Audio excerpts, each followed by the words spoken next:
Well, I'm sure everybody wants to get going for this on this still summer evening. So I'd like to call this meeting to order.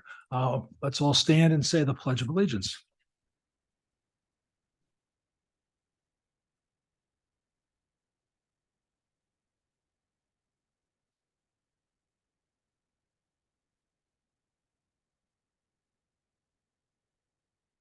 Okay, thank you. Hi, Kathleen.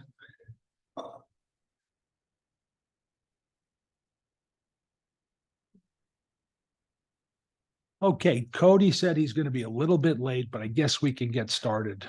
Where's Mark? Oh, there you are. Mark, I guess you're up. Okay. Let's begin with the assessment schedule.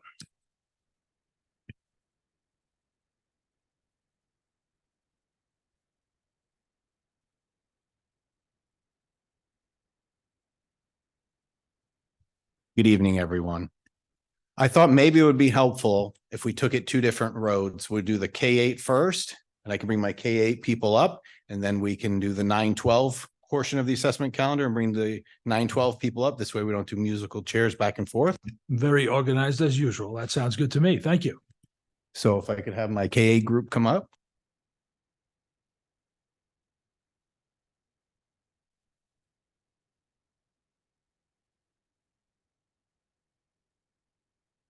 So once again, we've provided flipped videos prior to our coming this evening. So hopefully you've had an opportunity to listen to those and see the information that supports the Audible. And we're happy to open the floor to any questions that you may have about our assessment calendar. We've made a couple of slight tweaks in the primary grades, which both Mike and Kim can speak to if you're interested in hearing about those tweaks. But other than that, it generally remains the same. And then when we get to the high school, we could talk a little bit about the changes to the SAT. Okay, thank you. And who has questions? Who'd like to begin? Well, Karen, we know you got a bunch of questions, so let's get Karen Hirsch, her little hands up there on the virtual. So go ahead, Karen. Well, I just first of all wanted to say thank you so much. I'd sent a couple of questions over, and I just wanted to acknowledge that you guys got me those answers really quickly. I'm sure we can post those later. And just for the board, because they hadn't seen them, I was asking questions because there were some pacing changes that you'll note through the change in the assessment calendar, specifically in elementary math. And I think there was in one or two sections of ELA. So I was just hoping maybe you could give us like a very short discussion with Big Ideas Math. Now, you said the teachers have used it for a few years and now have an opportunity to better assess their pacing, and how that's affecting the calendar. Thanks, Karen. I'll let Mike give the micro view on that. But in terms of the macro view, the teachers are becoming more comfortable utilizing the platform and the primary resources that we've made available to them. Yes, this is year 3. We're excited about that.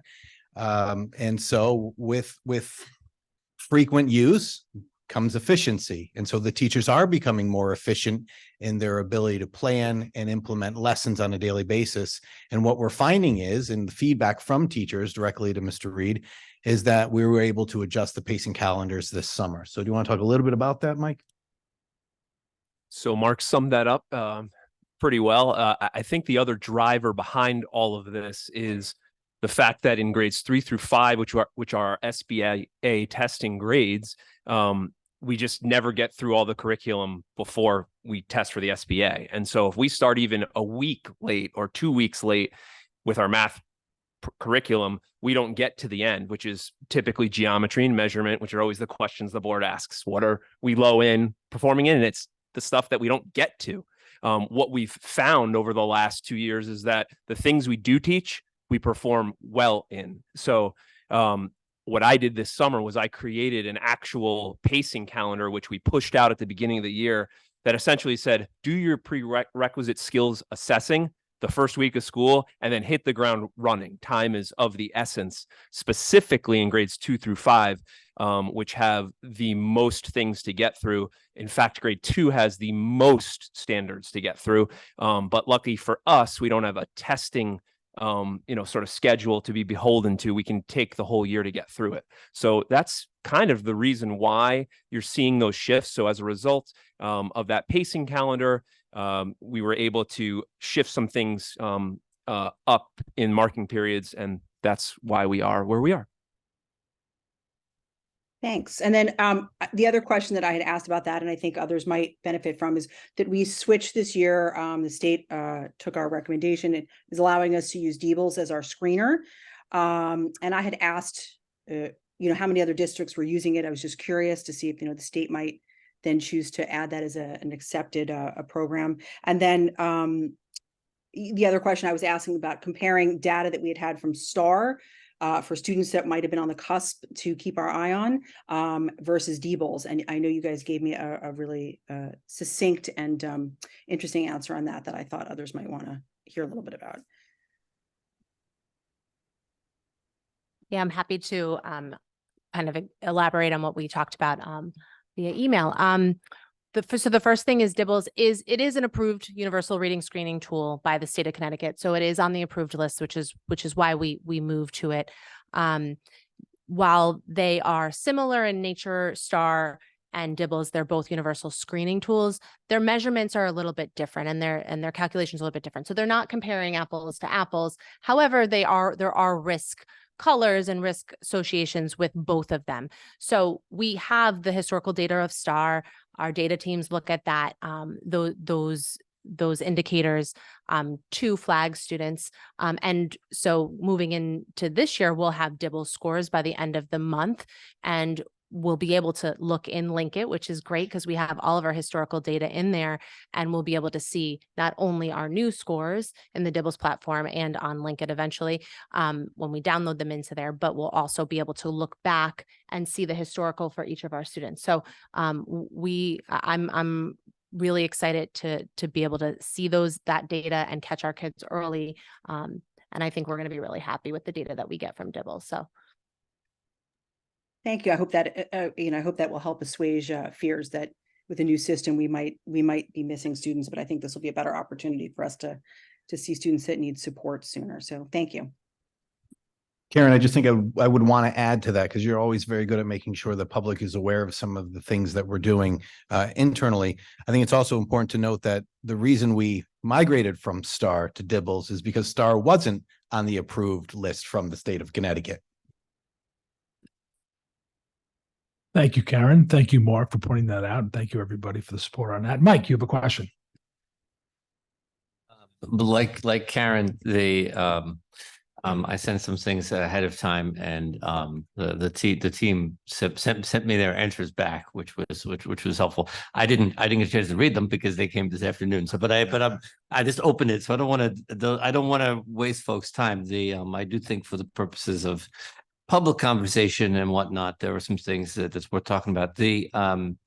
Specifically, so while we're talking about literacy, because I think it's great, it's terrific. But would you mind clarifying, because I don't know if people just watch which is fine. If people just watch the video, I'm not sure they might have understood the difference between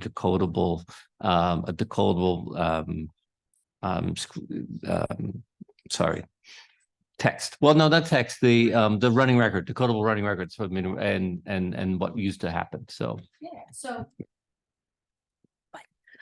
So we have really made an effort to use the most aligned assessments with our Rockstar curriculum that we have going on. So not only are we using Diebels to align to the 5 pillars and catch our kids early and give our teachers some actionable data to use, we are also shifting in a lot of ways with decodable text. So decodable text, and I brought some samples I can pass around so you guys can have them in hand so everyone in the room can take a look at them.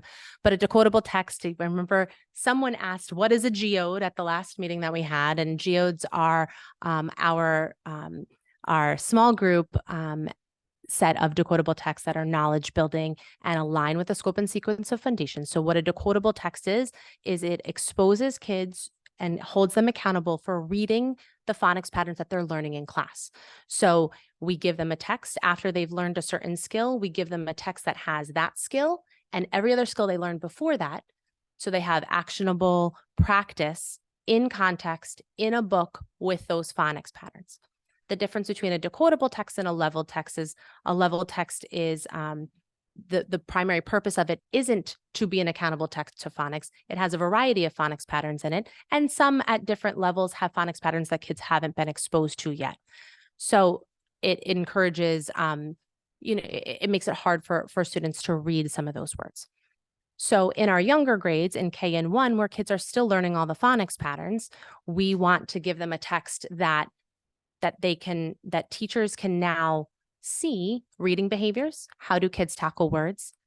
Hold them accountable for the words that the phonics patterns that they've learned, and then still give students an opportunity to have a conversation with their teacher about what they read.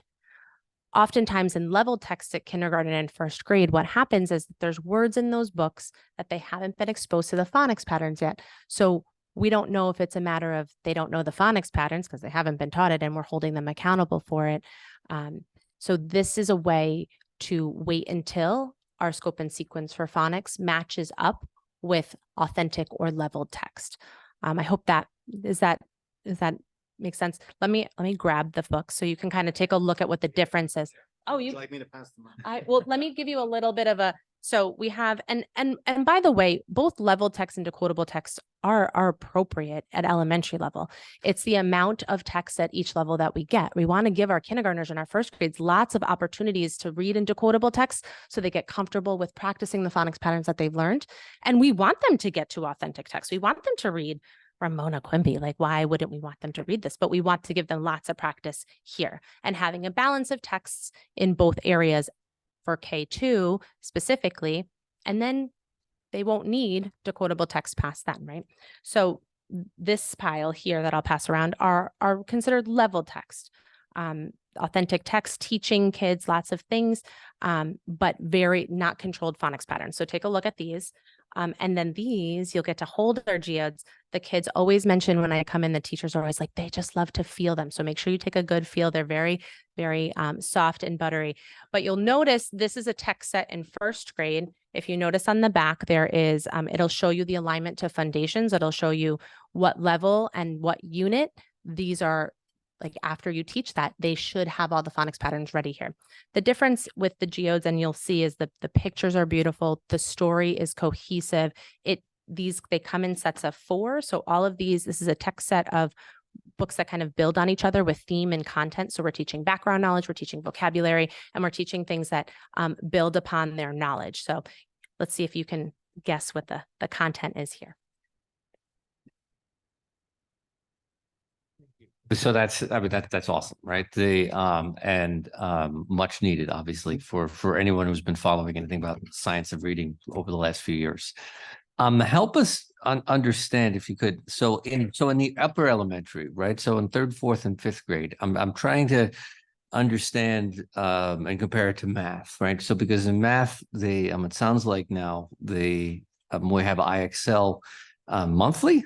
Just about, is that right? So we have kind of this monthly benchmark in IXL, as not a screener, but certainly as progress monitoring and things like that. So we have a sense, because specifically since IXL is computer adapted and whatnot, but it gives us a sense of where kids are. So I know in a 4th or 5th grader where their skill level is in a very quantifiable way. Now we're doing DIBELS in early elementary.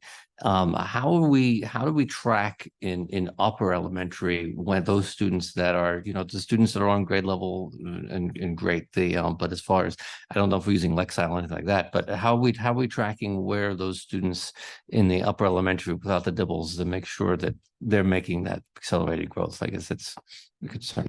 So DIBELS goes through 3rd grade. We are progress monitoring our 4th and 5th grade students that have IEPs and have reading goals on their IEPs. We are doing a 3 times a year assessment in DIBELS so that there's progress monitoring to help align with IEP goals and objectives for kids that haven't mastered basic foundation skills yet. So that's going on. We have our 3 times per year Greenwich benchmark assessment, which in grades 3 through 5, which will measure students' progress against the Common Core standards. And then in the interim period, so in about in about October and March, instead of giving running records in grades 3 through 5 or any of the grades in beginning of the year, middle of the year, end of the year, like a benchmarking tool, we're using running records as they were designed to be used, which is a formative assessment. When kids are taking a computerized test, we have no idea how they're reading or what kind of reading behaviors they're showing, right? They're reading it in their head, they're analyzing. We don't know sometimes if it's that they can't read the words, or they don't understand what they're reading, or they don't have the test taking skills to take it. A running record gives teachers some formative information. It gives them, what are they doing with their eyes? What are they doing with their hands? What are the words that are coming out of their mouth? Are they able to decode the words? Are they having trouble with multisyllabic words? A general picture of that. It also, we have the ability to take some fluency and accuracy measures on them as well, and the ability to have an oral conversation with our students. So I think it's the best of both worlds. We have both types of assessments, which is a little bit different than math, because reading is a process, right? We have to see how kids are able to orally read, but we also need to see how they're able to measure up against standards. So we're measuring two different things. And I think both give formative information for teachers to work towards. When we're tracking those, like that running record data somewhere collectively, like we know like where the fourth grade is and where the fifth grade is. I can see Mark nodding, but we have that kind of progress monitoring. Yeah, so we collect the data from the teachers in those two interim periods. And like any teacher, if they need to do more assessments because they want more information, or they always have the opportunity to do an informal running record for sure. The other thing to mention about running records is it was a tool not only meant to give formative information to teachers about how their student is reading, but it's also to match students to text, right? It's to get them into books that are in their zone of proximal development. It's not to gatekeep kids from getting, into more challenging books, but it's to give them a range of books to work with so that they're not practicing their reading skills in books that are too easy or too hard. So it gives kind of like a temperature gauge. It's not an exact science. We know that. You pick up one level text that's this letter, and you pick up another, and they might not be the same, but they're in a band, they're in a range, and it gives teachers an opportunity to help students choose books that are at their text complexity that they should be reading at. So multi-purpose assessment, but I think both of them together give us a good picture. Laura? Just a question on, have parents sort of been told that this is changing? Because I do read all my emails, and I just didn't know if there had been a communication to parents, STAR going away, Dibbles coming here. I mean, we used to get emails, have your child, get a good night's sleep, eat a good breakfast, STAR assessment is coming, So, but we haven't heard about this one yet, like in the parent community that I recall. So we did do a parent workshop last year after the April board meeting. We did a parent workshop where we were able to take the jargon of the board meeting and kind of give parents an idea of the changes that were happening. And so that is recorded, and that was sent out to all the s'mores. There's also going to be a part 2. So for all the parents out there with young children, here's the plug. Upcoming in the fall, we're scheduling with PTAC like a part 2 to that. So that's a in-person, hands-on. We talked about our new curricular components. Now come in and get a hands-on experience with it. We'll do some phonemic awareness with Heggerty. We'll show you what foundations looks like. We'll pull out the geodes so you could see them, and talk about things you can do at home. And at that point too, we'll integrate conversation around some of these changes and what they'll see when their kids come home, and how they can support that and keep an eye on how their kids are doing in the school. Karen?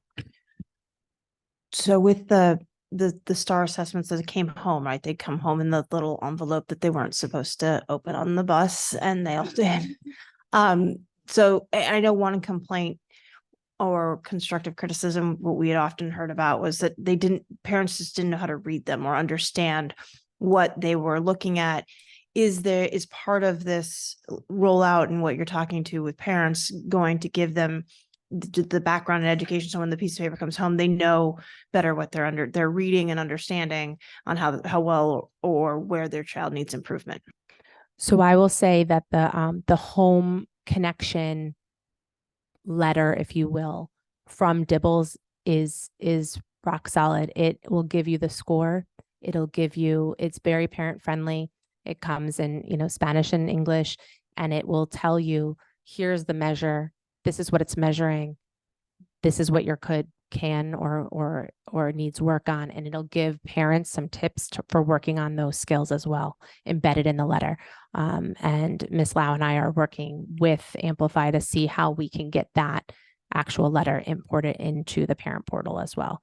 So I think people will be really happy. It'll be very spelled out and understanding. And of course, we'll do parent education with any new assessment that we're giving, so that parents can understand the information that they're getting. So, and then following up on the thing that STAR and Dribble was really comparing apples and oranges, and not and how you compare, prior assessments to what they have now. What can we do to bridge the gap between looking at prior assessments to current assessments to say, okay, this child is actually doing better, or this child is falling back on some elements of their learning because the assessments are, as you said, apples and oranges, and maybe looking at something a little different. So how can we use what we've done in the past to help what we're currently going to be doing? I think the information that we're going to get from Dibbles is way more actionable than we ever got with STAR. STAR was a pure screener. It would give you some risk factors. It would give, a percentile rank for parents, but for teachers, it would give us some, like, a color code, right? Like, we should be looking further or we're okay, right? But there was no actionable data. We didn't get these intensive reports that said, if they score here, you should do X, Y, and Z. Dibbles and the platform M-Class that Amplify has, it's a digitized test. So Dibbles can be done on paper. It's a University of Oregon like research-based test. This platform that we've purchased lets us digitize it, lets us look at data in a very minute way, but it also gives the teachers grouping. So one of the things that they learned about on the August 29th PD is that once they get their data, and they'll have additional PD on this in October, it will break the kids in their class into groups. It'll show them exactly what those kids need to do, and it'll give them action plans to help support the skills that they're low in. So we could never get at a granular point with STAR. This is going to give us not only a composite score, but it's going to give us scores in each of the 5 pillars of reading in most grades. And we're going to be able to use that data to make it actionable in the classroom. Okay. And my last question, and this relates to teachers and the professional development that you just referenced, which is, oftentimes we hear from teachers that there's not enough professional development, and the rollout is pushed on them, and they don't have enough data or time in order to actually use this new tool to its fullest extent.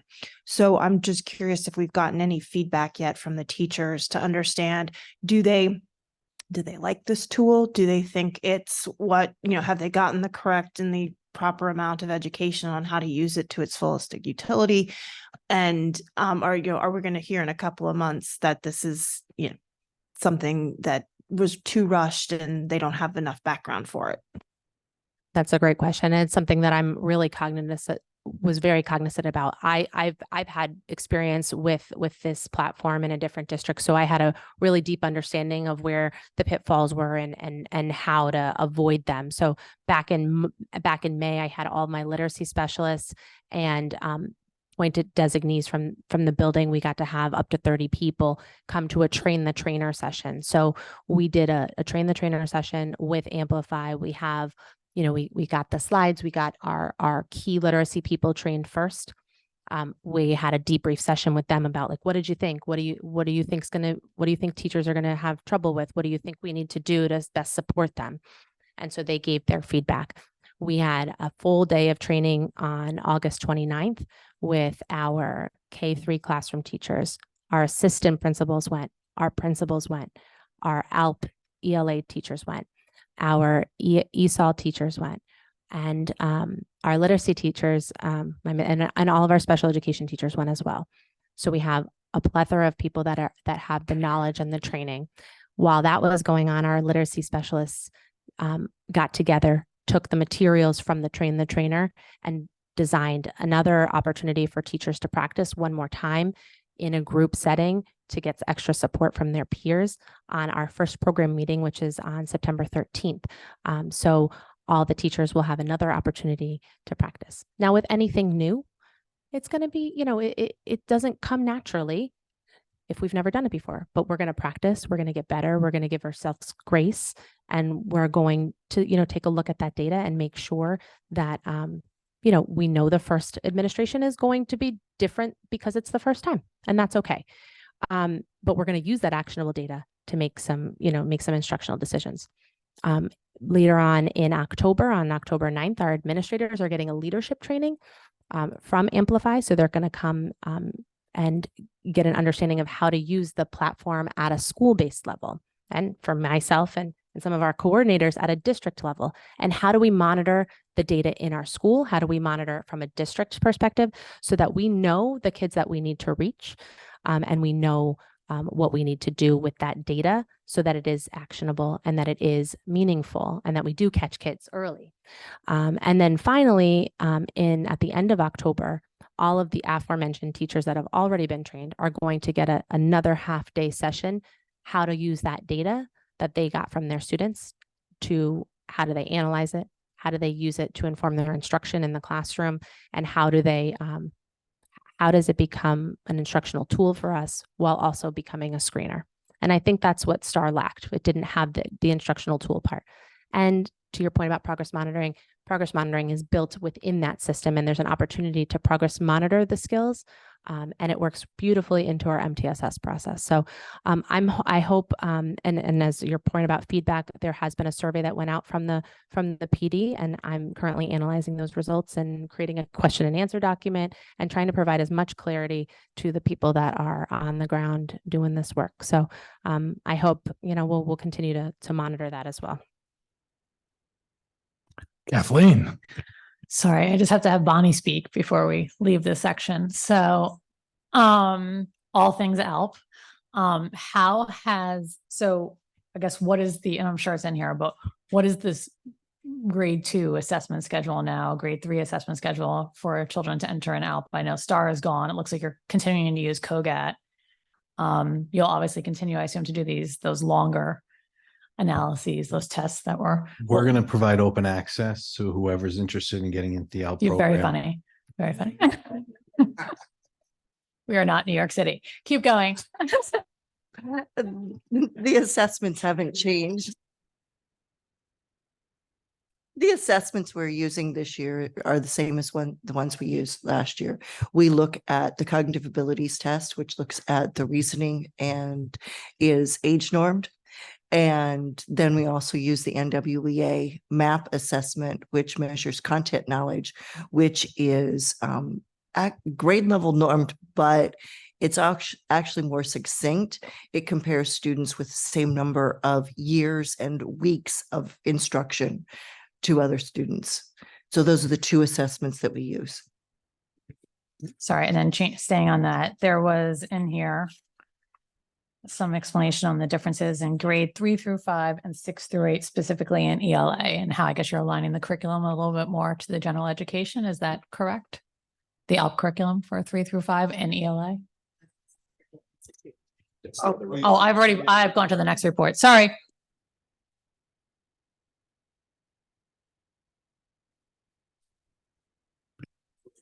Well, not yet. Oh, Karen has her hand up again. I'd like to say something after Karen says something. Go ahead, Karen. Joe, you can go. No, You mine haven't is a had a chance. conclusion remark, so you go. Oh, well, I had one question, statement, and then if we're moving to the high school portion of the assessments, I have one question. But I know because Mark was going to talk about the SAT changes in the SAT, but I assume once we run the first set of screeners, you guys, might might have something to come back to us on the parent education piece. And I don't know if we're going to just get any feedback from, maybe through PTAC on how to best help our parents understand the results, since we were talking about that earlier, and what they can do to, ways we can utilize that to help them support their students in it at home as well. So it was just a statement, but I have a question when you get to the high school, the 10-second one, but. Okay, Mark, if you could, everyone was kind enough to stay this nice summer day and wait and stick around for our meeting here. If there's something important anybody here that you're bringing up to the table would like to say, that they think everybody would like to hear, please let them speak freely. I don't know that the assessment calendar is really where they want to spread their wings and boast. I think it's probably in the next report when we talk about Summer Curriculum Institute and all the hard work of their folks. We'll do it then. Thank you. Yes, please.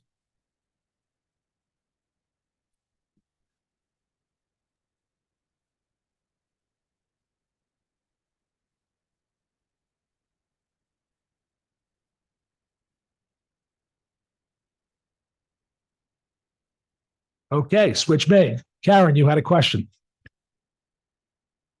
Oh, I just wanted to ask a quick question because I had said, I know that the double jump math students in middle school are required to follow the same pacing and same testing schedule as the high school courses that offer the same thing. And I know when you guys had said that it does show that it's in there, but it shows, it's sort of a specific question, which was, sorry, I'm pulling it up quickly. Sorry. It showed that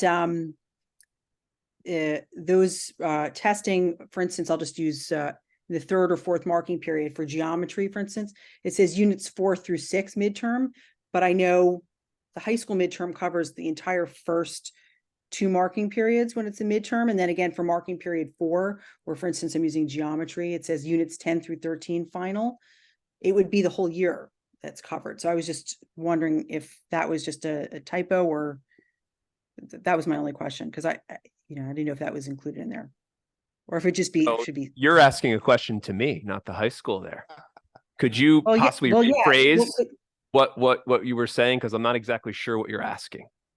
So when we were looking at the unit assessments for the middle school students who are taking double jump math, so it could be for you and or Bonnie. So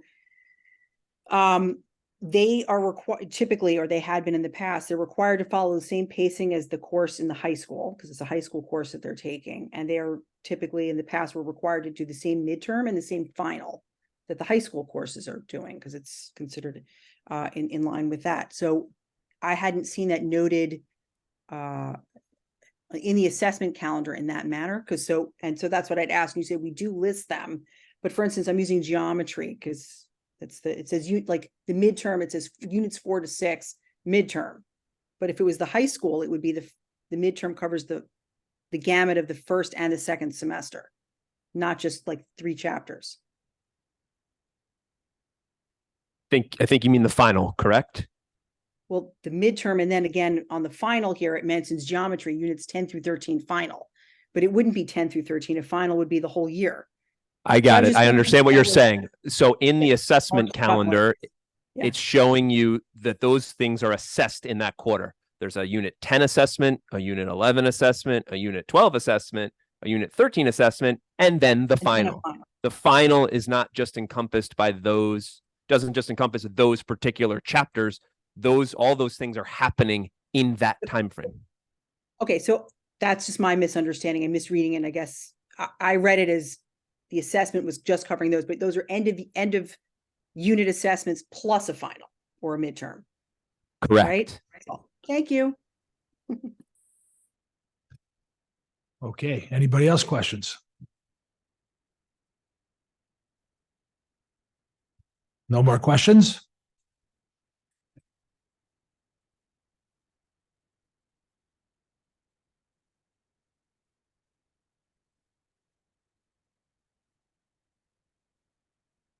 Moving to the high school, I think the big topic for everyone, or at least on our end, is what we'd like to share is just a brief overview of how the SAT is going to change.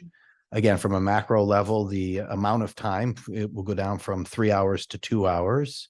It'll be a digital format and it'll be adaptive. Bridget, do you want any more specificity to that? We took some practice tests at the end of the school year that humanities departments did, so they got a little sense of it. The adaptive is not adaptive per question. So the STAR was adaptive per question. This is adaptive. There are two big modules. So you finish the first module and then it's adapted whether you go on and get more complex or don't. So that's very different from the SAT we took. Now, College Board reps will tell you it's not a redesign, it's a reformatting. But it certainly does not seem to be the way. There will be, as in the old SAT, passages in reading, in literature, in science, and in social studies. This time there'll be a short passage with one question. Not, again, what we saw, long passage that you'd lose attention to because they were very verbose. And then many questions, not the paired passages, just a passage, one question. The next passage, a question.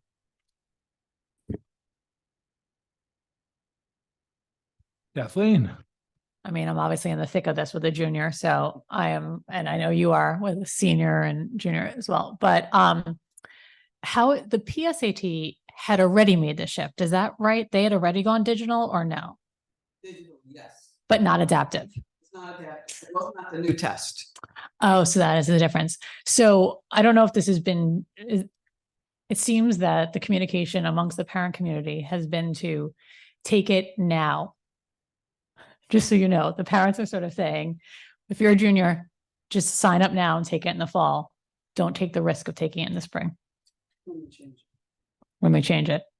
That is like what is in the sort of parent. Do you agree with that assessment or you haven't heard that? If I'm misunderstanding this, all juniors take the preponderance take that PSAT in the Sorry, fall. I'm talking about the SAT. The SAT, on our SAT day, all juniors take the SAT In the spring. in the spring. Right. And there are amongst the parent community, I can tell you that the sort of word is sign up for the SAT as a junior in the fall so that you can, on your own, so that you could, because they're scared about this change.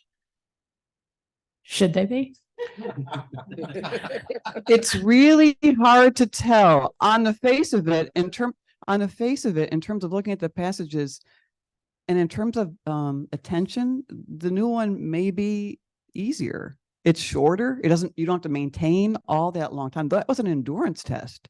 So it's really hard to tell. Can Laura just jump in here before a hand falls off? Oh, yeah.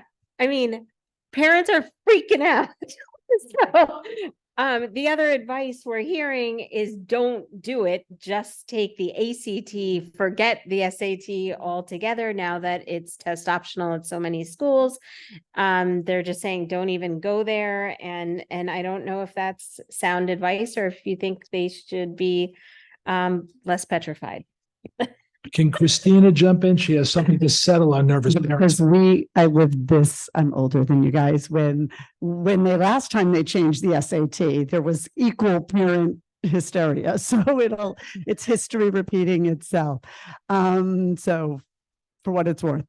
And a lot of people did just take the ACT in that changeover time. I just want to talk about how we're using the SAT data once we have it for the school day SAT. If you kind of refresh our memory about, because it is a graduation requirement, it's our benchmark. If you want to just kind of talk through how we're looking at that data and what decisions we make as a result of that. So from a math perspective, the SAT gives us, very limited data, quite honestly. There's 4 domains that they break down the math into. And, it is often pretty hard to decipher exactly which strands are problematic at the macro level. But I will say at the student level, when we can drill down and figure out what's happening with a particular student, we can teach in or push in skills that may have been, for whatever reason, not as firm or as strong in the past. So from that perspective, it's helpful. But to your point, the macro level, it's not as helpful as we would like it to be. We're going to make sure the questions were answered. We started with Kathleen, we went to Laura, and Christina said she'd solve all our problems, and she did. And now we're on to the next one. We're on to Karen. So I have a senior, so I'm not up to date on the junior problems. because I also have a freshman, so I won't have to be dealing with them, and they'll change the SAT by the time she takes it anyway. But just so I'm clear, the SAT is now turning totally digital. There's no even a written option. And I'm just curious to get your feedback on why that would happen, because and whether or not that really does make sense, because I would encourage people to go to the ACT if it's still on paper, because having had one just go through this, she requested did the paper version every time, because when she had to do the digital version at school, when that was the only option on SAT day, she hated it because it was really hard to do. Your eyes get tired looking at the screen, you get lost, and it's more of an endurance challenge than it is when you have the physical paper in front of you. So I'm just curious if there's communication within, the academic world about why going to this digital format when all of the science says get off of the computers.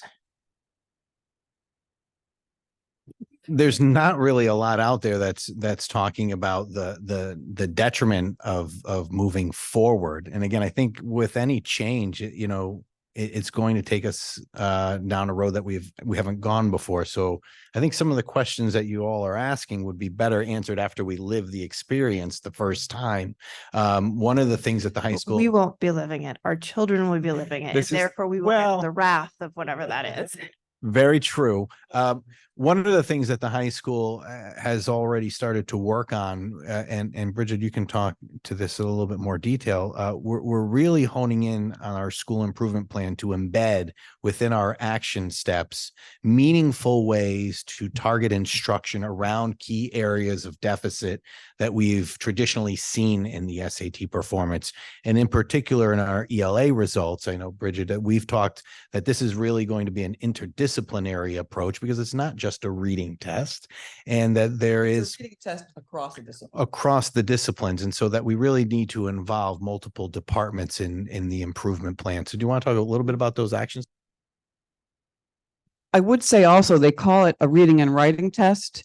It's not a writing test as they write an essay. No, but it is, there are some questions that ask about the most effective way to put something, which is the most effective version of this sentence, given that passage, or the most effective punctuation. So that's as far as the writing goes.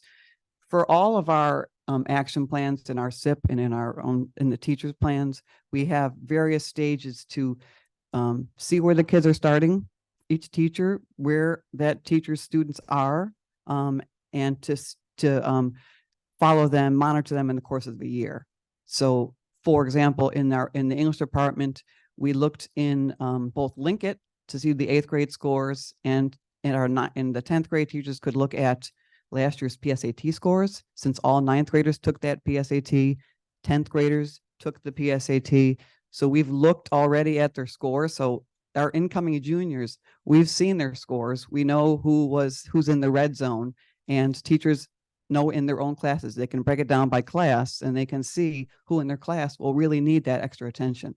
So then when they're in their PLCs and their collaborative groups, they will really be able to target those students, work with them in Flex. And students who don't take the PSAT and we don't have a score, who are currently juniors, we're going to target, they don't know this yet, but we're going to make sure that they go to Flex, go to the SAT Academy, because we really want all students, especially those students of high needs, to improve.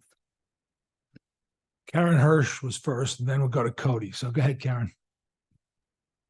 Well, this is in reference to the SAT, because it's been given, it's not, the changeover to digital is not us, it's the state. And we were one of the schools that's been used as a test site. And so this year's seniors and the class that just graduated as well, all took it digitally on the school day SAT. And, parents really, students may have gotten a little bit of information about that. I know parents really were not made aware, except like the day or two before, telling us, make sure your student's laptop was charged. And most of them that were training for it were training on paper. So this year and last year's data that you have may be a little skewed because they weren't practiced or trained for that. One of the questions that I had, because I've been learning a little bit more about the digital SAT, was that because it is adaptive and it is adaptive by module, if it's adaptive and you move up to a higher, more difficult section, you can attain a higher score. But for if you are not, if it's adaptive and it's moving to a lower section for you because the top score you can get automatically drops, is what I've been told by outside testing companies. Is that factual? Because I think it's really, really important that we give parents some understanding. There is a lot of fear in the parent community. As much as schools are test optional, many schools are considering, those discussions are whether they're going to remain test optional. And, you know, it's coming fast and furious. And I know, like, you know, Kathleen and Karen and Laura have said, parents are very worried about that. And like I said, you know, the school day SAT is also, the score there is slightly different than if you took the SAT outside because of the bell curve. But, you know, so I've been getting a lot of questions from parents. So you know, I don't know how we're going to use the data. Like, again, the past 2 years of data is a little different because students were taking them and hadn't been trained to take them that way. Karen, it sounds like it might be helpful for me to bring feedback to Ralph Mayo about putting out something to parents, you know, in one of his weekly communications to kind of bridge off some of these early anxieties that parents may be feeling, and to help educate parents on some of the changes that we will go through this year. Yeah, Karen, I mean, if I you're know done we're with- also not. Yeah, we're not an ACT testing site. So for parents that are concerned and want to do that, they'd have to sign up to take it elsewhere. Thank you, Karen. Cody? The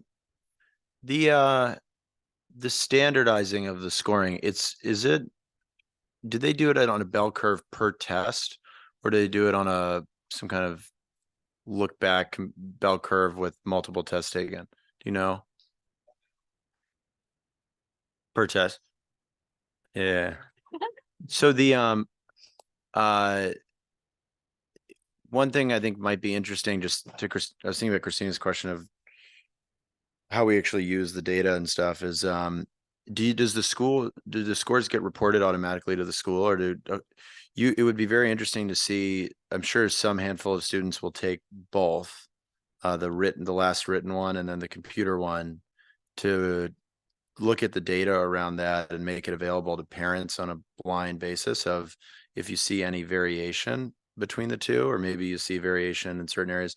If the test is a proper aptitude test, there shouldn't be variation outside of maybe the second time there's always a natural uplift or something, but we would have data on that as well from previous multi-test takers. So that might be sort of interesting, especially if parents are, you know, maybe it's a moot point, because I guess if it's all digital forever anyways, then whatever. I was curious too about your professional opinion of, if the goal of it is to measure aptitude, do you see any reason one way or another why this may be a better, the digital format and this, what's it called, where the adaptive thing, that is better suited for measuring aptitude, or worse suited, or you think it's a wash? You know, it's still kind of early to tell, but I think it is going to be a wash. You know, an organization like the College Board, who does so much testing of the questions and pilots a lot of these programs so many times before they come to market, it generally will be a wash at the end of the day. I think the good news is, and Mr. Hoyt and I have had this conversation, our students have had experience with things like the NGSS and SBA, both digitally, and the NGSS specifically is adaptive, and our results there have been fantastic. So I'm optimistic that our students will see a tick up in this new format, but that's not really based on anything other than just intuition and some of the things that we've seen in the science department. I just want to add to that. Our benchmark is also being done digitally. We will give kids digital practice this year, as the juniors also on the test, so that they can go in at least with that experience. Go to Michael, then we'll go to Laura. Go ahead, Michael. Just to clarify, I think we got into a little bit of SAT rabbit hole, but just to clarify, because I don't think it's correct in my head. The data that gets reported from the state, is that just from SAT day? Okay. We'll talk about that next month. Okay. Laura? So on the digital version, you know, a lot of students are used to taking standardized tests where they can look back at their scratch paper, change their answer. Can they go back and look at their work and say, oh, maybe I'm, I wasn't sure about question 10. Can I go back? My understanding is that they can't go back. Anybody else? Kathleen? I feel like we should ask you about NGSS otherwise. Sure. Tell me, how's it going? NGSS is going well. As Andrew was discussing, NGSS this year was adaptive, Which stands for? the next gen science standards. And so this was the first year we found out probably in the middle of the year that it was going to be adaptive. And our students still perform really well. Our scores have been some of the top in the state, and they continue to be some of the top in the state. We're really proud of that. And we do take this all digital during school. Our teachers do a great job with implementing the NGSS tests within the classrooms. There are a lot of digital tools that are embedded within there that we really try to train the students with our interim assessments. We use those interim assessments as benchmarks to get the students used to it from grades 9 through 11. And we also use that data to help track the students to make our goals and create growth goals for all of our students, individualize those, to be able to go in and identify where their needs are, and then be able to support them in the classroom using some different interventions. Okay, we're good. Thank you very much. Change.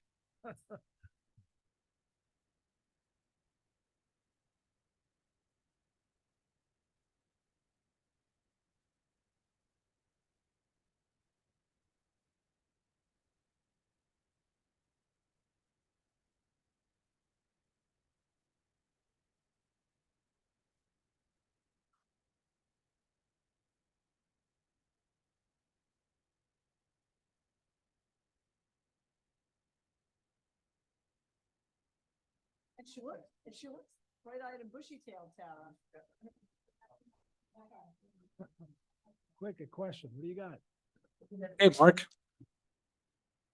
Okay, so round 2, Summer Curriculum Institute. I would like to start by just thanking all of the members of my team and all of the teachers that took the time out of their summer vacations to come in and to work with us on refinements to our curriculum. And as you can see in the document, and as I'm sure you heard in the 29 minutes and 59-second flipped video, that we accomplished a whole heck of a lot. And everyone's here tonight excited to share with you anywhere between a 30 to 60-second soundbite on their key successes and changes and updates for the year. So if you wouldn't mind, I'll bring up the K-8 team. We might need more chairs. And also we have Tara Fogel online, so we can certainly bring her into the conversation as well. Perfect. I'm going to say K-8, and then I'm going to turn around and I'm going to look at Laura Newell and Jeffrey Shanker, who will look at me and will say, well, is that us or not? Because they're K-12. So I almost should just bring everybody up all at the same time and let you just randomly ask to anyone. And then I have Tom Healy, who's our 6A administrative liaison for social studies. So as you can see, I have quite a team behind me, all eager to share with you the work that they've accomplished this summer. Where to begin? Well, Mark, if the board agrees, why don't we let you coordinate where you'd like to start, and then we'll follow up with questions on the back of that. Why don't we go right down the line? Ms. Fogel. Howdy. What would you like to share tonight? I'll start with K-5 social studies and then go into K-8 science. For 3-5 social studies, we had a phenomenal team of teachers as well as our consultant. And we got some work done really from the teacher lens. We wanted to help teachers have more streamlined resources that had all of our vetted links in a place that was easily clickable for them from the Schoology side of things. So we really focused on 3-5. We streamlined how they were going to access their resources for each of their 3 units. And now all of them look the exact same. And that work really came directly from teacher requests. Mark works closely, obviously, with GEA to get those requests and figure out what teachers want. And then we, from the administrative side, put it into action. So that work was done for all of grade 3, all of grade 4, and the first half of grade 5. And I already have many teacher volunteers to finish up the grade 5 work for November through January. Any questions? Any questions? Okay, thanks, Tara. Thank you, Mike? Tara. So the math work this summer was actually focused in the ALP realm. So I'm going to kick it across the table to Bonnie.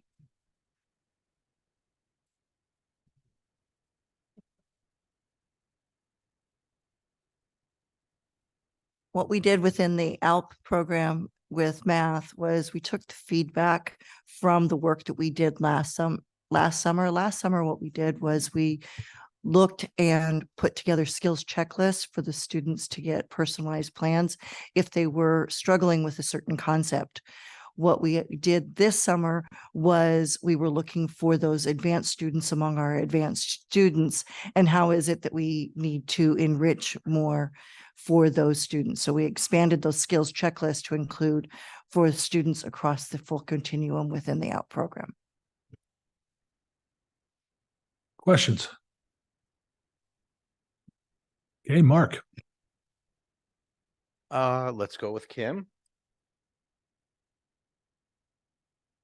So we had some work in K2 as we presented in April. We would be working on some vocabulary resources to give teachers resources to expand on those GEODS texts that we're already using to teach with.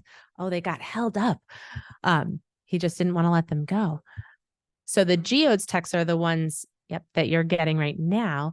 And we're using those in small groups and in whole groups. And for K2, we had a team that came together to use the GEODS manual that is a book note resource for teachers and really build out student-friendly They picked the top 5 highest leverage words in each of these books. And as you can see, they're in text sets. So there's content words that goes between all of them. And then there's also just other vocabulary words that are important for kids to learn. So we built out teacher-friendly definitions. We built out slides so that there's student visuals as they're being taught. And that can be printed and cut out and played with games and put on the wall, and very interactive for the kids. And we also created a resource for how to teach it, how to teach these words. What are some fun games you can play? What is a vocabulary protocol for explicitly teaching vocabulary at the K2 level? So we used a resource we already had, which we love, and made it even better with excellent work from our team in K2. At the 6-8 level, as you know, we just finished our first year of implementing the new reading lessons and reading assessments. So we had teams, grade level teams, work on refining those assessments. So after the first time we give them, we kind of look at the data that we're getting from them. We see where kids maybe got tripped up when they shouldn't have. And we've refined all of those assessments, and they're being built into Linkit so that they can be administered online and for easy access of the data, for easy scoring for teachers, and for more digital platform practice. In addition to the assessments that were refined for reading, we also went back into some of the lessons based on the feedback teachers gave us as they were teaching them what needed to be refined, what we wanted to add. We added some additional text resources, some anchor charts. We refined some lessons, but mostly we looked at the overview charts of each of the units and made them more clear, kind of grouped the lessons that were our power lessons and created more teacher clarity for that. And then on the writing side, this is our first year implementing writing units. We took a really deep dive into the student checklists and the teacher rubrics that will be used in our 3 genre anchor standards for writing. So that was, we started the work during the year, we finished it this summer, and we presented it at our first PD day. So we're going to use that new tool this year to look at student writing and give student ownership and teacher alignment to standards and teacher clarity in looking at work. And that was everything else. We did have some ELA ALP work at both grade level bands. So maybe we'll pass it down here and we'll keep the ELA train going.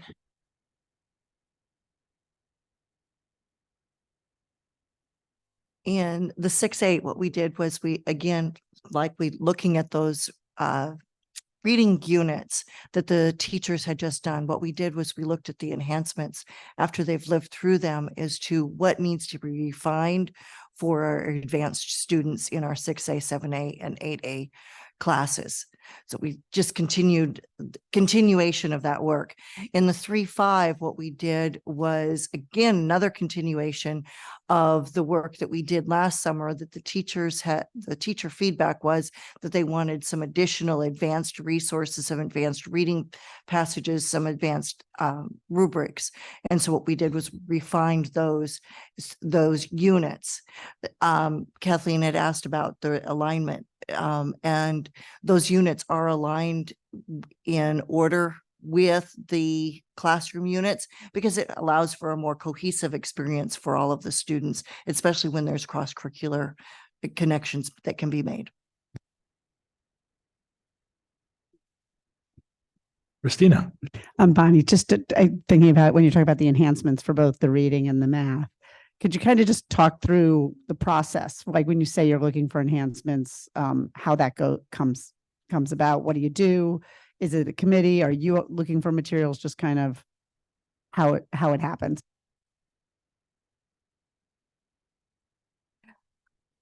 We had a committee of teachers for the math. We had 2 elementary ALP teachers and a middle school instructional coach,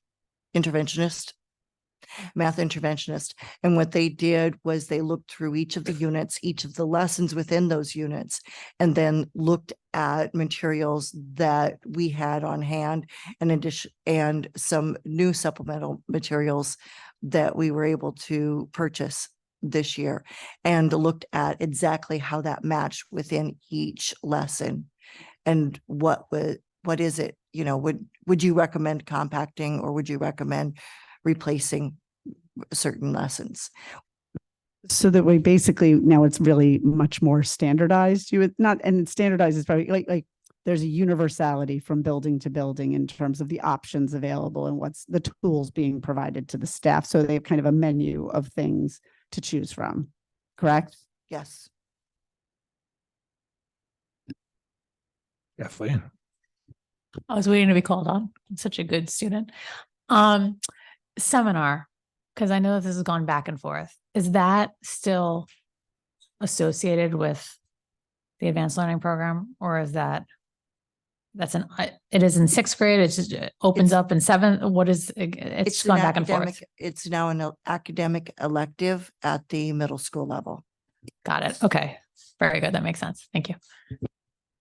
Karen. So I guess a couple of questions, and I think it goes across I know that everybody hasn't spoken, but across the board. So is the general goal to create a single repository of materials that teachers can go to that would eliminate or lessen the need for a teacher to feel that they need to go outside the source pool? The short answer to that is yes.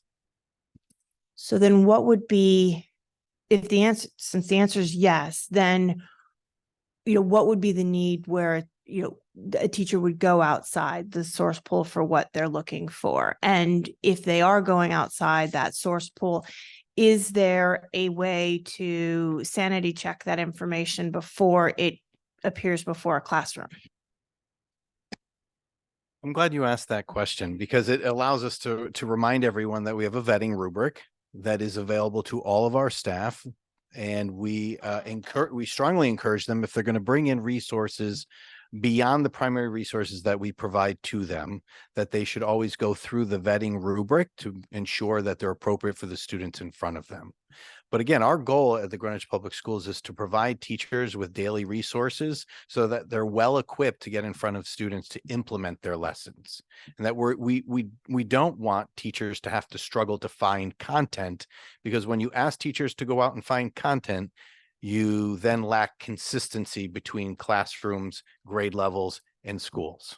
And so our goal has been to unify, to connect, and create consistency. Perfect. Good. Because I think the overwhelming concern, right, is that when you don't have, for a couple of things, right, a lack of consistency means that different schools are getting taught different things, and is one third grade class getting ahead of another third grade class, and are we not meeting the standards that need to be met?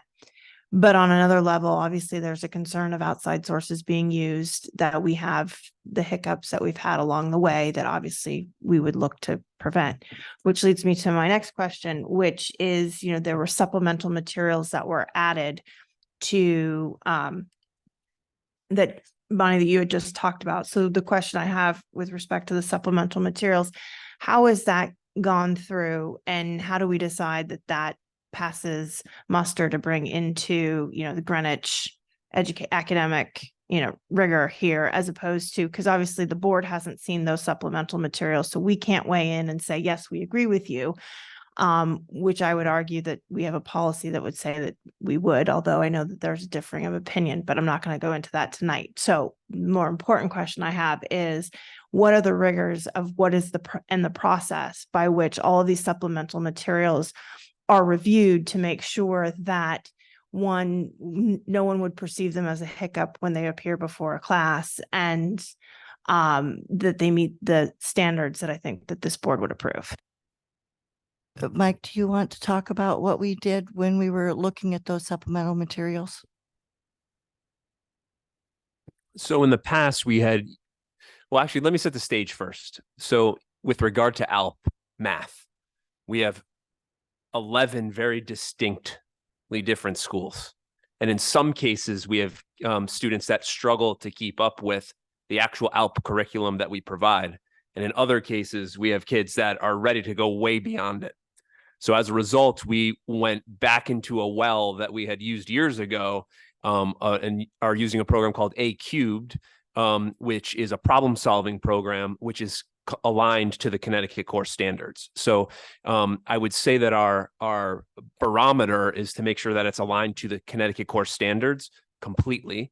And in this case, we use something that we've used in the past that had been refurbished, and then injected that into the pool of resources for our ALP teachers, so that if you're at one particular school where you need to really extend further, you can. And if you're at another school where you're not even going to get to that, you don't need to use it. So the process really comes down to me making the decision about what we might use in consultation with Mark and ultimately Tony.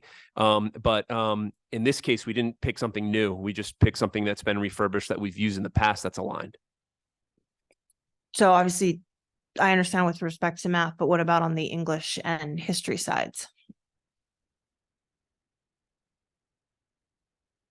So in the same process that Mark just described, we have a vetting rubric, and that is used by the teacher pool that is pulling those resources as a first line of defense. And then Bonnie and I do review all of the curricular materials and all of the things that they are asking to use. And so it goes through multiple stages of looking through that resource through the vetting rubric size. And the last question I have is, I'd be curious in seeing what that vetting rubric looks like. It's available on our website.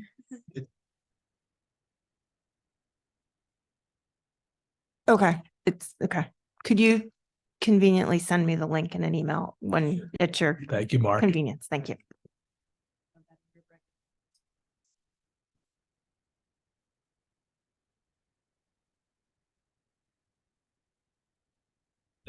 Oh, I'm sorry. Thought everybody could hear me. Hello, now everyone can hear me. Just going back and saying that we also use the vetting rubric for music and art. So it's all sorts of text that we cover in that vetting rubric. Thank you. Karen Hirsch has a question. Go ahead, Karen Hirsch. Well, I was going to say, I think it was at last year's fall retreat in September, and then again, maybe October 11, that vetting rubric was shared with us at the board, and we had in-depth discussion and questions about it. So it should also be posted in board docs. And I can go back and find out I don't remember the exact, the date of the meeting off the top of my head, but I was just I just wanted to pop in and just say thank you to all of our staff for this summer's Curriculum Institute. It's so clear from the presentation and the materials given to us that a lot of great work was done this summer that was asked for by our educators that will really help support them so that they can best support our students. So I'm really looking forward to look ahead and see how this positively impacts the students' growth and their achievement when we get those reports on data. And I also was really happy since, and somebody else just mentioned it too, is that this covered art and music, because we often don't talk about that side of things as well. We focus often so much on math and science and ELA. So I'm glad to see that this Summer Institute also covered art and music, because it's such a important concept for our students, because obviously English and math aligns right well, with music and art. So I like to see that I'd love to hear a little bit more about some of the work that was done there, since we haven't really spoken about that. So thanks for the natural transition, Karen, to Laura. And before I turn it over to Laura helped me with the flipped videos. And because I'm tasked with reading everything that they write for me, I did kid a little bit with Laura, because Laura has one of the largest parts in this presentation. Her team did a fabulous job and was able to do so much this summer. So I don't know, Laura, if you can do it in 30 to 60 seconds, but let's give it a shot. Thank you. The reason why it's so long is I like to give you guys enough context to understand what work was being done. So I'll quickly go through. So one of the biggest accomplishments my team had focused on this year was, after a successful implementation of the first grade art exam, we did a common exam across all the 11 elementary schools for first graders to see if they could properly identify and demonstrate line and pattern, which is one of the 2 of the 7 elements of art where art is housed. So every piece of artwork is made up of these 7 elements. So we look at how kids perform in first grade on line and pattern. And then over the summer, we created one for 3rd grade, which was form, and if they could identify and create real form. And then in 5th grade, we looked at value, which is like the light and the dark, and being able to create a value pattern to show from light to dark. So I had 2 awesome art teachers work on this as a result of our successful implementation of grade 1. So we created a 3rd grade assessment and a 5th grade assessment in K-5 art. In K-5 music, we've already had common assessments in grades 1, 3, and 5, but in music, it's really hard to administer a test in a condition where it's similar in all the 11 schools. So they took the time and really detailed exactly what the prior knowledge of what students would have before we gave them the test. In grade 1, we look at a simple melody, students being able to sing a simple melody, which is one of our standards. In grade 3, we look at students being able to read and sing a 3-note song, mi, re, do. And then in grade 5, we look at them doing a 5-note song, which is pentatonic. It's a solid thing in our curriculum. And again, those are all marked out with steps on how to walk kids through how to sing, how to read, how to decode familiar patterns with those 3 notes or 5 notes, and how to decode unfamiliar patterns with those 3 notes and 5 notes. So again, it's really hard to get the testing conditions just right. So my team worked on making sure they detailed each step of the way. And that's what you would see in the report that said rewrote rhythmic units or rewrote units that aligned with conversational SocVeg, which is our curriculum. For our art team, 6 through 8, we looked at some of the resources and curated a digital bank of resources, and they wanted to explore some other materials that they could supplement through 6 through 8 art curriculum. We didn't have any extensive work in music for 6 through 8. We did have some extensive work at the high school. That's where a lot of the changes happened. For music at the high school, we looked at our ensembles. So this is the first time that our ensemble curriculum is getting an overhaul to match our National Core Art standards for traditional and emerging ensembles.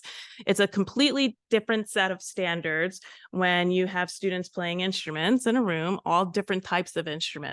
So we designed a curriculum that focused on the particular course that a kid was in. So we have these entry level courses at the high school, and we looked at concert band and concert orchestra, which is the entry point to all the advanced ensembles. And both the band teachers and the orchestra teacher collaborated to ensure that the skills and the standards that they were addressing were aligned for all of our entry level ensembles. And then we also did some work to include some of our technology standards, the ITSD standards, to ensure that they had a well-rounded approach to the curriculum that was going to be placed in both of those ensembles. Without giving more details, unless you need them, I can certainly give them. For visual arts, we looked at shapers, painting, and sculpture. And we redid those 3 courses as well to align with our new National Core Arts standards. Those have not been revised. All this work wasn't done in alignment with the curriculum management plan, so it shouldn't be a surprise, but most of that was done over the summer with my team. Christina. Thank you, Laura. I'm just kind of curious because you did the concert band and the concert orchestra. Is there a plan, or maybe it's for next summer, in terms of the choral program at the high school? Because they're all intertwined and there are a lot of kids. But as you know, we had a retirement. We miss you, Patrick, but we had a wonderful pool of candidates, and Luke Rosenberg, who's our new choir director at the high school, there is going to be a plan next year now to loop him into the work that has already been done, which will go pretty quickly. Because as I mentioned, all your beginning or entry, freshman ensembles will focus on the same standards. That's what's so unique about art and music, is that we have the same standards, and then we flesh them out with essential questions and big ideas particular to the performing ensemble. So that work is coming. Anybody else? No more questions. Great presentation. Thank you. Thank you, Laura. Okay, 2 more to go. We have Mr. Shanker at this end, and then we'll finish with Mr. Healy. All right. So to start with our FLES program, can this come over? Okay.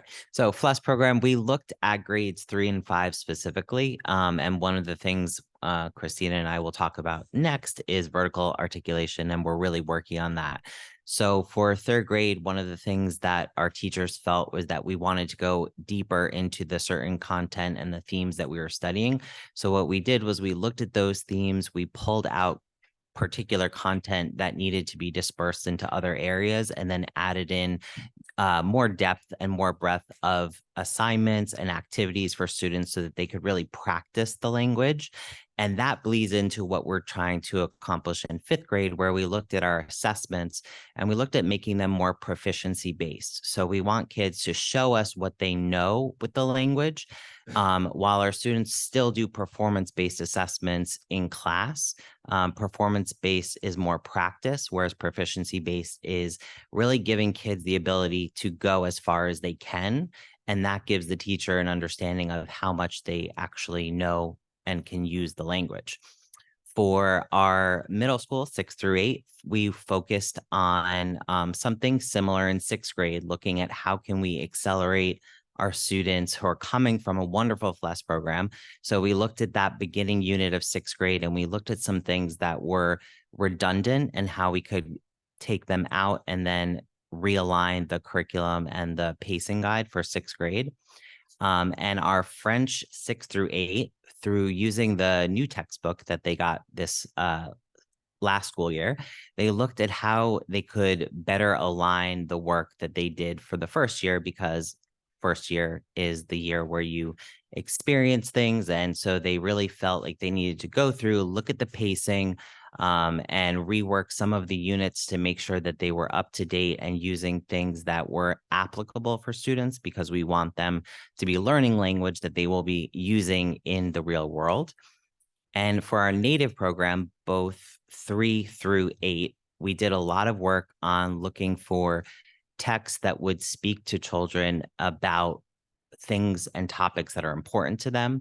We also looked at looking at our assessments to make sure that they are aligned. Again, vertical articulation. So our students who are starting in native language in grade 3 are having a cohesive progression all through middle school and when they get to high school.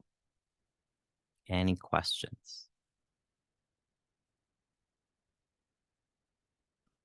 Perhaps for our viewers at home, I should probably explain before I turn it over to Mr. Healy that yes, he is still the principal of Central Middle School, but he dons a second hat this evening, which is he is our 6A Social Studies Administrative Liaison.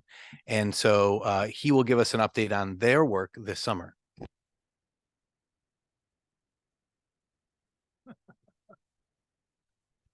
The new guy trick for the old guy.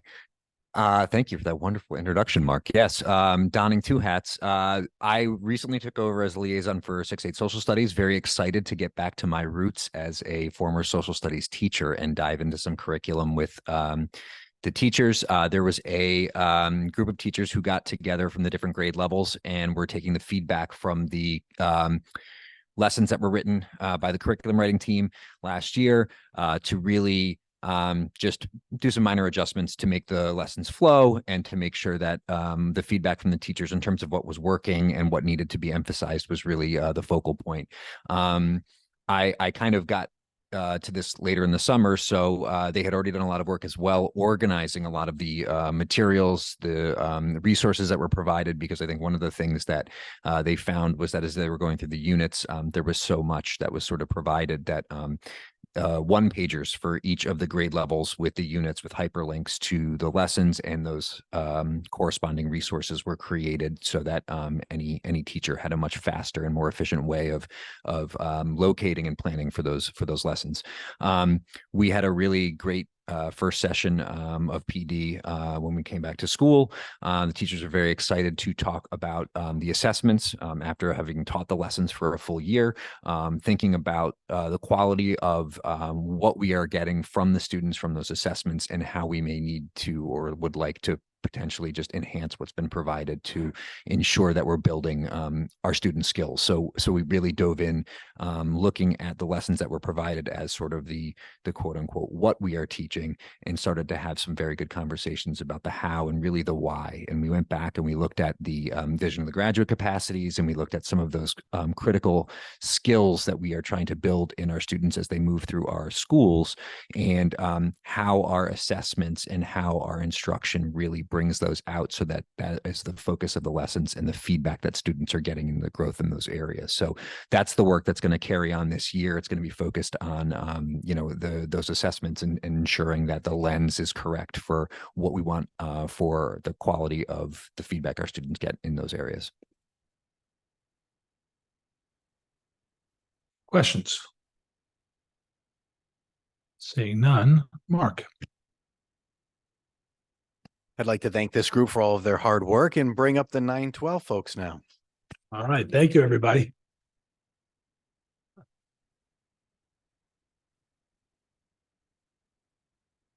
As we're transitioning, I think it's important to remind people, years ago when I was a principal, one of the things that frustrated me was often teachers were tasked to be pulled out of classrooms to do some of this work during the school year.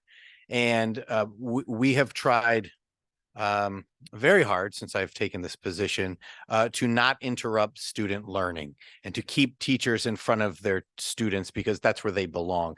So that's why Summer Curriculum Institute is so valuable and important for our curriculum refinements. But more importantly, we've extended that belief also into our professional learning. So the full days of professional learning, the Wednesday afternoon offerings are critically important to us, because we also try not to pull teachers out of classrooms for professional learning experiences. Now, sometimes it can't be helped and we have to provide certain things at certain times of the year. But, our goal as a group is to always make sure that our highly qualified teachers are in front of our students as often as possible. So with that, we have our high school team at the table. And why don't we start with Mr. Hoyt? Thank you, Mark. This summer, we had a wonderful group of teachers in chemistry, physics, and environmental science work on creating some short experiences for a new lab that we adopted for our practical level students in practical chemistry, physics, and environmental experiences. And so they were tasked with going through and analyzing some of the labs that we go through with some of our on-level students and ensuring that they are completely aligned with the NGSS standards and incorporating the science and engineering practices and cross-cutting concepts and creating teacher guides, materials lists, and the actual lab experience for these students. And then, and now we are currently working on building these kits for all of our teachers.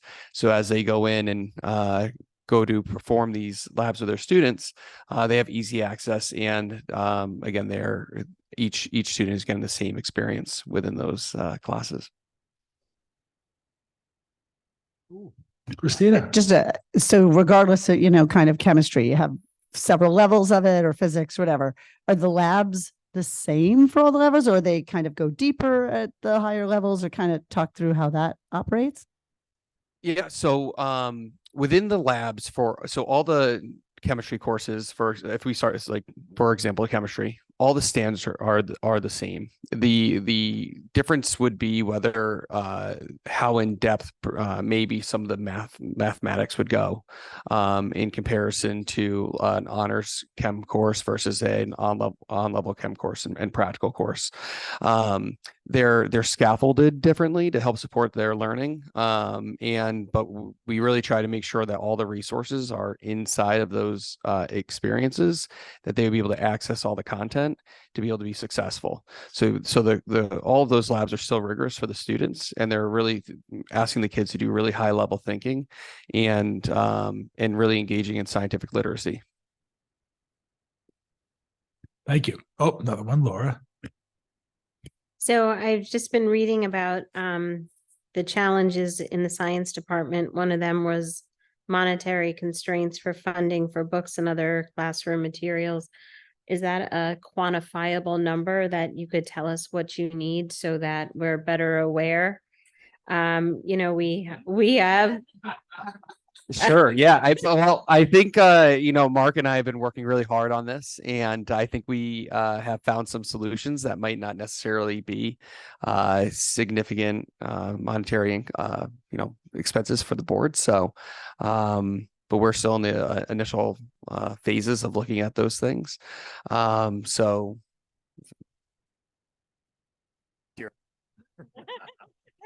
So one of the things that I did when I first took on the high school responsibilities was to start an audit and to meet with each of the individual house administrators and program administrators to talk about their needs. One of the things that Sean and I have talked about quite a bit is the opportunity to use open ed resources, which are free. So instead of having to go down the road of purchasing a textbook, we have access to materials that are vetted and appropriate for certain courses. And that looks to be the road that we're going to take some of our chemistry courses down, seeing as in the curriculum management plan, they're up for review. I mean, the worst, Free.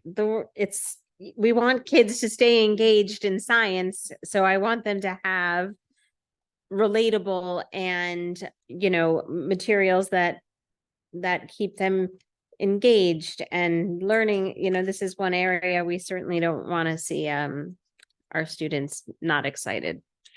Well, in the wonderful trade-off of looking at open ed resources is that then we can shift funding to support transportation costs for some of the experiences that the students otherwise would not have. So we are going to look at repurposing. So we still will need money. It just might be in other areas. I can have Karen? a follow-up question to that, which is, my understanding is that in some of the science programs, the field trip budget has been cut in order to assess, has been cut. So my question is there any documentation that can identify what field trips have been cut and the amount that costs? Because I think hands-on experience in the science areas is really critically important. And obviously it puts us a step ahead of other, other high school institutions. And so if we had that information, that'd be helpful, particularly in our budget cycle we're going in through now. But I also know that that's for next year. And obviously I want to see if there's an impact we can make for the kids this year, so they're not missing out on opportunities that maybe other classes had had. Sure, absolutely.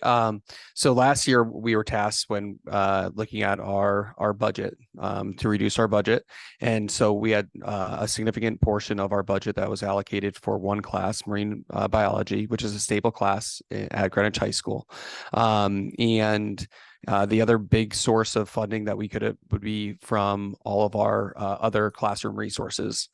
So in order to, which covers the rest of our science courses, and all those other science courses, the rest of that money is going into hands-on activities and resources for the teachers and the students to be able to do those. The marine biology course is still going on field trips, but they're going to have to cut them approximately in half for that. We are currently trying to work with other with the Greenwich Alliance and to see if we can get some of that funding back for this year, because Hey, Sean, what's that number?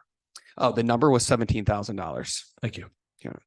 And so we're trying to work with the Greenwich Alliance and see if we can do something with them, at least with potentially getting some alternatives, maybe field trips, or getting some people to come in to still give those kids those experiences, but the students are still going on those trips. And our marine bio teachers are working really hard to schedule and see how they can make that budget work for the year. And just so I understood the first part of your answer, though, is that while there were some budget cuts, the budget cuts of the 17,000 were utilized. Understanding you had cuts, right? You're taking that money from that particular course, but applying it to other courses for academic advancement and the hands-on types of activities that we were talking about. Yes, absolutely. Especially, so all of those resources that were not cut from our teacher supply line, those were going directly for all of our hands-on experiences, such as doing dissections within the classrooms, which included marine biology, anatomy and physiology, biology, our AP biology courses, all the different lab materials that are required in chemistry and biology, environmental science. And those take up a significant amount of our budget every year. We definitely go through all of our budget for our teacher resources, and especially when it comes to updating new or updating our microscopes, or getting those fixed, and other things that need to get repaired within so those are all encompassing. Karen Hirsch. I know you were talking about hands-on experiences and field trips and things like that for the high schoolers in science. I know a lot of the elementary and middle schools work with a lot of our local educational partners for some of those. And I don't know if I assume the high school is also working with them because they offer some things. They come in and they also offer opportunities at reduced costs. I'll use Sound Waters as an example. But I know there's a lot of other local, Bruce Museum offers. It's probably more for elementary age, but, I don't know if we're working with those at the high school as well for opportunities for the students. I know we've worked with them in the past, and that's something that especially for marine biology, that's something that we've been in discussion about. Okay, anybody else? Mark? Okay, the math department over the summer had 3 projects that were worked on, and I'm very grateful to the faculty who put the time and effort into that work. As many of you know, last year was our first year with Big Ideas at the high school. So one of the things that we do in all our courses at the high school is that we do regular math audits, monthly monitoring of our curriculum and instruction. And we take that information at the end of the school year, and use the summer months to refine our curriculum for the coming school year. So we did that with big ideas and courses in Algebra 1, Geometry, and Algebra 2. So we're really excited about year 2 of big ideas, and are proud of the work that we've done revising and refining our pacing guides. The second area that we looked at in line with the district goal around SATs is we wanted to look a little bit more at, where are our high leverage areas. And for us, one of the courses that our students take as juniors is called Algebra 1 Geometry Course 3. They tend to be our students who need a little bit additional support and remediation. One of the things that we're trying out this year is we'll actually have some co-taught sections of that Course 3 course. So we were able to have the general ed teacher and the special ed teacher work together around what that course will look like and what changes we want to make there, as well as also infusing more SAT practice into that course and curriculum. So we're excited about this new venture this year, and hope that that will yield some nice results for us as a community, and certainly for those students. And then the third area that you've heard me speak about before is this is our first year with AP Pre-Calculus. The good news is, as you've heard me say before, is our honors pre-calculus was far beyond what AP pre-calculus was expecting. So we spent a lot of time last year in PLCs and collab groups getting ready for that AP pre-calc this year. But the College Board was nice enough in, I think, May or April to release a 200-page document as to what they think AP pre-calculus will finally look like. And it included some example questions so that our teachers could get more familiar with that. So we did spend some time over the summer with a group of 5 AP pre-calculus teachers getting ready to hit the ground running in August. And so far they're off to a really great start, and we'll continue to monitor that work as the year unfolds, and really make sure that the students are having a really quality experience, and that, any changes that need to happen to the curriculum or instruction are happening in real time. Christina. Thanks, Andrew. Just jumping back to our multiple jump math kids. I know we had approved the new course, but we're not running it because we don't have sufficient students. But has a curriculum for that course been developed, or that, kind of, if we know we're going to need it, we'll do it next summer? I don't know if you want to talk through that. Yeah, great question, Ms. Downey. So shortly after you guys approved it last spring, we got started right away with the hopes that we would be able to run the course. So we do have all the front-facing documents prepared. You should be able to see them on the Greenwich High School website. And we are in the process of developing the inward-facing for the teachers. So in the event that we are able to run it, the teachers won't be able to at a disadvantage. I was going to ask the same question. Go ahead, Laura. So again, I see budget constraints are another issue for the mathematics department. So just as I asked before, is there a quantifiable need that you can give us a number so that we can ponder it? It's going to be budget time upon us soon enough. And again, this is, one area where we certainly shouldn't be using textbooks that are, old and not relatable or aligning as best they do with our expectations. Thank you, Ms. Kaufman, for that question. And just to frame it real quickly, I think one of the great things that I've been part of since I joined GPS is the opportunity to look at our Algebra 1 Geometry and Algebra 2 curriculum. And I was very happy that when we were able to adopt big ideas 2 years ago. So as we've been able to kind of make our way through that adoption process, it obviously has become clearer and clearer that we will need to update our other materials. So as you'll see next month on our curriculum management plan, our hope is to tackle the next level after Algebra 2 is pre-calculus and calculus. Certainly our kids, as you'll see also in our look at how they're scoring on APs and SATs, we're proud of the work that's happening. The kids are not at any disadvantage, but it would be nice to have those updated materials and all the resources that come along with those updated materials moving forward. So I look forward to forming another textbook committee this coming school year. Hopefully some of the board will join us again, like Ms. Hirsch did a couple of years back, and be part of that work and present that As far as the cost, preliminary, I think the number I gave to Mr. D'Amico here was somewhere around $125,000, which is on par with what we spent a few years back on Big Ideas. Thank you. Mr. D'Amico. Thank you. For English, we also had three areas of focus, and we had a fierce little group working on these. The first was we use Khan Academy for SAT prep and grammar work. It's personalized and but gamified. Teachers had expressed difficulties integrating the work with some inconsistencies in how far they got, and they expressed that a student could master out in Khan, but then when they applied, say, the grammar work in their real writing, it wasn't enough, it didn't transfer.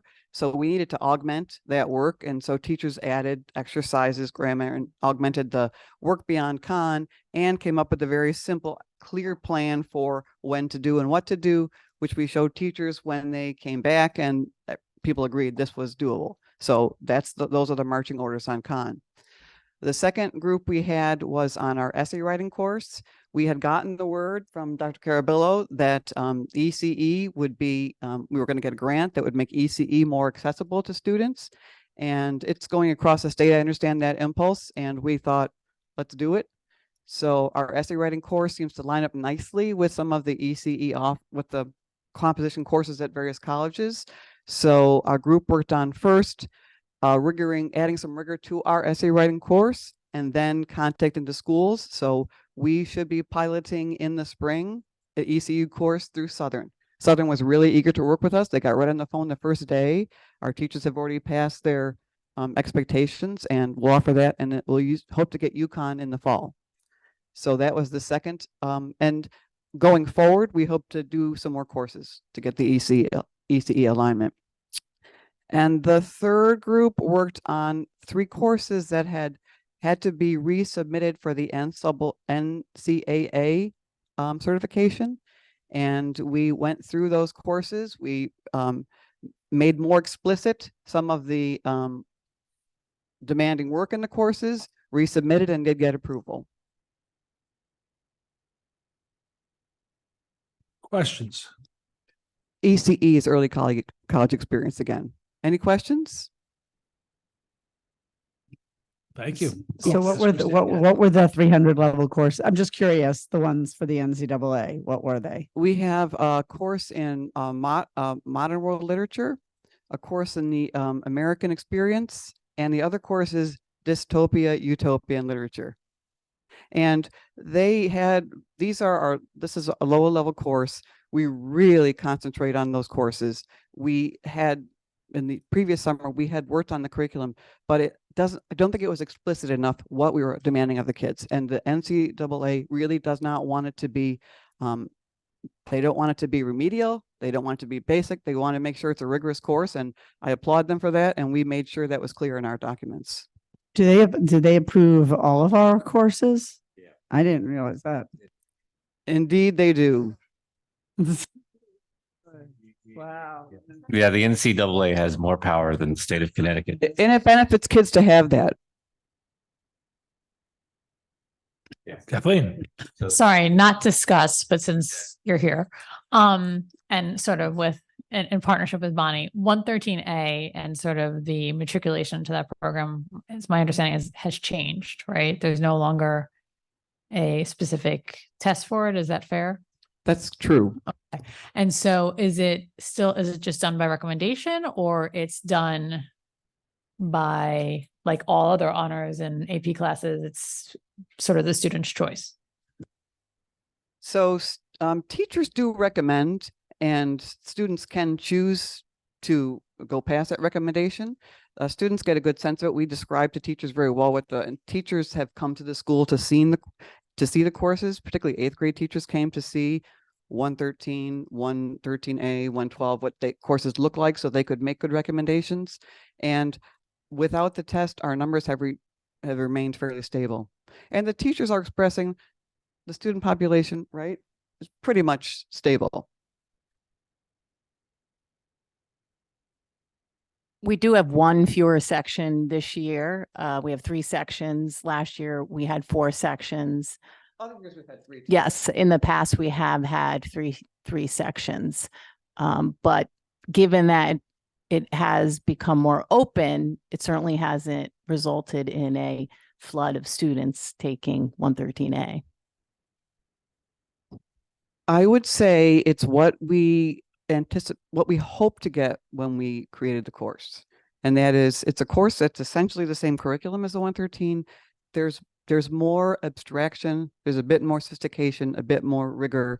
And the students recognize going in, that's what they're going to get, and that's what they do get. And now I know I'm going on like a minefield here, but so have we considered the fact that given the change that it has to be weighted like the other? I would say for certain, there's not more work, and students know that we're not adding more work. It's not more difficult. The grades are not different. We compare the grades very fastidiously, and we really, we don't have any weights in 9th grade. So 113 isn't weighted over the 112, and those are a bit different in their pacing too.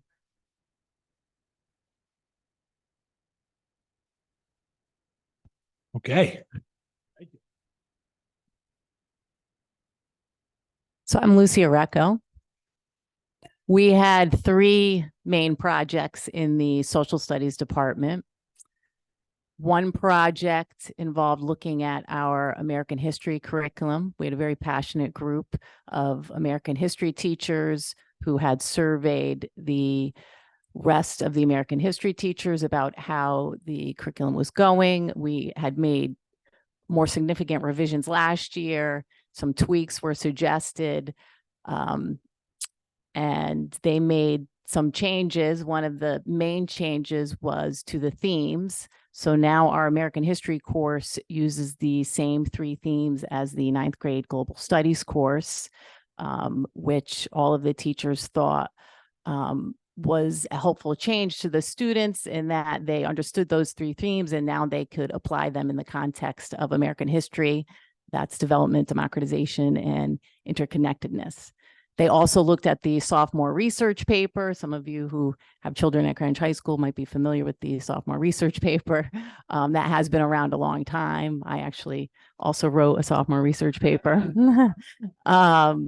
And overall, the teachers are very happy with that project. There were no significant changes to it. So the group developed some additional resources for the teachers.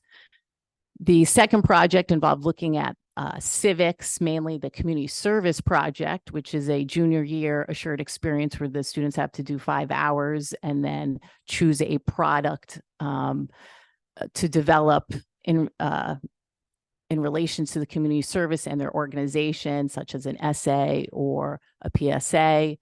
They took a look at that project, streamlined it, no major changes. And then the last project involved a group who took a deep dive into artificial intelligence and looked to see what was out there and developed resources for our teachers in terms of how they should start thinking about revising their assessments or activities in light of AI being available to students. That research and project is ongoing, given AI is constantly evolving. Questions? Karen? Well, at least 2 of us had a question on the AI, and I'm going to, so yeah, the last sentence here, right, is finally we complied AI related sources for teachers to inform their instruction. And let me just make sure I understand it based on your comment, was that you were looking at AI in the sense of educating the teachers because that resource is out there for students who may be using it to enhance their submissions to teachers that aren't really what their own work. I mean, right? Because we all know what ChatGPT does, and it's a mechanism for, in my mind, cheating. And so is this a way to enhance what what teachers have at their resources to review materials to make sure their students are doing their own work? It involved really showing teachers how they can change an assessment question to assure that students have to use information that, you know, is not available through AI, such as including evidence that came from class discussion, or evidence from certain sources that may not be available on the internet, things like that. We do have tools, software that enables teachers to detect AI, but that wasn't the focus of the project. No, I understand. So it's basically teaching teachers to be smarter than AI. Got it. I love it. I mean, this is an area where, like, you know, we used to have Cliff Notes and teachers would know when you read. Yeah. So this is like a whole nother level. And I commend you for thinking of creative ways to detect it. I just have to say, as the English person too, we know what our charge is, and that is to help students think critically, think for themselves, evaluate evidence, and express themselves articulately. And while we are really eager for them to know the latest in technological development and AI, we still want them to develop those skills for themselves. So that's our commitment. I have a question. Could we say, or could it be interpreted that the Chat GPT is to writing as a calculator is to math? Not really. No, because the calculation for writing, you are trying to express your own idea, your own opinion. So to outsource it to someone else to express it is really not comparable. That's in calculation, and I really can't speak of the math part. You're not expressing that's not the same as far as that goes. What about a translator for a language? Translator that's your ideas, your expression, just put in different words. There's no problem with that. Okay. Thank you.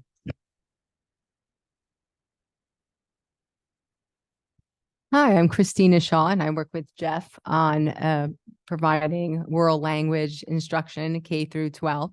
So the focus for 9 through 12 was similar to the K through 8 focus on engagement, alignment, and effective assessment.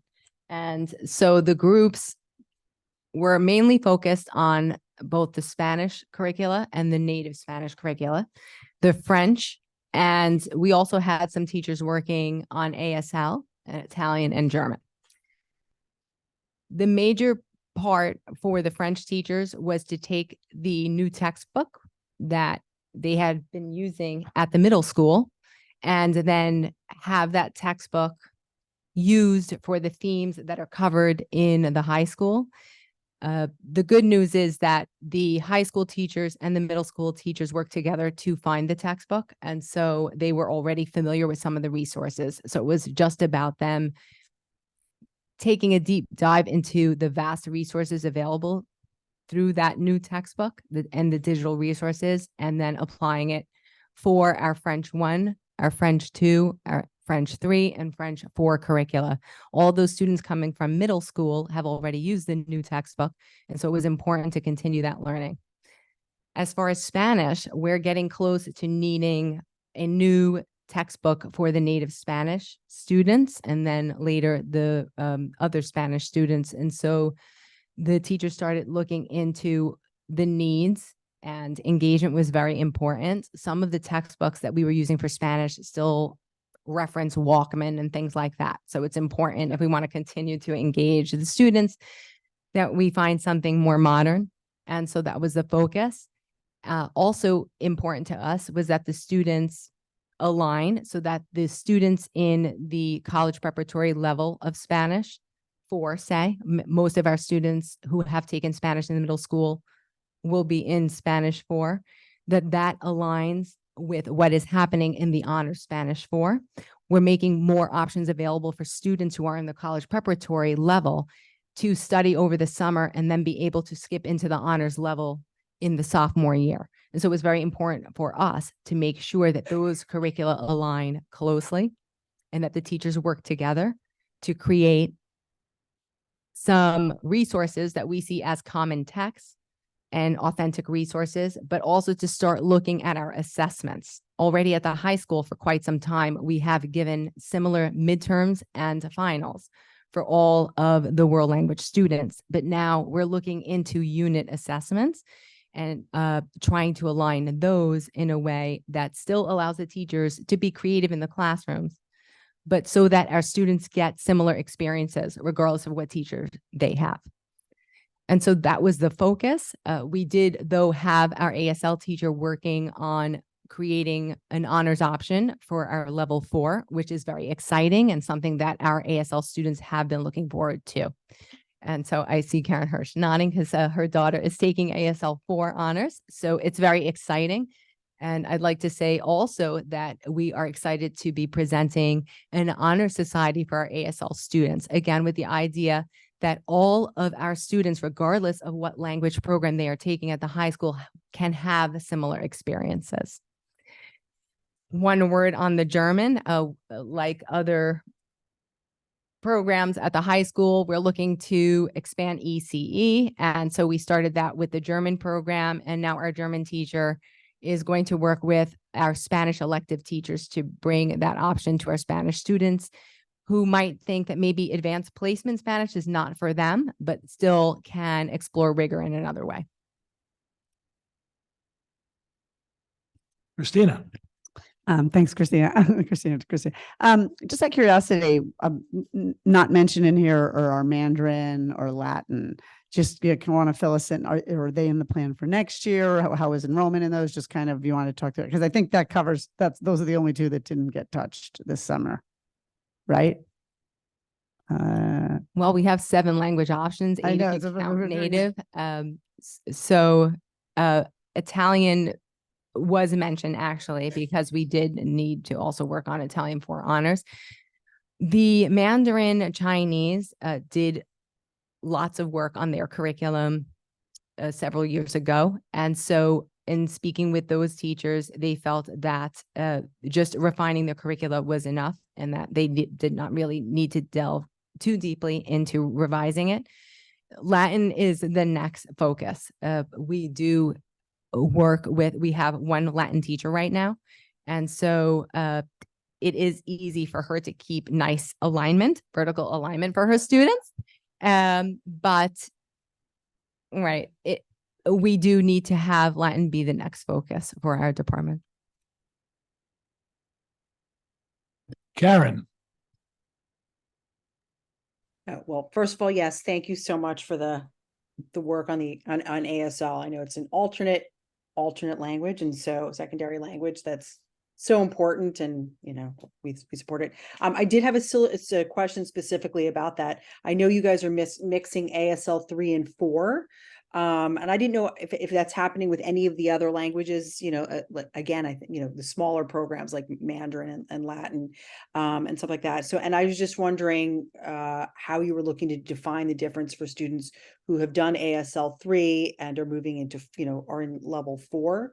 And I know, you're doing work for the honors program and other things like that. So I was just curious if there's any other languages that blend like that and how we're making those differences. Is that what Summer was working on? Specific? Right. So we had our ASL teachers working on that. And so it depends on the number of students looking to take the course. And so sometimes we will have enough students to open, say, an ASL 4 course on its own. And other times we do blend them together. There are other language programs that do that. Right now, this year, we're also running French 5 and 6 together in the same classroom. Our Italian 4 and 4 honors run together, as well as a Mandarin 4 and 4 honors. And there have been years that we have even run German 4 honors and AP German all at the same time. And so it depends on the language, but the way the French 5-6 has been running the longest. And I know in Latin, we do something similar. What we do is that we will run the same themes. So if we have Italian 3 and ASL 3 and 4 together, the teacher will keep the same themes for the students. Maybe one theme might be travel to another country. And so then that theme will come with it differentiated work, depending upon whether the student is a level 3 student or a level 4 student. There are some times that the teacher would focus on giving direct instruction to one group or the other, and other times that the students work all together. And so that's how we have made it work, having 2 levels in one classroom at the same time. Thank you. I was just wondering, because I know it's a unique format, so I'm sure it's very helpful for the students as well in there to help support their, the students that haven't been through it yet. Okay. Well, on behalf of the entire team, we thank you for your time and your thoughtful questions and your praise of everyone's hard work. I really appreciate that. So thank you so much, everyone. Great job. And we look Thank you, forward to coming everybody. back in October with our robust curriculum management plan and our achievement report. And we're looking for, Mike has one. Go ahead, Mike. So I had 2 comments. I know everybody wants to get along, but it's 2 hours, so I appreciate it. So it's all right. So do I, so I don't feel bad. But they're teaching my children. Fair enough. Fair enough.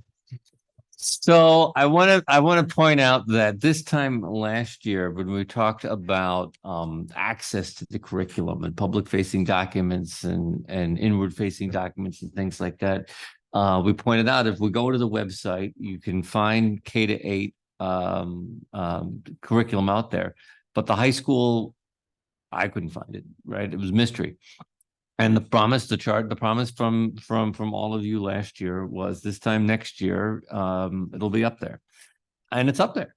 Which is awesome. There's a couple of, obviously it's there's a couple things with that down on it, but most of the links almost all the links are live, and that's great.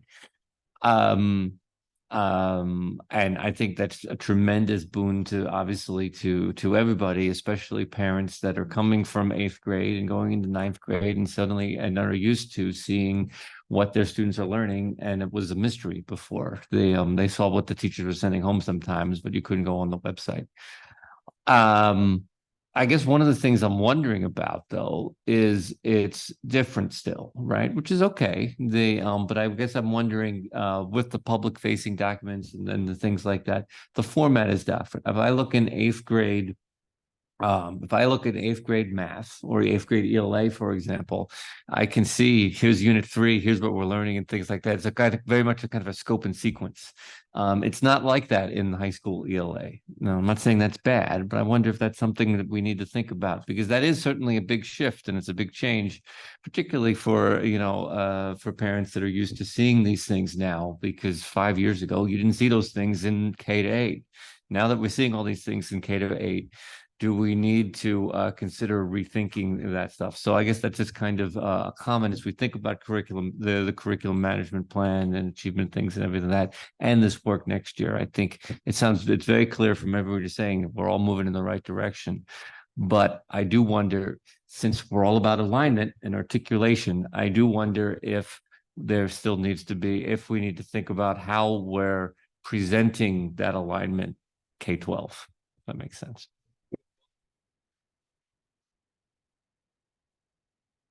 So that's one of the reasons. And I know when I emailed the board early in the summer that we have Mark overseeing K-12, because we're working really, really hard to make sure that we're systemic in everything that we do. In our cabinet meeting this morning, we were actually discussing that very issue. And Mike Antonaccio is in the process right now, taking what we have and making sure, like in the K-8 area, it's K-12. So you may still see it at the high school, but our parents, when they're leaving our K-8, should be able to see it on the district website. So we're in the process of doing that as well. Okay, great. Thank you. Fantastic. Excellent work. Everybody, thank you very much. Thank you so much. Thank you.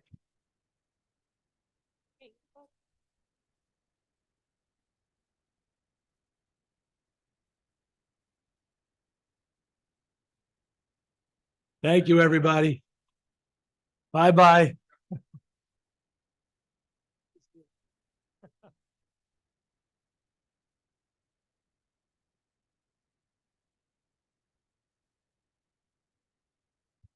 Enrollment update. You're up, Dr. Jones. Thank you. So you have before you, the numbers as of September 1. And again, we keep watching these all the way through. Probably, I mean, on the first page, what you're looking at is that pre-K 5, you see lots of yellow. We're so thankful that those yellows didn't keep popping up on us. We were supposed to be able to reduce 3 sections. We were only able to reduce 1 section this year in elementary, and a week before school started, we were able to make some internal shuffles inside buildings to take care of what we're seeing in kindergarten. On the page, it's a double-sided document. On the back side, you can see a little bit more of what's happening, and especially on that bottom right-hand box, you'll see in K-12 total, we're up 208 students above projection, that was a lot. And most of that is actually, you'll notice if you look at the kindergarten line up above, there's above projections, 101 students just in kindergarten. So, last year we were up 90 students above projection and we didn't go down. This year, again, we're up 200. We didn't go down. And so we're not seeing that trend. And it'll be interesting to see next year, what happens.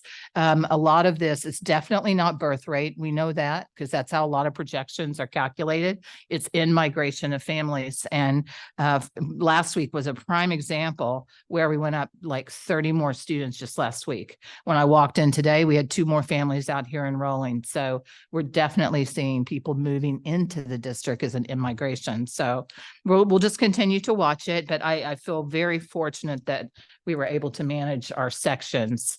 It was challenging, but they've done a great job. I'm going to start with a question.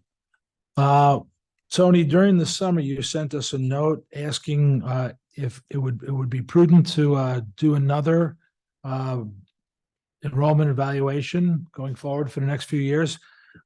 My advice at that point was no, because it looked like we might be out looking for an answer that the last study didn't show us. So I didn't want to give that perception. Now with this change, which is not accurate with the projection we received, it might be arguably prudent to now do this further study that you had discussed. So in the summer, I was actually talking about utilizing even a different firm, which it's, basically $20,000 projection versus, $3,000, which we do a projection every single year. And we do it on October 1. But as I started really even digging into that, and I work with Jen Lau on all of this, we are planning to stay with Dr. Prouda this year, but we're asking for a deeper analysis, which we're trying to look at some of the housing development, what's happening at a little bit deeper level that goes beyond birth rate. And part of the reasoning there is the other major firm that does, and you'll understand why I don't want to do this, that does enrollment projections is SLAM right now in the state of Connecticut. So I do not want to get a bigger number or something. And then they think we hired them, for that reason. But the person who used to work for Malone and McBroom has moved.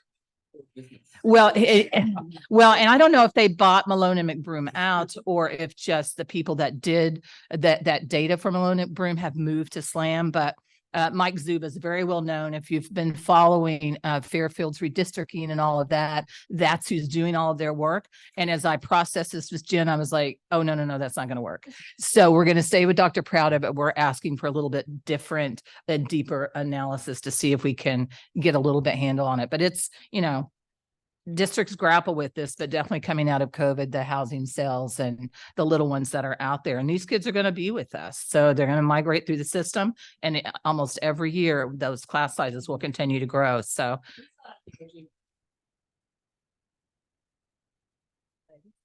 So little babies, lots of carriages.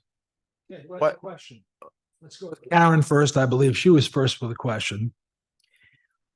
So just a couple of observations and just interesting if you're also tracking the data to understand it. So I realize that we have 101 more projected of kindergartners, but based upon last year's number of kindergartners, it's only a difference of what we had last year versus this year's 6 students. So I think our projections are just becoming more and more off because it's, it's a difference of only 6 students between what we had last year in kindergarten and this year. So I'm just curious as to how far off we can be on our projections. The other thing that I noticed is we're losing, if I look at, where we're dropping, where we're increasing in kids, it looks like definitely in the middle school, it's either pretty flat or we're growing a couple of kids here and there over the course of time, but we're definitely, I'm just curious as to understand, do we think we're losing kids between the 5th grade and 6th grade levels because they're going to a different middle school, because there we're down numbers between what we had last year in 5th grade at 620 kids and now what we have this year at 513, and it's 7 kids, but it's relatively flat. But then I see another big drop between 8th grade and 9th grade.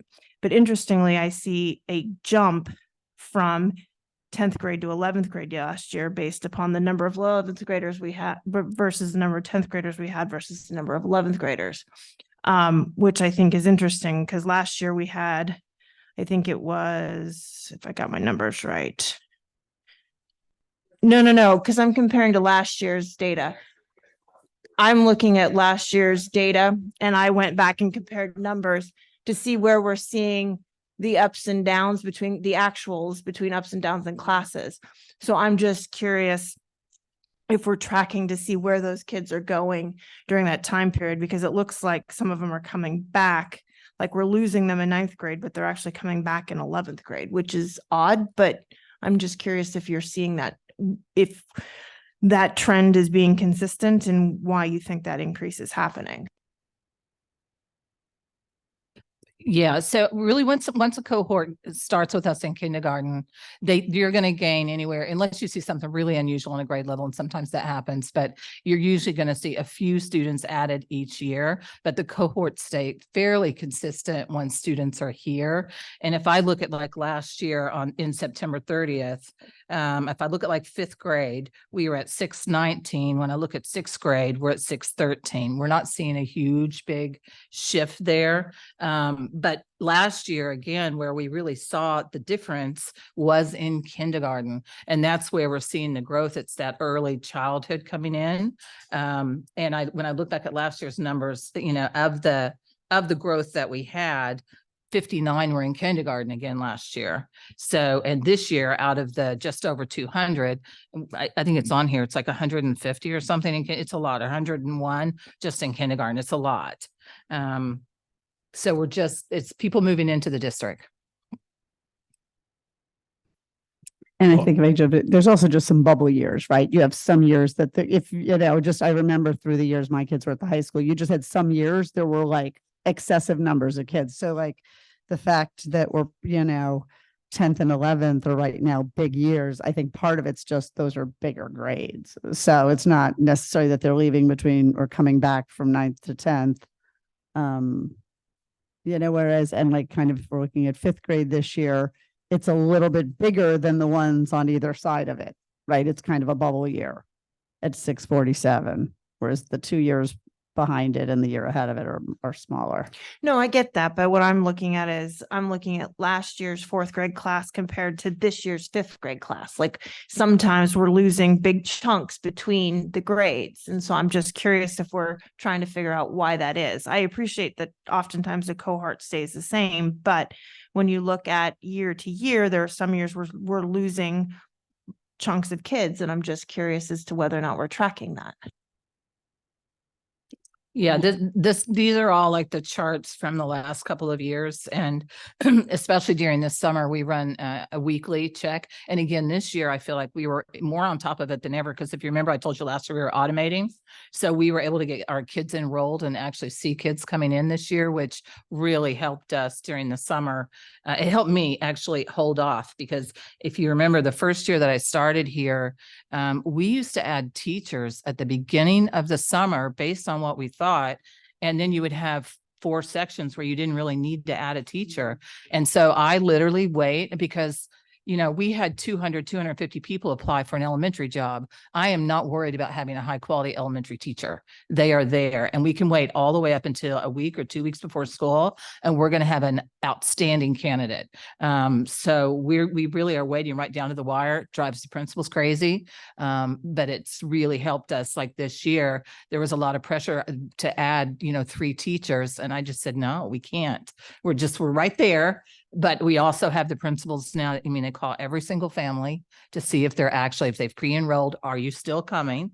Because sometimes they'll pre-enroll with us and also apply for a private school, and they're waiting to see if they get in. You get stuff like that happens. So we really do track it very closely.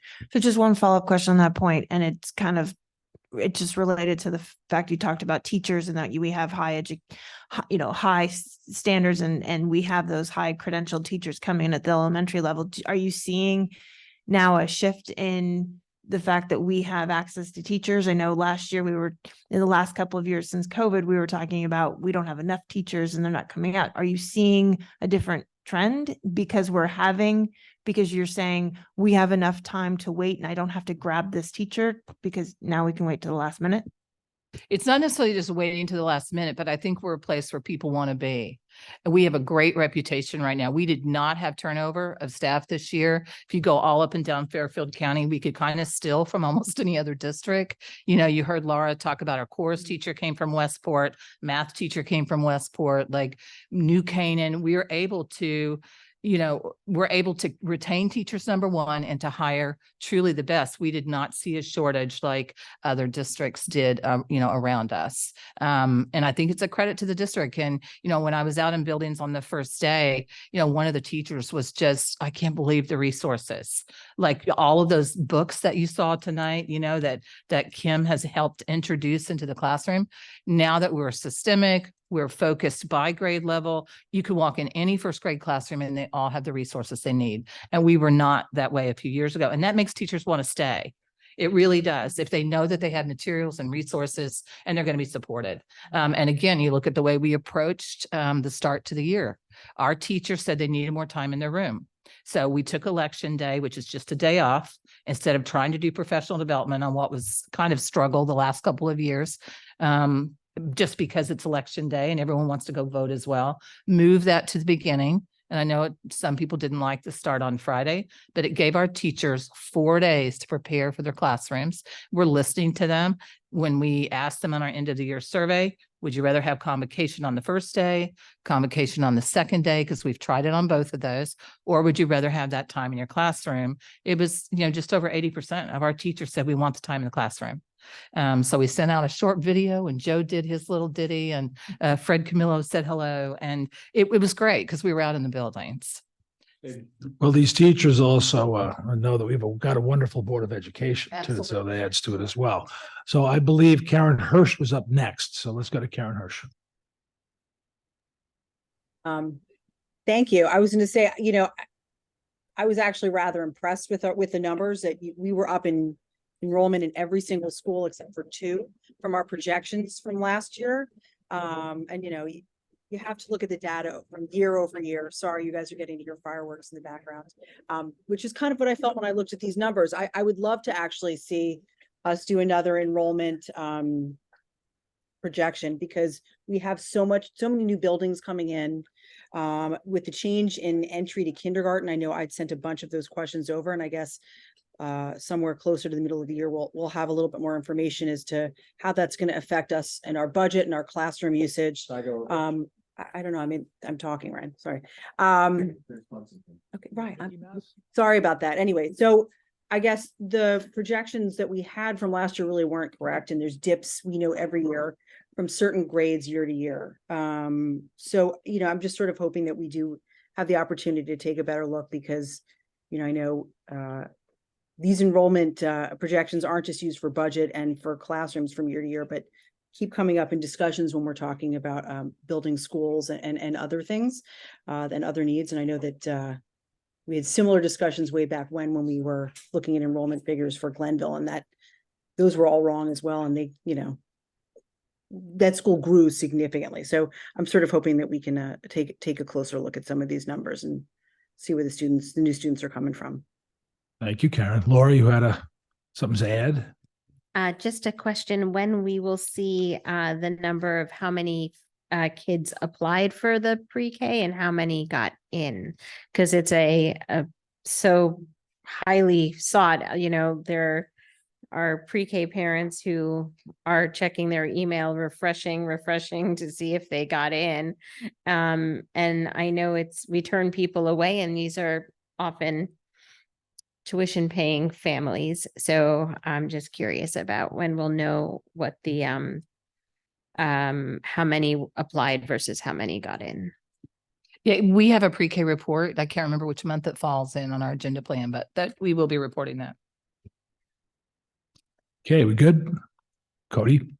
How good is the data we have on private school enrollment? Do we know what the total number of kids that are in like the addressable market for each one of these schools? I don't know that we don't really have it by address, but on the state, they collect that data. So we have pretty good numbers for Connecticut. I'm not sure we have the New York. Do you know, Anne? I don't think they get kind of pulled into that, but we do definitely for the number of students who are private within Greenwich. But do we know oh, for Parkway's district, there's X number of kids? There must be some way we can, that would be so interesting. I thought in one of our other enrollment reports, we had like Greenwich Country Day and we had that in the second report last year. Yeah, we have that, but we don't know at Greenwich Country Day, which elementary schools are those students zoned for. Well, we obviously have their numbers. Greenwich Country Because it would be a really interesting, like the revealed preference, right? You have it's not a perfect signal, but a good signal of improving quality in a school if you see fewer and fewer families opting to go to private school and vice versa. It's just like an interesting, kind of outcome-based measurement. Yeah, and I will say next month when we do the achievement report, one thing that is so impressive is our survey data. And you'll see how happy our parents are. Last year was the highest year we've had. Very, very strong data. Michael. The danger of this report every year is the challenge in interpreting it, right? So I think we have to make sure we call a spade. Overall, the headline here has to be that enrollment is up, right? Over last year. It looks like that last year it was at our actual hard numbers in October, it was 80, our enrollment was 85-35. This year, right now, we're at 86-22 on this report. That's, I think, 87. That's an enrollment. That's an increase of 87 students. 23 of those, it looks like, are in pre-K or so. So we definitely have, so enrollment's not up everywhere, and it's not off, it's not up historically, but it is a modest increase. The kindergarten enrollment is up 6 from last year, which is the second year of an increase in term. It's 100 points over our projections. I think the Iowa caucuses we have a better chance have been more accurate in projecting that in recent years than our projections. But it's maintaining the trend from last year with a modest increase of 6 additional students, but last year was a significant jump. But overall, the enrollment is a modest increase is what we're looking at. Okay. And Karen, we could try to wrap it up again. Jump in then, Christina. Oh, the one question I had is, we include in this report, the enrollment in the pre-K. And again, I'm curious to see, we don't count that in our overall enrollment for multiple different reasons, but I'm wondering if that's something that we might be considering looking at sort of going forward again. I think That was, that was in the numbers I just quoted, yeah. Yeah, no. I'm saying it's in there, but when we do overall enrollment, as some of the other discussion, we don't tend to look as much at pre-K, but I think that there's going to be a major shift in the next couple of years. I think we started again because of the change in entry date for kindergarten. So I was just curious if we can, get a little, look at that, because I have a feeling we're going to see more parents, needing our preschool and programs. Yeah, I can tell you, in our pre-K class, we have 13 children with special needs, 15 who are peers that fall into that category. So building the FY25 budget, we're building an additional 2 sections just in case. I'm really hoping we won't need to, because the way the legislation is written, parents who want their children to go ahead and go to kindergarten, and there's a testing option. The state will be meeting about whether or not they're going to roll out an assessment that we all use the same thing, or is it going to be, we have to come up with something locally. But I expect some of those to ask that they will, go on to kindergarten. Special needs, you just don't know. And that comes down to their PPT. So a PPT could make the placement into kindergarten, or they may choose to stay another year, in pre-K. But we're expecting a 2-section budgetary impact, plus the 22-year-old program as well. That this year alone is an additional $1 million that we were not counting on. Yeah, I know you mentioned that the CSDE was meeting on September 28th to sort of discuss if they're going to do that standardized early entry assessment. And I'd love to be able to put that on a future agenda to sort of talk about that, because I think it could be very impactful, especially because we have the whole new pre-K program as well that we're enrolling at, a curriculum program that we're rolling out this year. So parents may actually opt to keep them that extra year because of the new program we've installed, put in place this year. Perfect. Christina, can we wrap it up? Sure thing. Just going back to the chart on page 2. So we have a lot of yellows, which I think we're just kind of crossing our fingers and hope no more kids show up, right? But then we have one green one. And did you do anything? Because it's kind of did we address, are we leaving that as is, or what did you wind up deciding to do? Yeah, so we would not take, because the number would go up there and just look like the other buildings. So you're just trading one building for the other, if that makes sense. We did have other buildings where there was green, we were able to move to keep them consistent. But this particular class also is one of our Title I schools. And so we try to look at what is the composite of the children and the, interventions that are needed. Okay. So what section did you close? You said we planned on 3, but we ended up closing 1. Oh gosh, because it's like a big matrix. What I can say is we had an ISD person who moved to Old Greenwich because we had to add the 4th section of kindergarten. We were able to do an internal move at Riverside to move a teacher from 1 grade level, where that grade level went up in size, and to add the 5th kindergarten. And then we did the same thing at North Street. We were able to do an internal shuffle at 1 grade level went up. And that's why you'll see some in yellow that are, closer. Like if you look at North Street, where it's 25.5 in grade 5. So they're like right there. That means they've got 25 and 26. However, what I say to the principals, I am much more comfortable having the larger class size in 3, 4, and 5, because so many students for core instruction go to ALP. So there's not as many students left in the classroom, where like 2nd graders or 1st graders, they're in the classroom. And this is also just a reminder, we have people that think we only ever go to 20 and 22 children in a classroom. And that is just absolutely not accurate. K through 12. It really is. It depends on how many children enroll and where they are. And in secondary, like how many kids enroll in a particular class.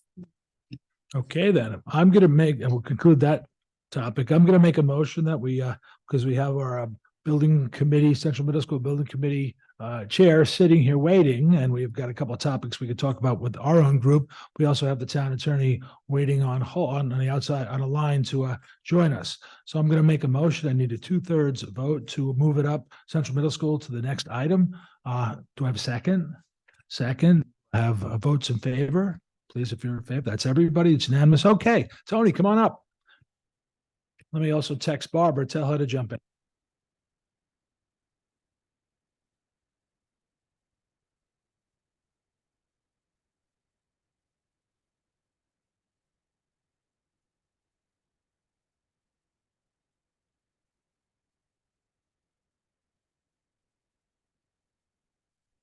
I will wait for Barbara to get on the, let me know when Barbara comes in, please.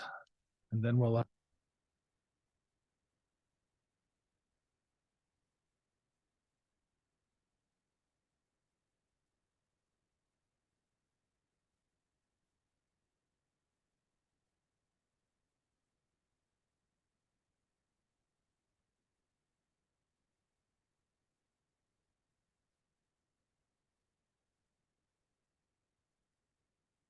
while we're waiting for Barbara, what I'll do is I'll talk a little about how we're going to talk about Central Middle School this evening. Obviously, we can say what we wish, when we wish, and how we want to say it within the order. But Tony is here to help those that need more information, to direct them to that information, for them to make an informed decision going forward.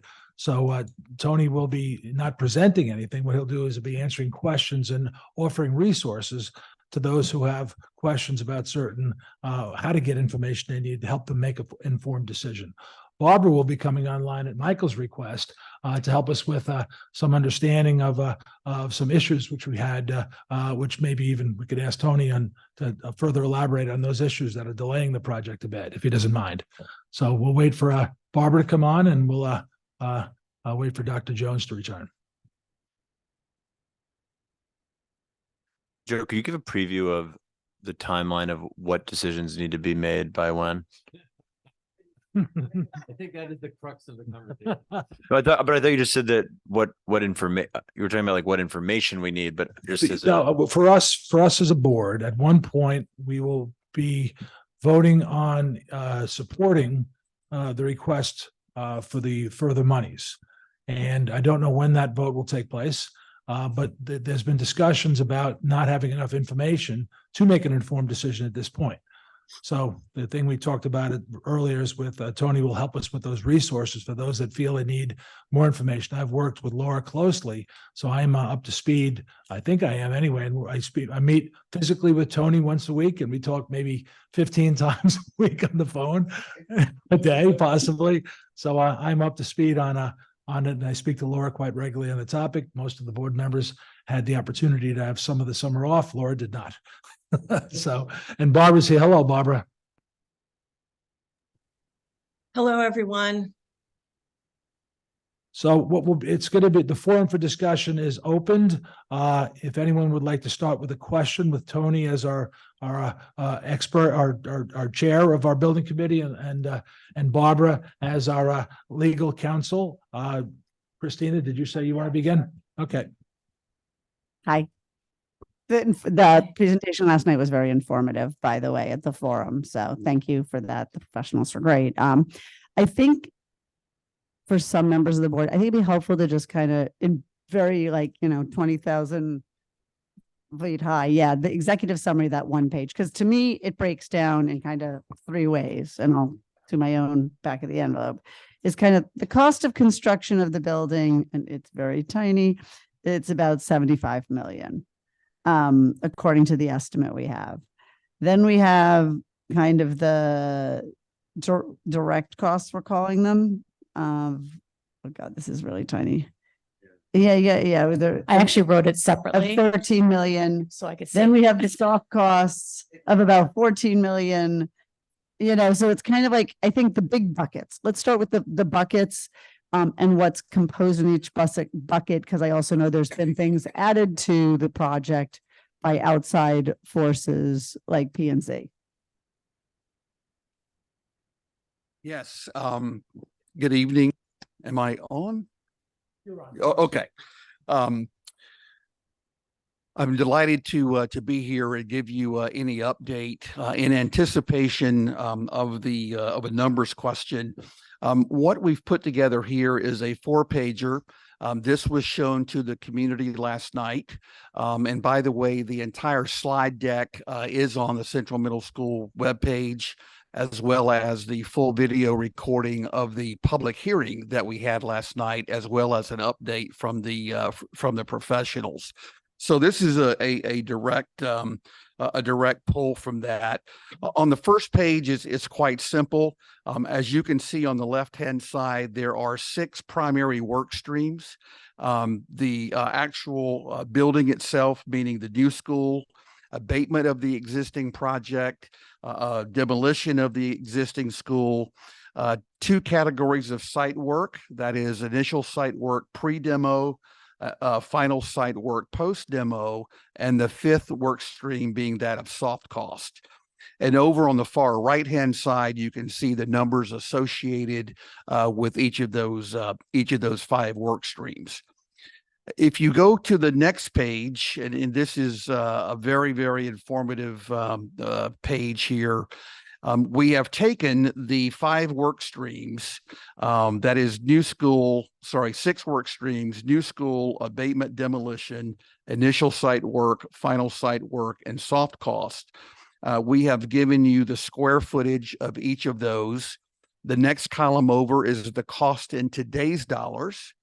The next column over is costs with the escalation factor, and we're using 5% per year.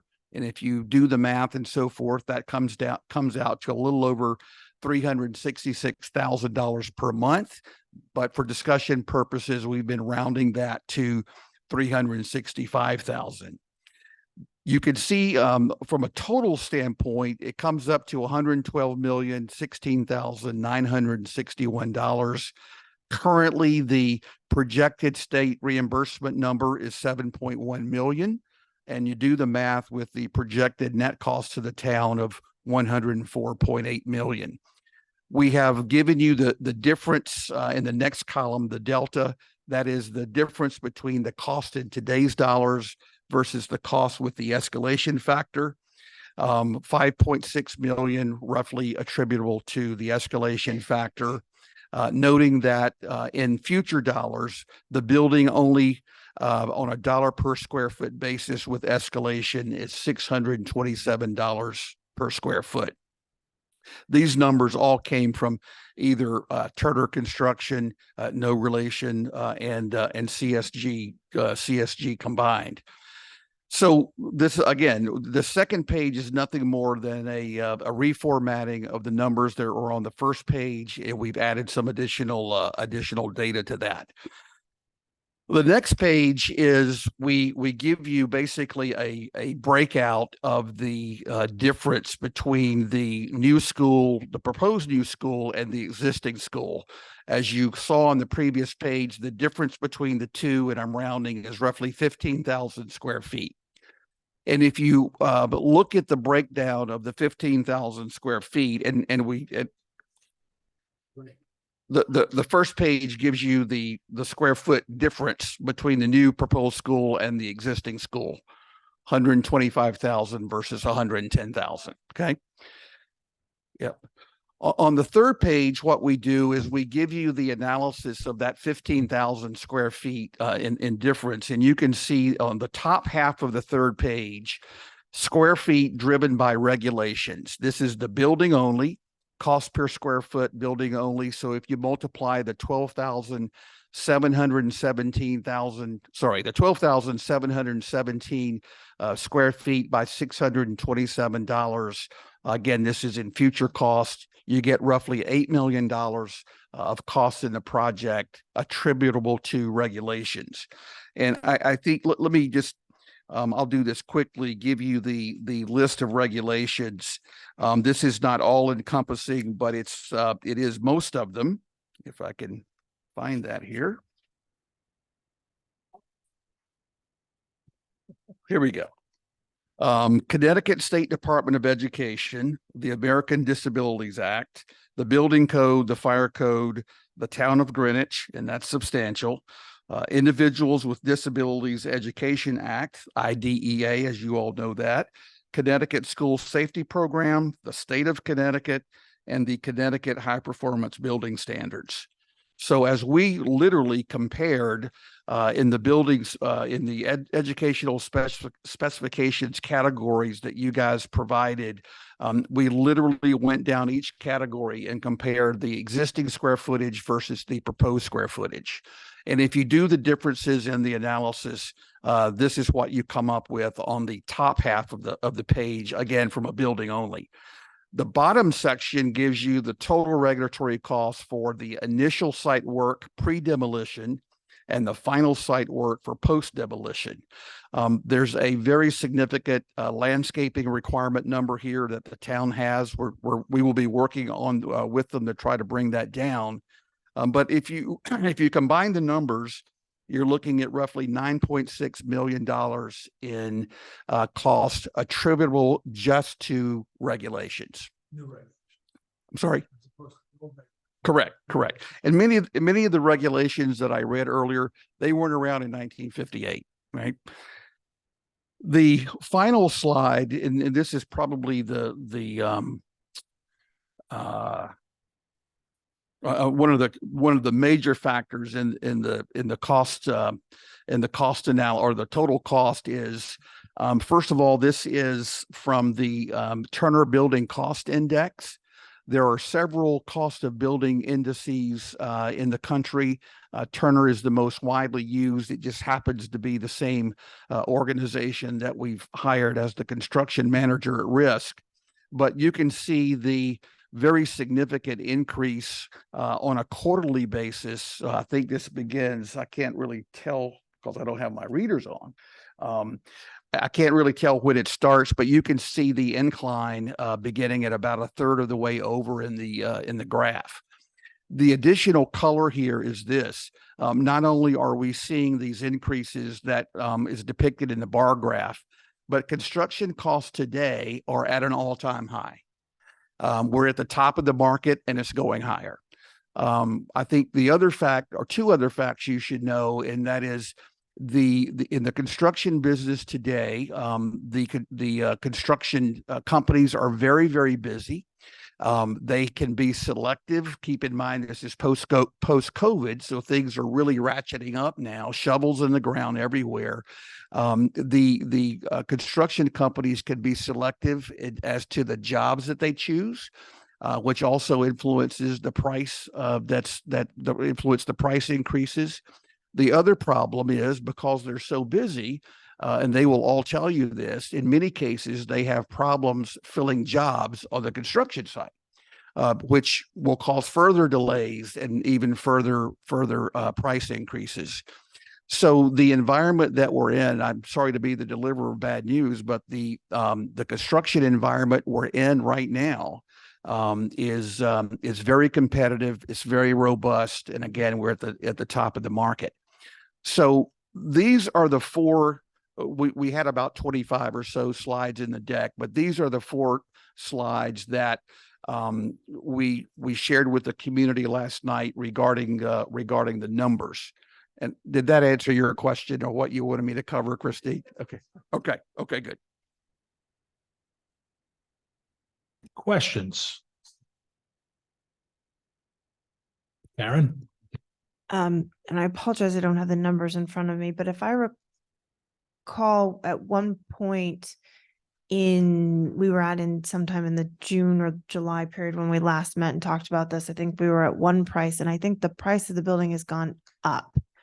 I think it's roughly 6 million or so. I may be off on my numbers, but can you add some color as to why the price has gone up since the last time we met to discuss CMS as a board? There is a 2-page document from Turner that gives probably 15 different categories of additional costs. And Karen, I don't know what they are, but we can certainly follow up with that.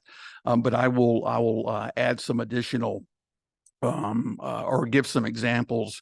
One example, for instance, was we had to add $550,000 for additional security.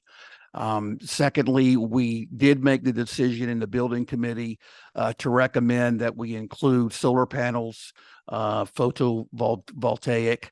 That is a cost of $3 million. And of course, that can be handled in a different way. That is considering a straight purchase of the solar panels rather than a lease maintenance arrangement, which would reduce the project by approximately $3 million.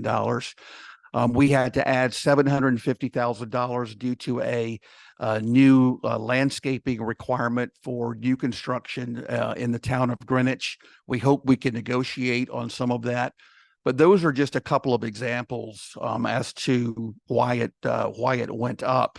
But again, we can provide the list that breaks all that down. Additionally, 4.5 million was planning and zoning related. And what were they requiring?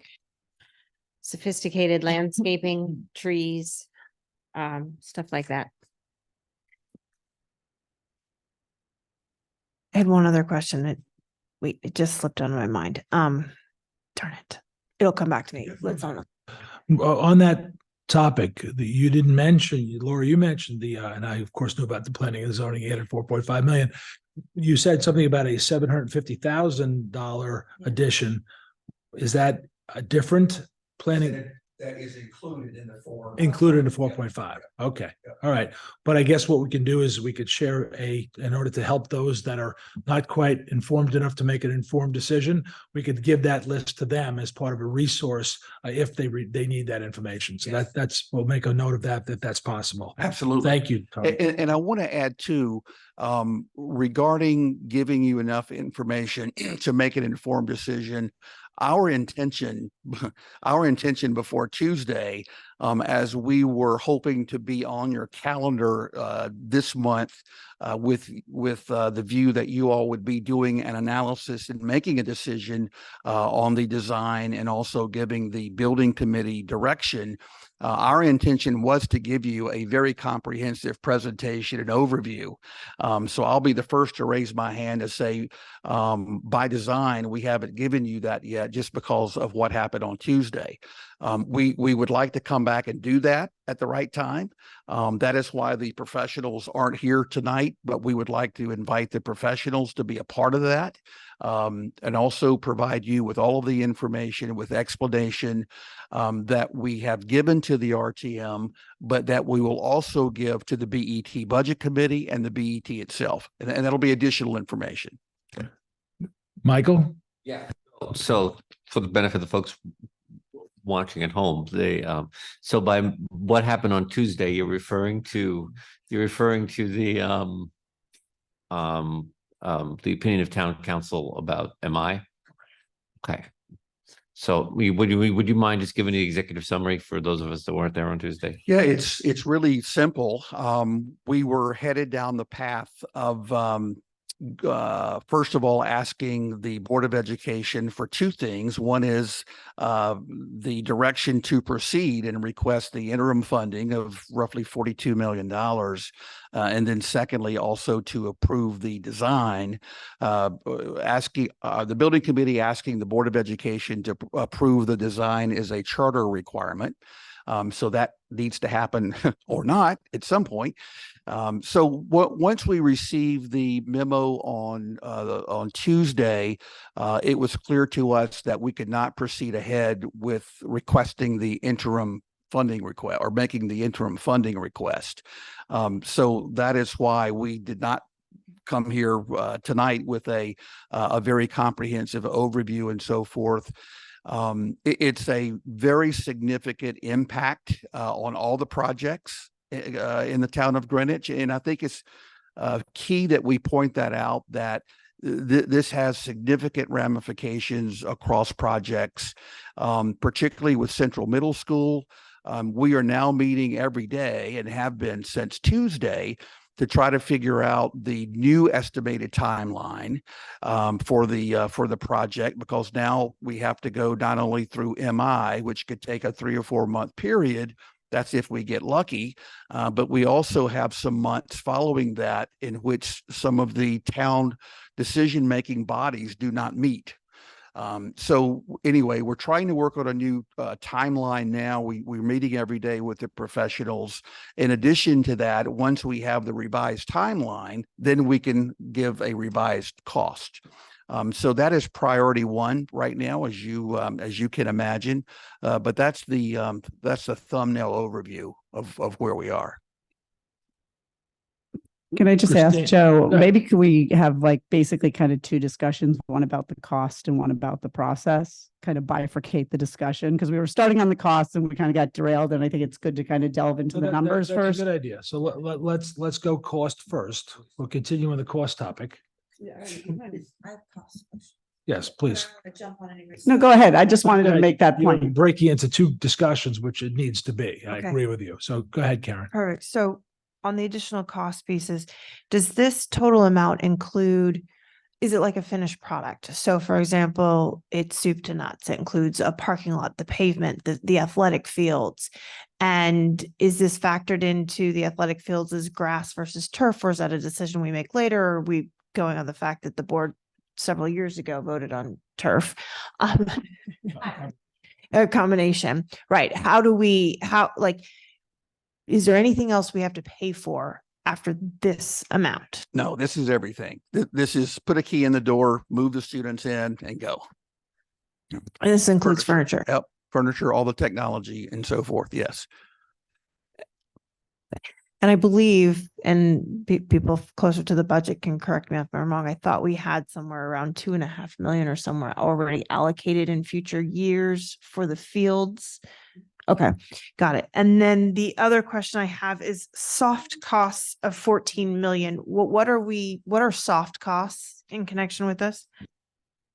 Yes, in your packet, there is a single spreadsheet that gives you a breakdown in the left-hand bottom corner of what the soft costs are. Primarily, it's architectural and engineering fees. There's some construction management fees, I think, included. But if you see the chart with multiple columns in the far left-hand bottom corner, you'll see the breakout of the soft cost. I'm happy, Karen, I actually went through, it was so hard to read, so I wrote it because separately in pen next to it's the first page. So, and it, I have your eyes, but so I literally wrote it down. So like the escalation and contingency is 13.3 million. The insurance and bonding is 2 million. The CM services is 6 million. And then the soft costs, as you put it, is 15. That's sort of the 75 to the 112. We made it small print for a reason. Go ahead, Laura. So obviously we hope not to have to use contingency funds. You always have to be prepared and have them as part of your consideration, but hopefully we're proceeding in a way very cautiously that those would not have to be utilized. And this also does not factor in that we are going to be, filing for a grant from the state for reimbursement. So the cost to the town would be lessened.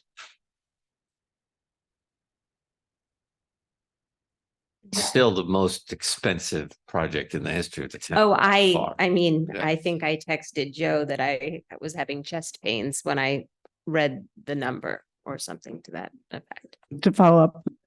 No, just one thing on that note, no, I'll defer to you, is every month or so, there's a Board of Ed chair Zoom call, and those that are in the same predicament we're in, building something, are going through the same issues. They're being scrutinized and by their local finance board about how the projects are just incredibly expensive, and it's across the state with all the Board of Education chairs. Go ahead, Christina. 100%. And I don't think any of us love the number, but at a certain point, I don't know what choice we have. I mean, the building needs to get built. I think while we may not have agreed on every element of the educational specifications, we're pretty damn close. Any de minimis changes in the size of the building do not have any significant impact on this bottom line number. You pull out a couple of classrooms, let's just say, you take out 2,000 square feet, whoop-de-doo. That's not getting us. So I think we as a board have to think long and hard. I mean, we have to get this building done.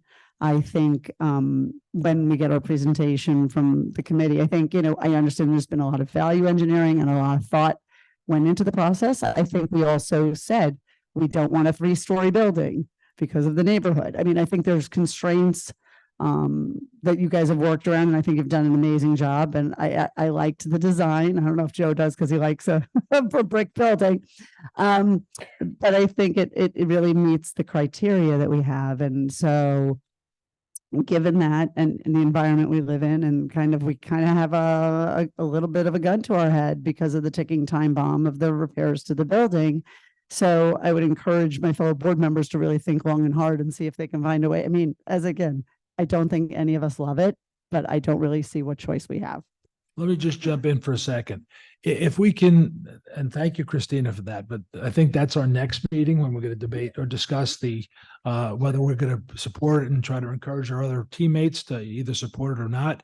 But we're just fact finding now because some members have told me that they don't have enough information to make an informed decision. So let's keep questions to just not persuasion, but just gather more details. Karen, do you have more questions about details? Or one thing I'll make.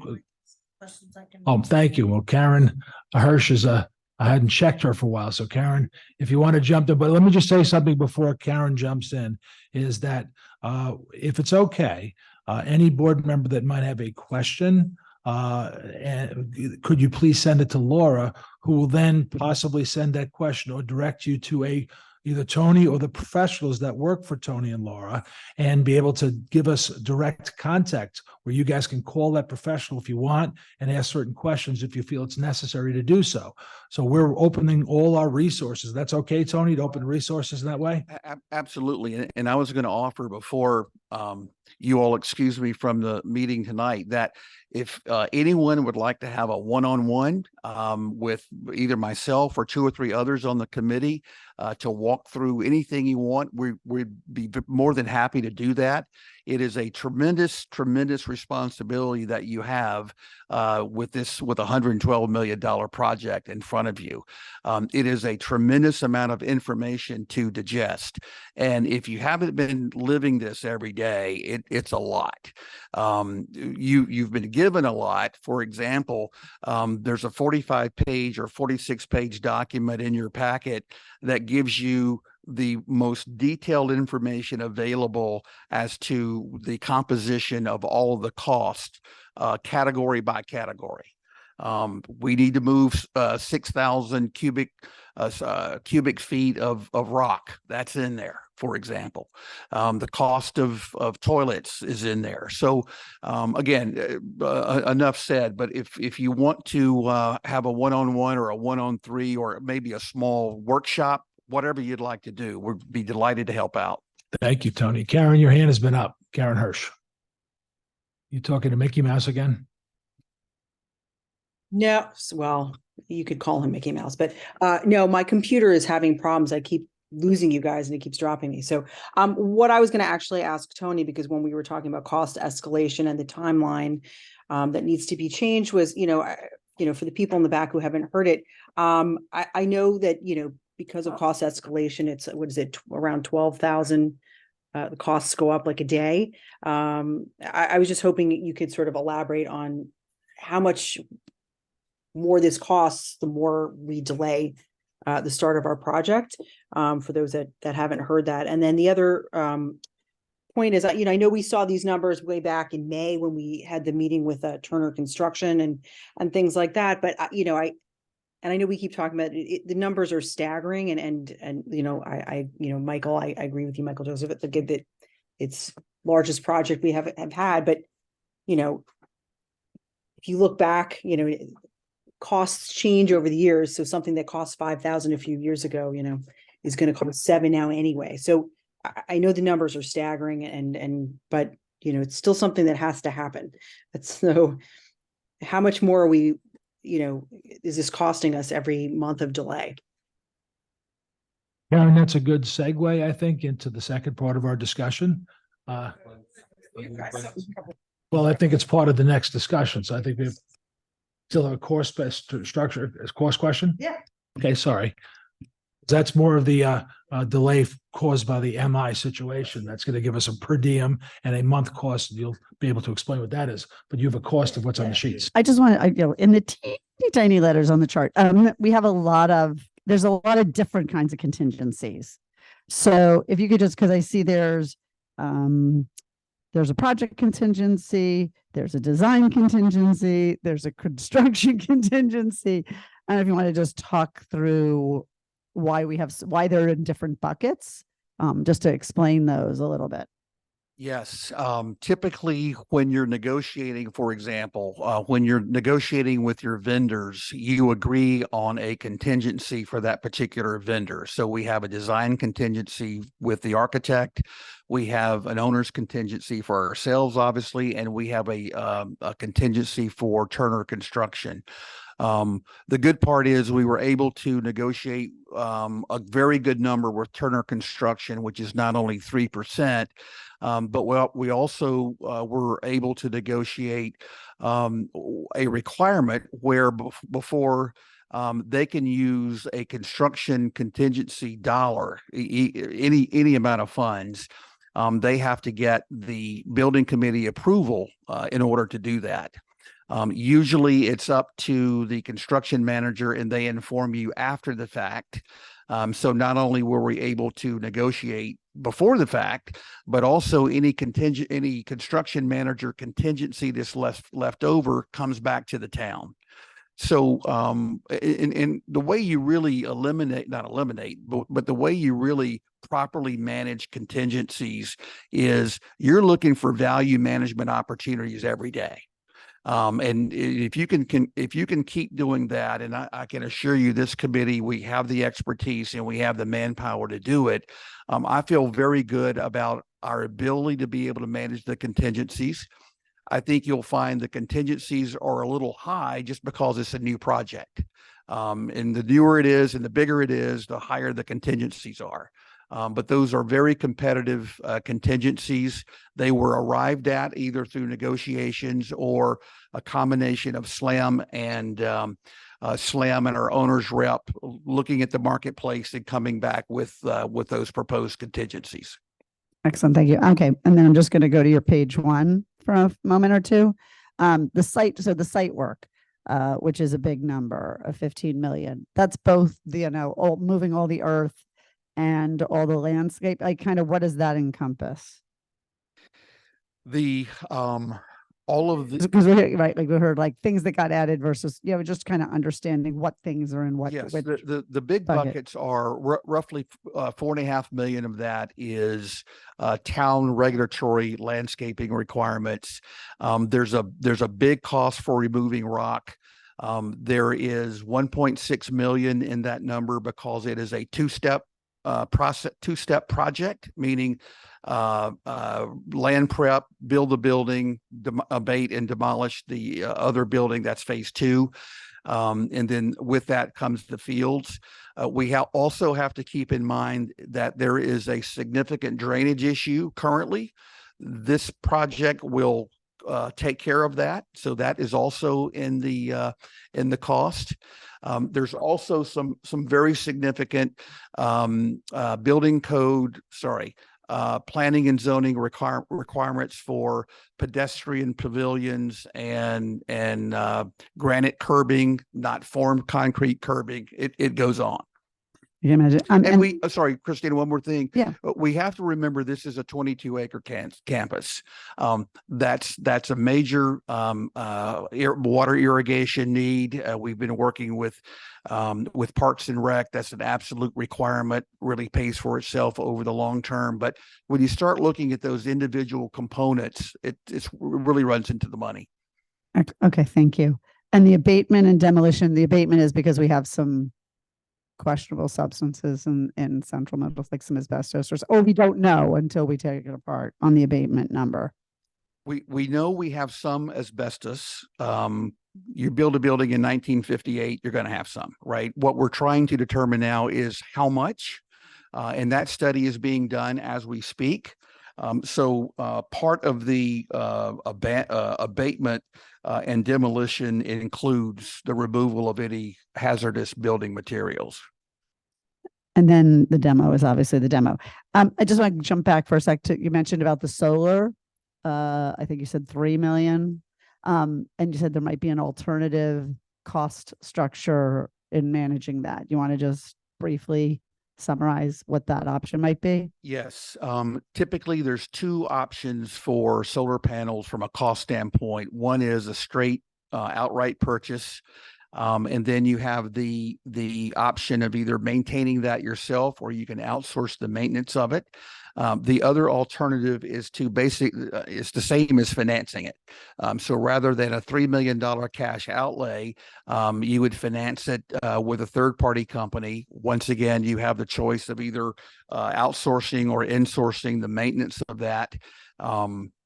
So it has a significant cost change. You would take $3 million out of the project from a procurement standpoint.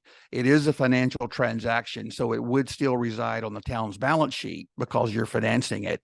But the actual dollars needed and how they're classified, that could be a significant savings. And do we know how much power, like if we did do it, will that generate enough power for the building to operate, or are we still going to need? It will generate 75% of the power needed by the building. That's been modeled by a third party energy company, so we have the documentation on that.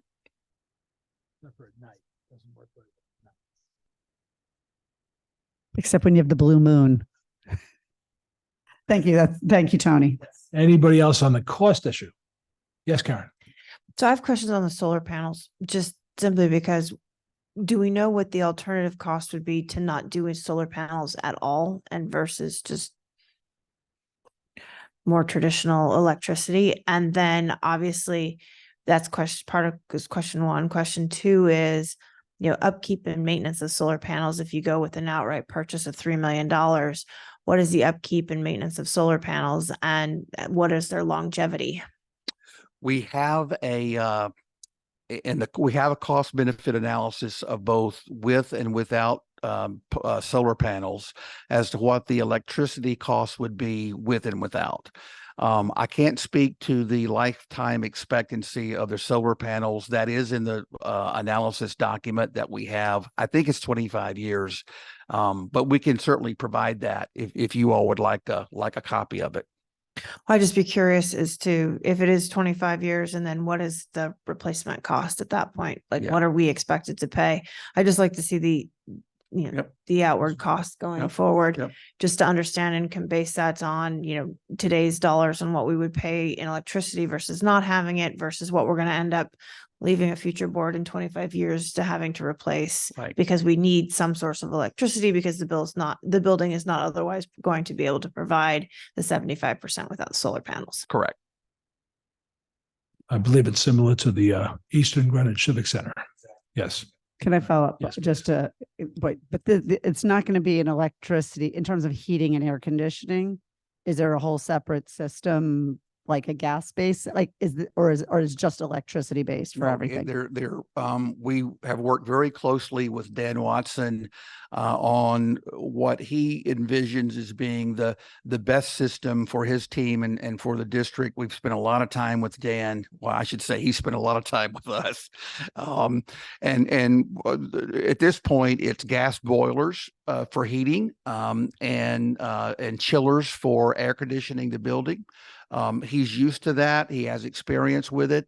And it also provides will have a backup system as well.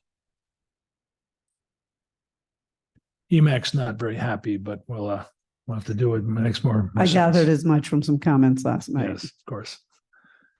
Michael, you have a question? Cost related? It's related, yes. I get it's kind of cost related. And I think if I understand if I understand the solar panel was a building committee decision I'm not saying I'm against solar panels. The solar panels was a building committee decision. That has a cost associated with it, external to the ed specs. Is there anything else that fits into that category? Of solar panels? Yeah, something like that. Something else that a decision that the building committee made external from the ed specs that has a cost associated with it. We looked at a lot of things, but because of cost, there's nothing else added. The Connecticut high energy efficiency building requirements, there are 18 of them, so we had to meet those.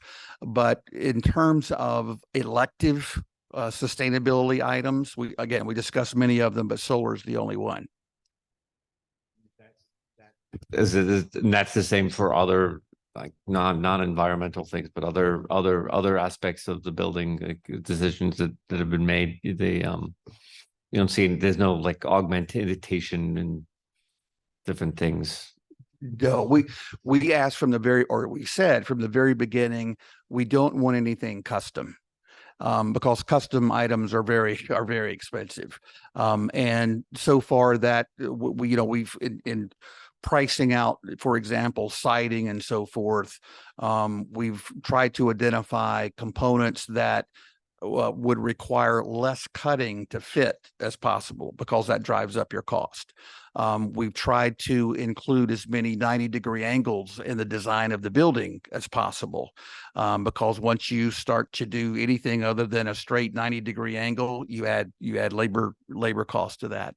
So we've been very cognizant of the small things, and you have to be, because in a project like this, it's the small things that add up. Right. So that long answer to your question, but one more cost question. One more cost question.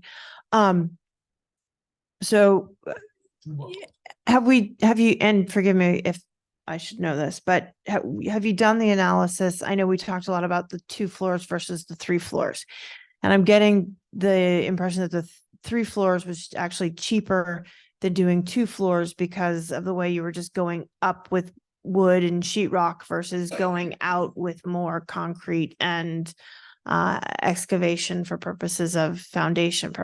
So do we have a cost estimate between what it would cost to do 3 floors versus 2 floors?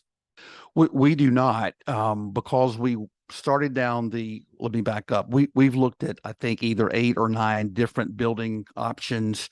We've looked at either 8 or 9 different building siding options early on. This is late February, early March. The design review committee was presented with the possibility of a 2.5 or a 3-story building.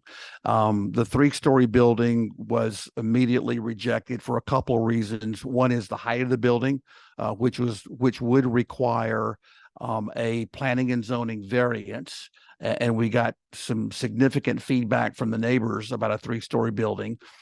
Secondly, though, the conversation with the professionals was to remind us that when you go up, you pay more in steel structure, because the steel structure components have to be bigger, thicker. You're increasing weight, so your footings to support the building have to be deeper and maybe of a different grade of concrete mix to hold that. So it's not, I don't think you would find it to be as dramatic in savings as you would a 2-story versus 3-story. The other things that you would increase is you would add stairwells, you would add elevator shafts, and the list goes on.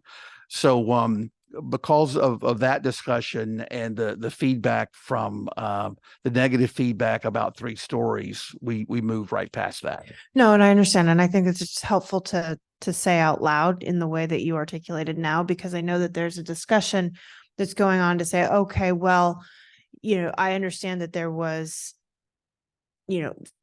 a complete dislike on in the neighborhood regarding a 3-story building, and I think in this board in general, but then there's been discussion, well, that would have been cheaper. So if there was an analysis to say one versus the other, and we'd have to wait and say, okay, all right, taxpayers, it's going to be, if you want a 3-story building, it's going to be $5 million cheaper versus okay, neighbors, you're gonna have this $5 million cheaper building, but it's gonna be 3 stories, right? That analysis, but the way you've just articulated it gave you obviously have all looked at that and the cost component comparison with obviously just the visual dislike of a 3-story building. When you add the steel components, the elevator, stairwells, other steel components, as opposed to going out, you probably have, if anything, a minor cost savings to none at all.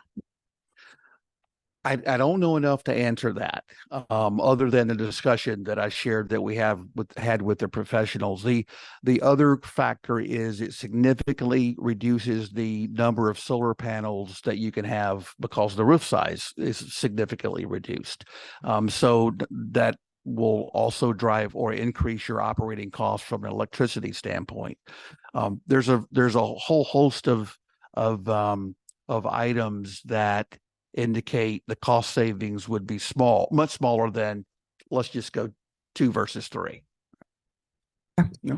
Now, this joke may fall flat, but haven't we all seen the ads that say Governor Lamont's going to give us the solar panels for free? I mean, when you read the news. I think that's your house. Other Karen has a question, cost question.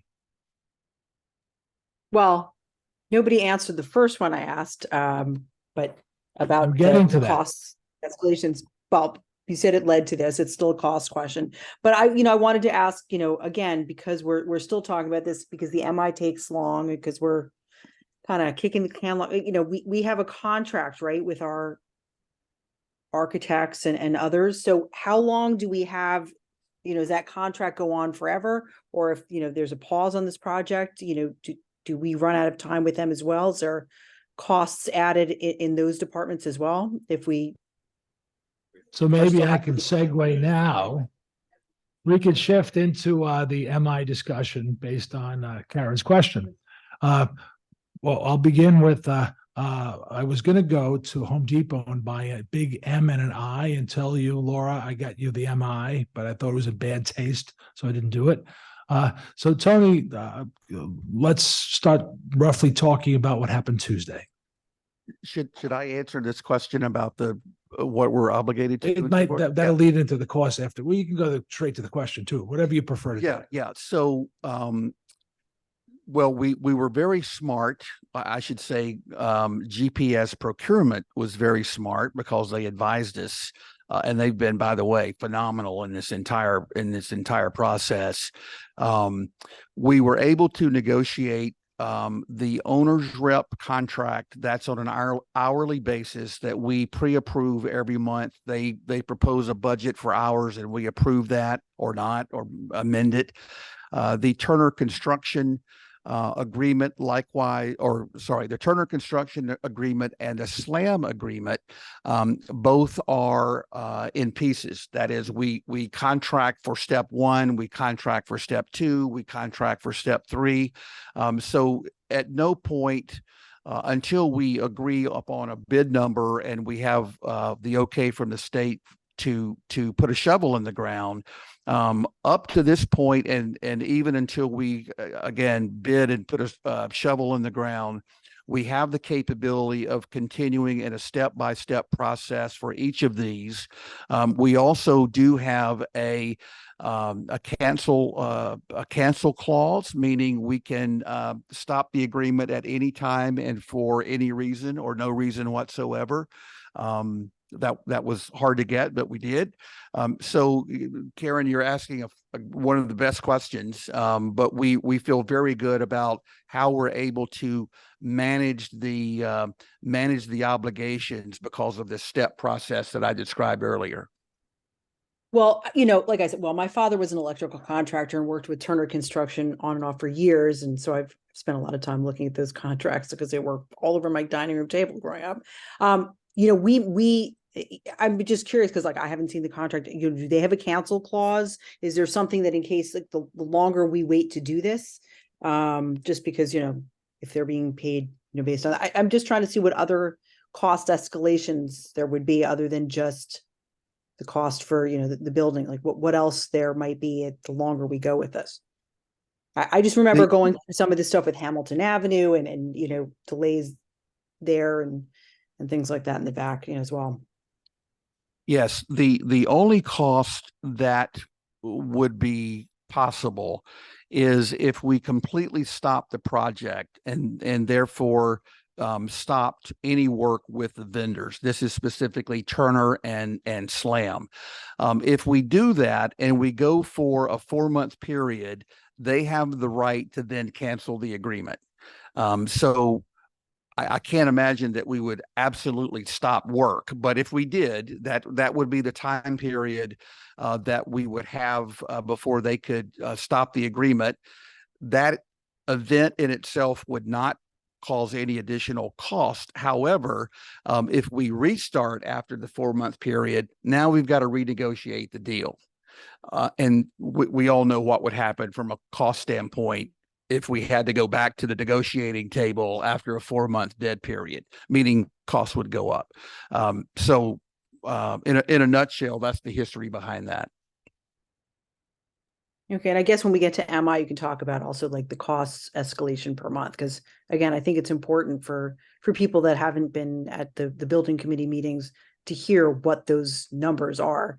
Because nobody loves 112 to begin with, and that number will just go up the longer we wait to do this. So yes, it will. Turner Construction has given us the formula as to how they calculated the escalation number.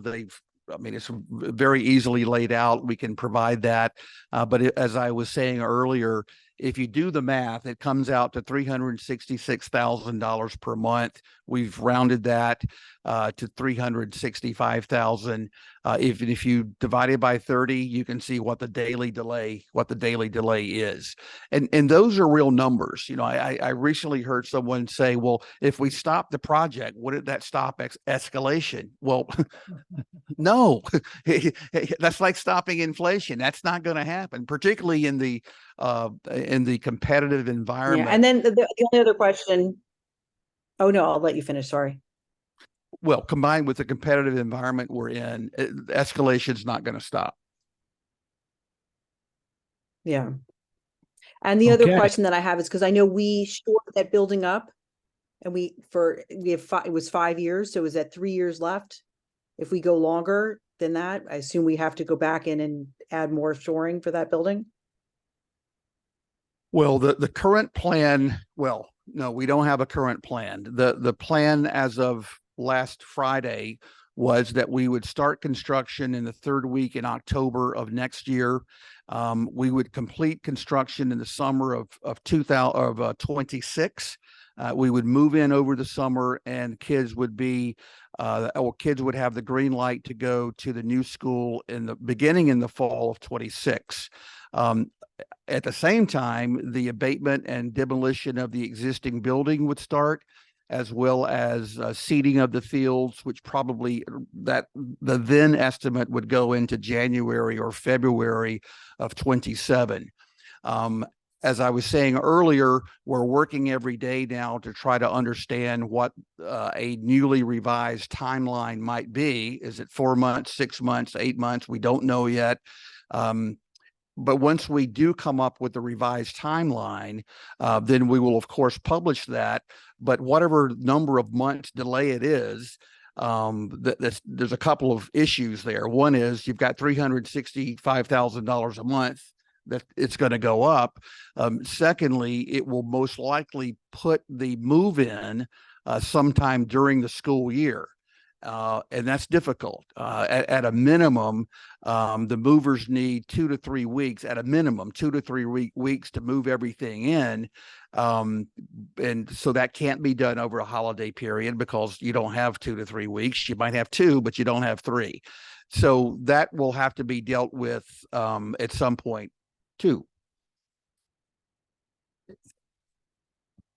Okay. Tony, Tuesday, MI happened. Please explain MI.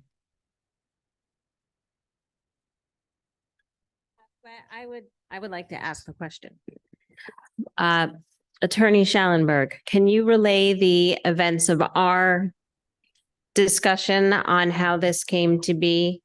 I don't believe it was privileged information. There was no, pinky swear that I could share the details of how this came to be. So I'd like you to relay the series of events as you explain them to me. Who is asking me this question? It's Laura Costin. And I'm not sure exactly what you're looking for me to relate. You had related to me that a BET member came to you with a question and that you named that BET member. I disclosed in a building committee meeting that it was Leslie Tarkington. So you did not tell me that that was something I couldn't state for the record. That she had a question related to MI and Central Middle School, and that's how we arrived at where we are. Well, So if I hold on, if I could just jump in for a second, let's talk about what it is first, and then talk about how it evolved to where it is. Let's go over what the findings of the town legal department found that need to be done before we could get further funding for our project. Barbara, can you explain that to us? Yeah, so what I believe I said, and if it is not exactly what I said, what happened is that is correct. A BET member, Leslie Tarkington, approached the first selectman. It was actually the first selectman who then made a request to the legal department. As you know, John Wetmore's legal memo on this is directed to Fred Camillo as first selectman. So we were asked to clarify generally what the MI process is. There was a feeling that perhaps there were a number of people who were involved in various building projects that did not necessarily have the information or all of the information about what the charter actually requires. So that's how it came about. That was, I believe, I want to say sometime in July, I think. And we just, had a couple of discussions about it. And then John was tasked with writing this memo because of his experience. He's a former town attorney. He's been in the law department for 37 years. He has worked for more than a decade as special counsel with all of the land use boards and staff. And of course, that includes the Planning and Zoning Commission. So he's intimately familiar with both the municipal improvement, that's what we call MI, the municipal improvement process, and the charter interpretation regarding that. He got to it basically as soon as he was able to. He had other matters that he had to attend to, and as you see, he provided the memo on August 31st, last week, to the first selectman. And then the understanding was the first selectman was going to widely circulate the memo to a lot of people who have some involvement in the MI process or, building projects. And that was done on Tuesday. I think there were 74 individuals it was sent to. So the memo basically says what? So basically, I think I would hope that everybody read it. I think it was sent to all Board of Education members, if I'm correct. I think the memo very clearly sets forth the requirements in a nutshell. Section 99 of the charter makes clear that no action other than the making of studies or surveys shall be taken by any town agency, the Board of Education, or the Housing Authority on various proposals. And then there's a list, and of course it includes this building committee projects until such proposal has been submitted to and approved by the commission or has been approved by the representative town meeting as herein provided. And then that, of course, goes into the MI process. So Barbara, thank you for that. You're saying is that that any building committee cannot request, or the Board of Ed cannot request funds from the town until we have an MI in place granted by the planning and zoning. That's what the charter requires, except that funds can be appropriated so that there can be the making of studies or surveys. And basically the way that's interpreted, because the MI involves going to the Planning and Zoning Commission with a preliminary site plan, obviously any building committee or anyone who's working on a project that would fall under Section 99 of the charter would, need the funds to be able to go forward with the MI process. Thank you, Barbara. Does anyone have any questions that need further clarification from what Barbara just explained? Michael. Thank you. So based on what you're saying, so last June, I think it was June, we voted unanimously for an interim to request an interim appropriation for the old Greenwich building renovation. Based on what you're saying, that memo, we were out of order. Is that what you're saying? That we should have done? I'm not aware specifically with their project where, they stood with MI. Yeah, they're not approval. it's forthcoming. It's not, they're in the Okay, process. yes. I mean, that's the way the process is supposed to work. I know there have been times I've gotten some inconsistent information about what has happened in the past. And frankly, it's really not relevant to interpretation of the charter because the language of the charter is clear. So, I mean, if that has been done in the past, and I know there are various reasons that these things may have been done. I know certain situations were considered, some kind of emergency. But technically under the charter, that's the way the process is supposed to work. And appropriations beyond for making of studies or surveys. And again, what would be required to move forward with the MI process, those appropriations should come later after there is MI approval.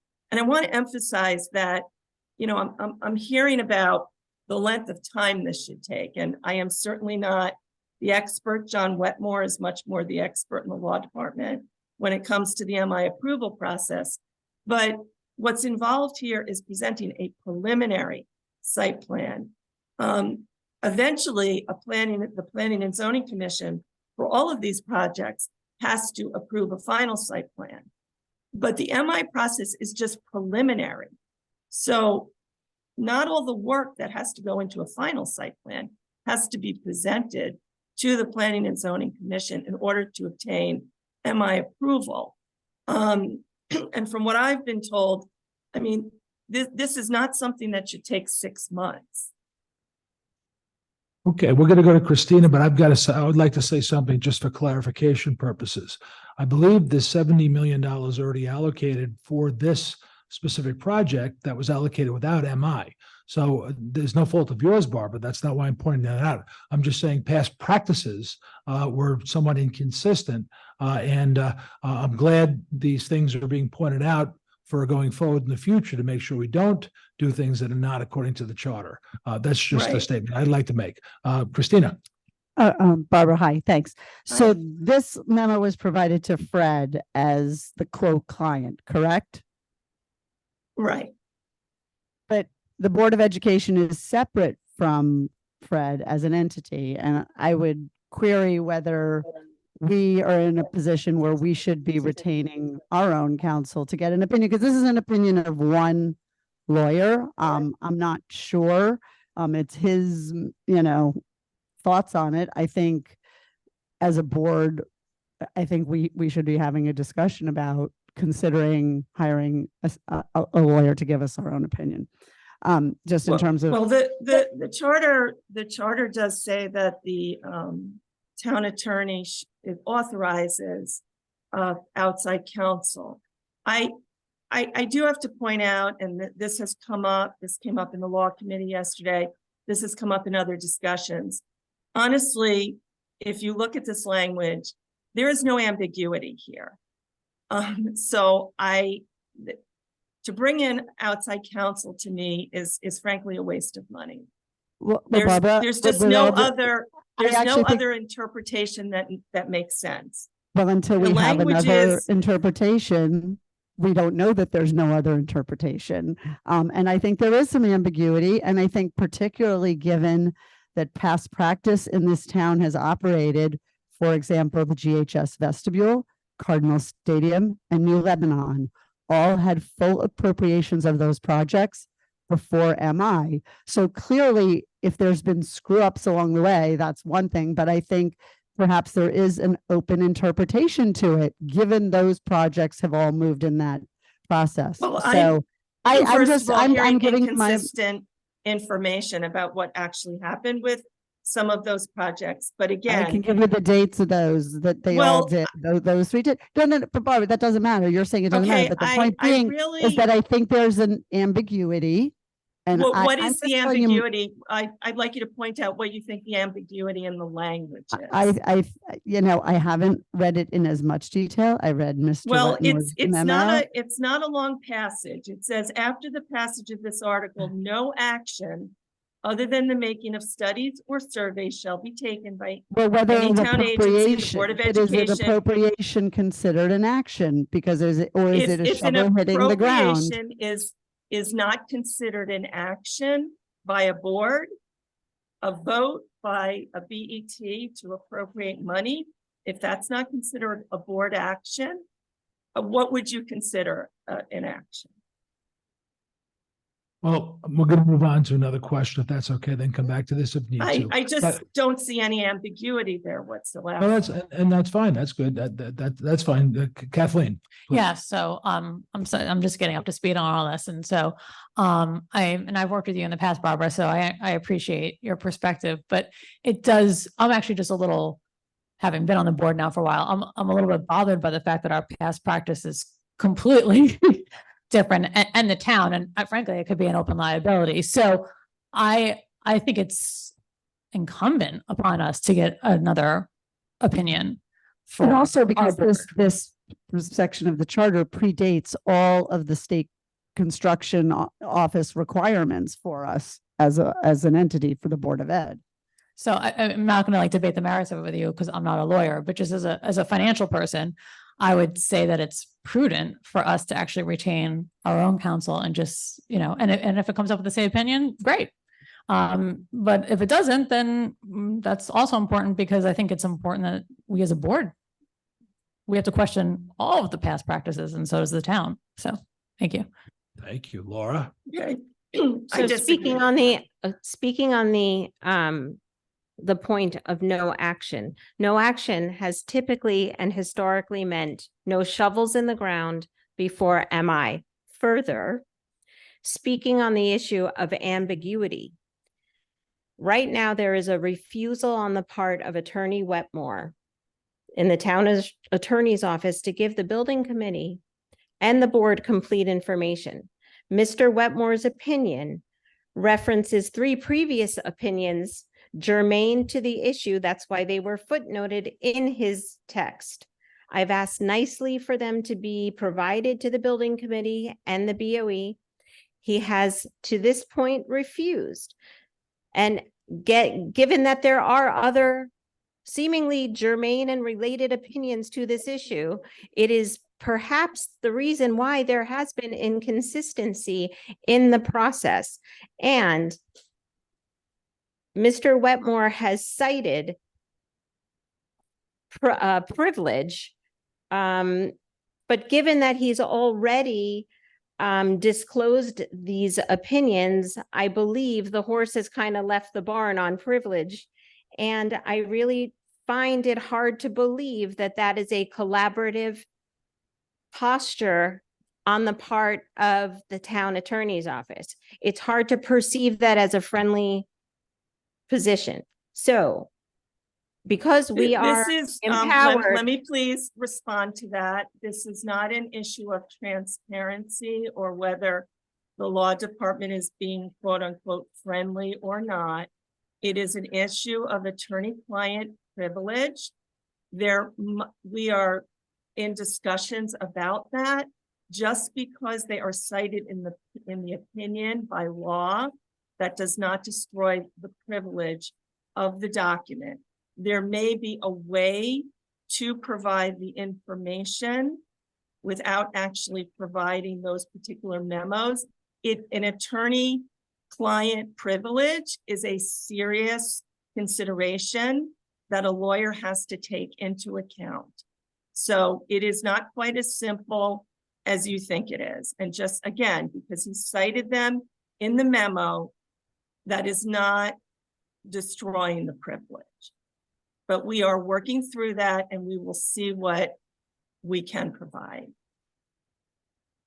Barbara, thank you. I will trust your guidance, but also my colleagues make strong arguments that further information might be necessary. And I do have to say, in hearing those arguments and trying to remain as neutral, you know me, Bob, we've already talked about stuff. I don't pick a team. I do what I think is right. To say that we can't, if we decide as a board in a private conversation, if we go into executive session and discuss that we'd like a second opinion, to argue that we shouldn't consider that, or at least have a discussion, I don't think that's good business. So I don't know what we're going to come up with as a board, but certainly hearing the reaction that we're not going to be allowed to have a second opinion, that in itself, well, that annoys me. That's said. So and nothing personal, but it just does. So anybody else have anything to say or discuss in this topic? Oh, Well, just to state. for the record- Karen hasn't spoke yet, so let Karen speak. Sorry.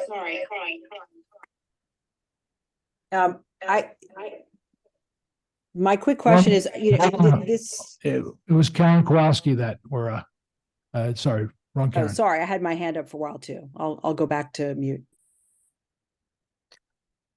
So Christina, you had listed off a series of projects that you said that didn't have the MI that were allocated. Could you just give them to me again? Sorry, I It's didn't write the high them. school entryway. Middle school. No, it's the projects that are completed. What are you New saying? New Lebanon The entryway, new lab. and the Cardinal Stadium.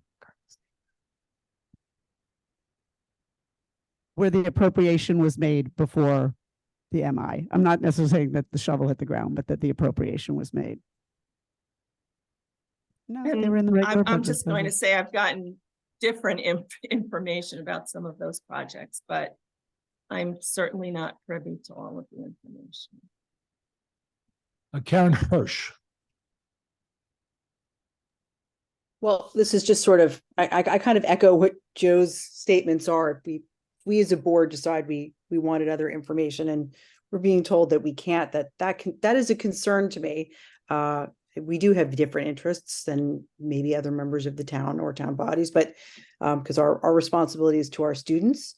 And so, that concerns me a bit, but my bigger question is, and this is not to be disrespectful in any way, but Barbara, you didn't write this opinion. Attorney Wetmore did. I'm sort of wondering why he's not here to have this discussion.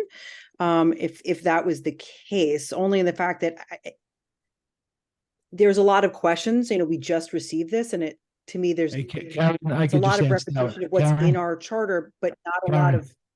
Karen, I'll answer that one. I asked Barbara to come and jump in. I Oh, didn't, okay. yes, That that's my was fault. I thought it was a lot, so that's what I was just wondering. Oh no, it's fine. I feel badly. We're lobbing these questions at someone who didn't actually write the opinion, so that was just sort of wondering. And I understand the concern about attorney-client privileges, but you can't.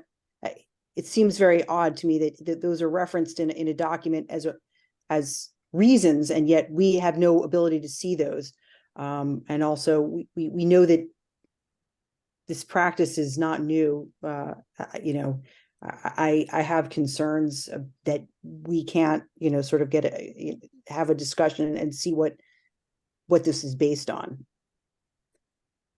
I do think I there's things. mentioned before, it is something we are addressing and trying to resolve, but it is not as simple a question as some of you think it is.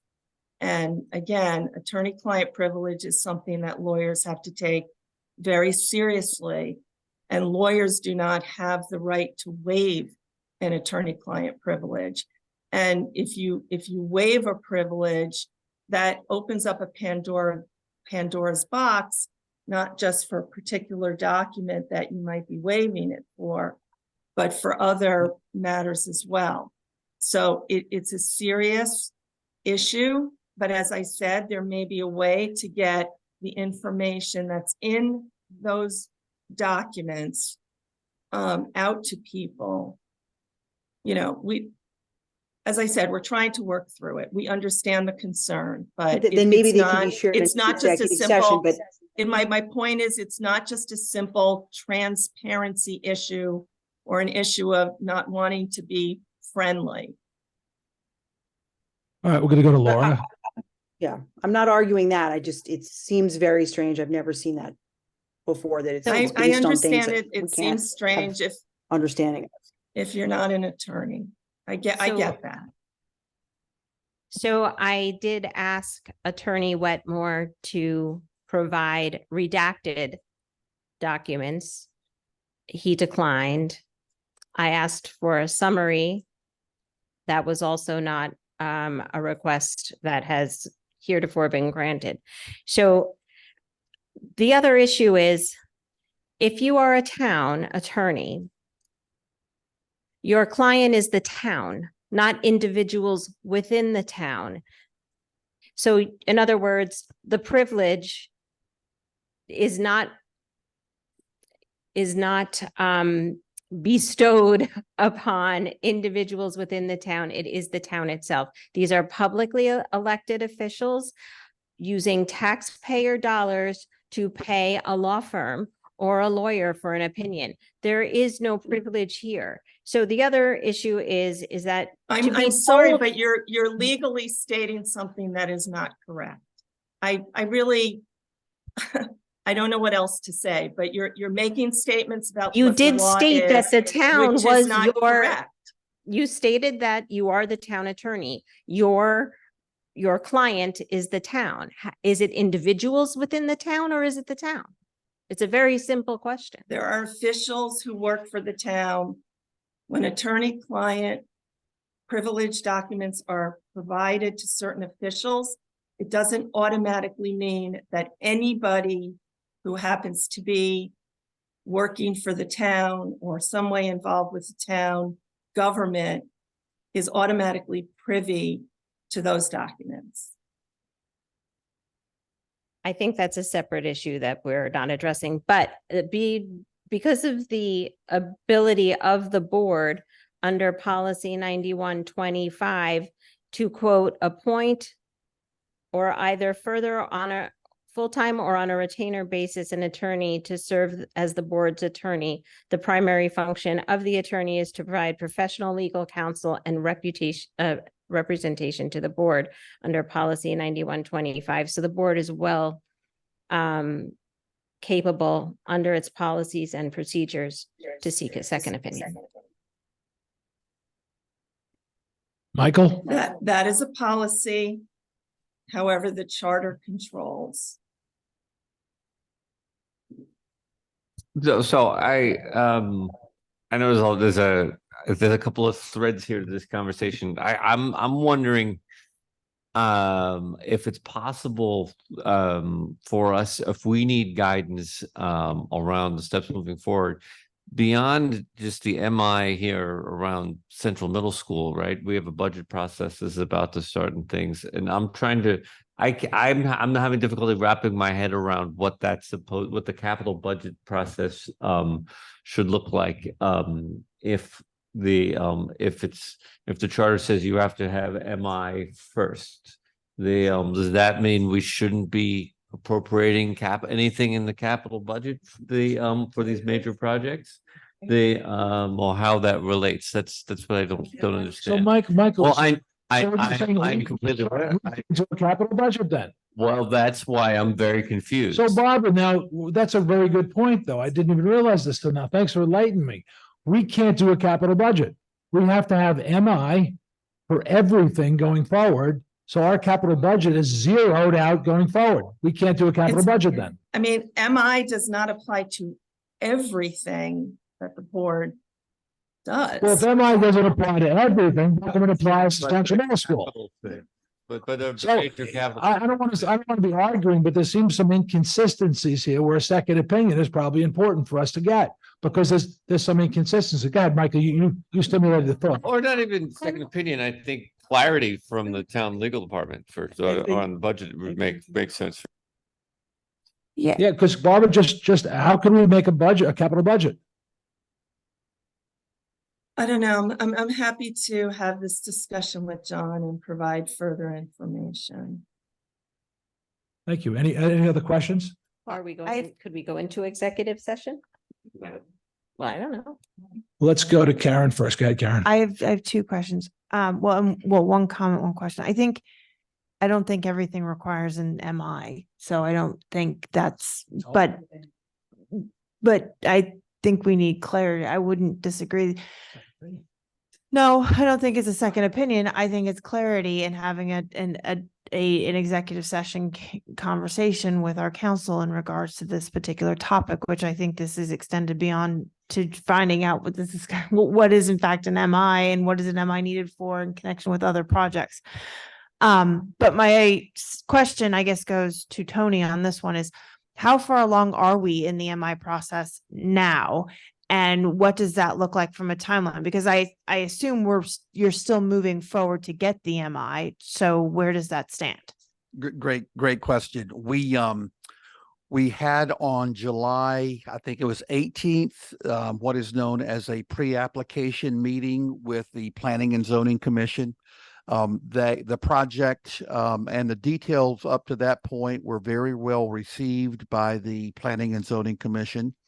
So we have started that process. We are very aggressively going down that path, particularly as a result of Tuesday.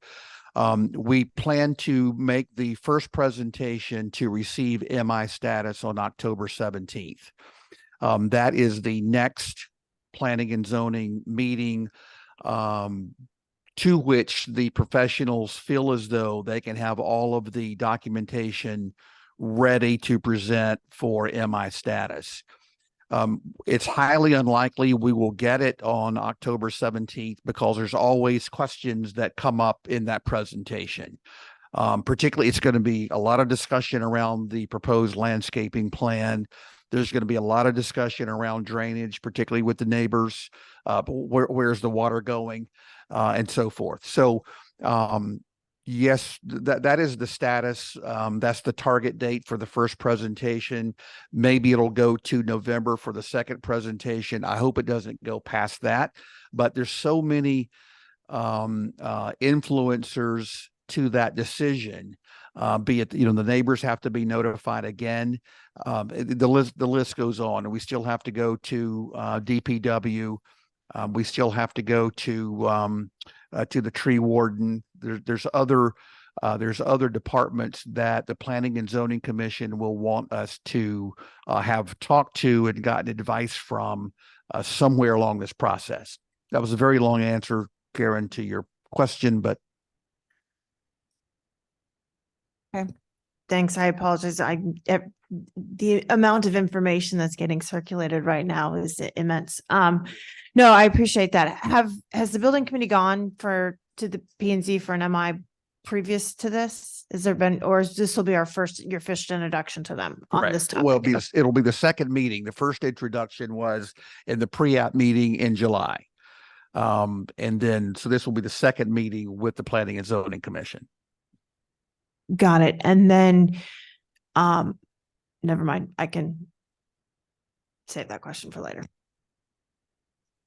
Laura. Just one more thing, and this does not have to do with Attorney Schallenberg.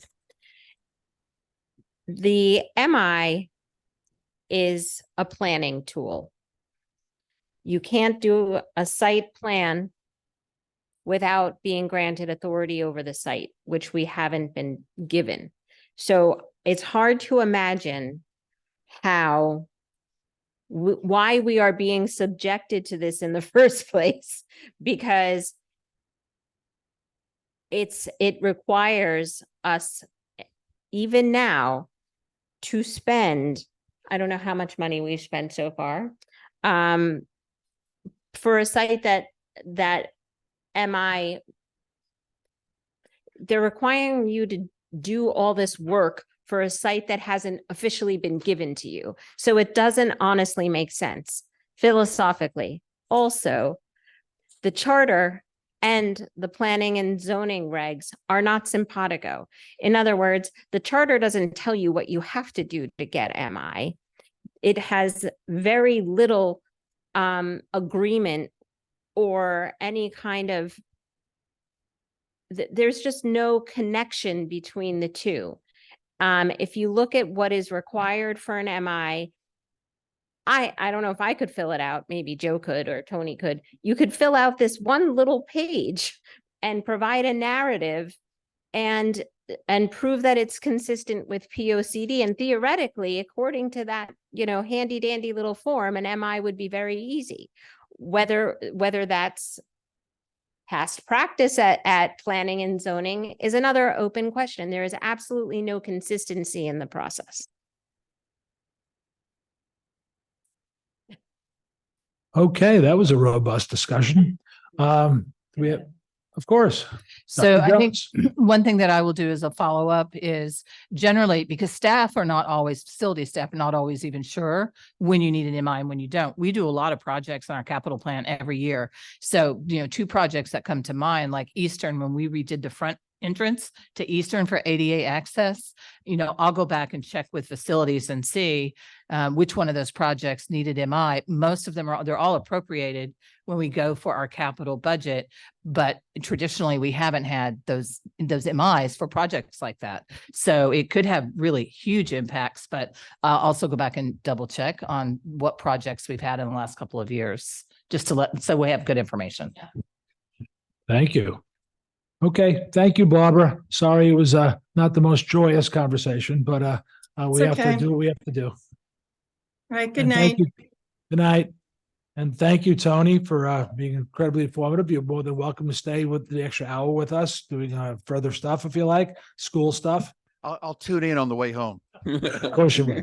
Thank you, Tony. Thank you for all the work you're putting in. And let me make or a friendly reminder again of the offer of, if you want to do a one-on-one, a one-on-three, have us come back for a special workshop. We know full well we need to come back, and that's our plan once we get closer to asking you to approve the design of the project, as well as to give us direction on proceeding or not.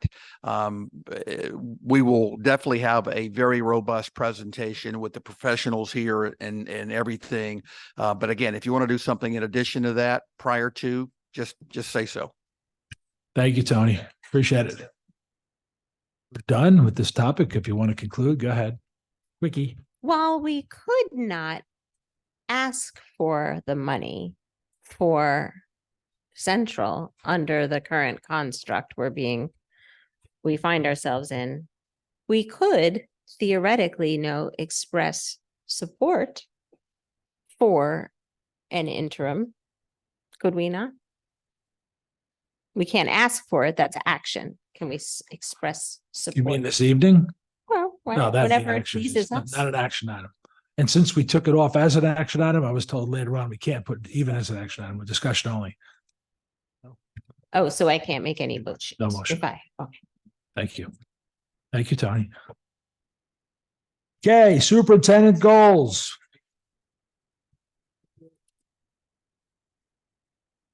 Yeah, it gets confusing with all the Tonys around. Joe, can we, whenever we do the agenda for next time we do superintendent goals, can we make it the first thing? I feel like it always ends up being the last thing and the fatigue sets in. Just a note. Yes.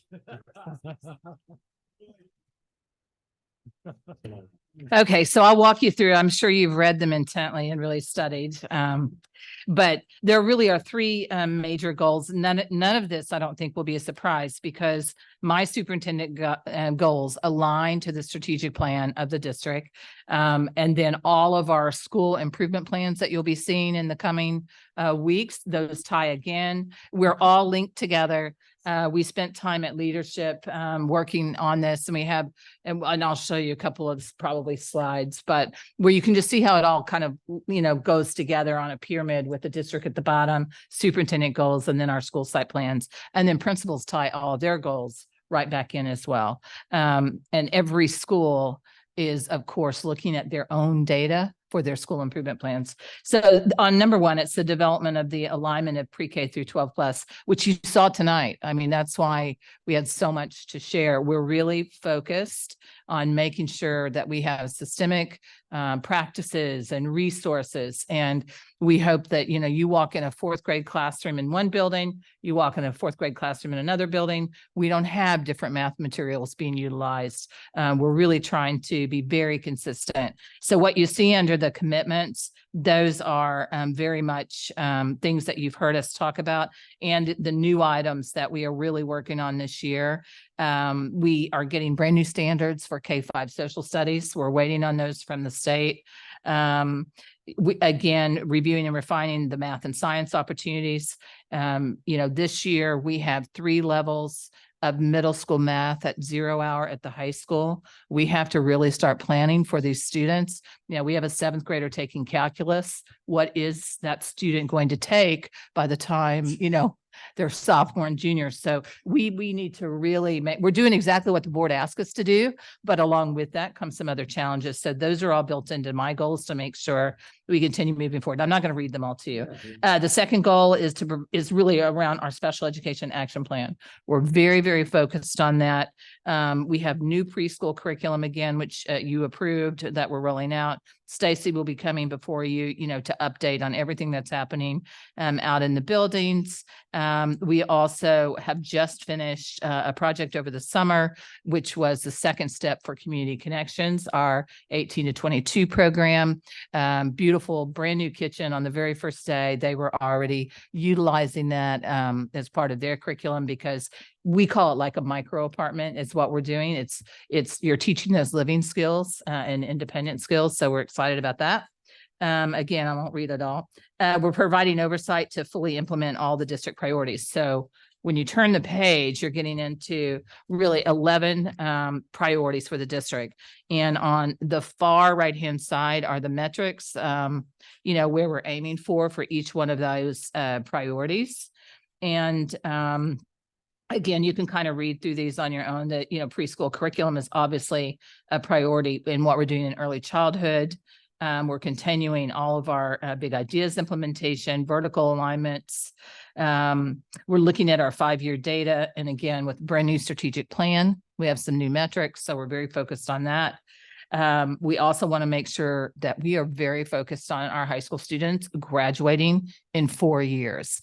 We've set a much more aggressive target there, which means we're going to have to make some adjustments to make sure that, very early in the year, this is first, second week of school, we need to really be watching students, not wait until they fail, intervene early and often. Also, our STEM and pre-K through 12, more opportunities for inquiry-based learning. You heard some of the new labs that we're implementing this year that staff worked on over the summer.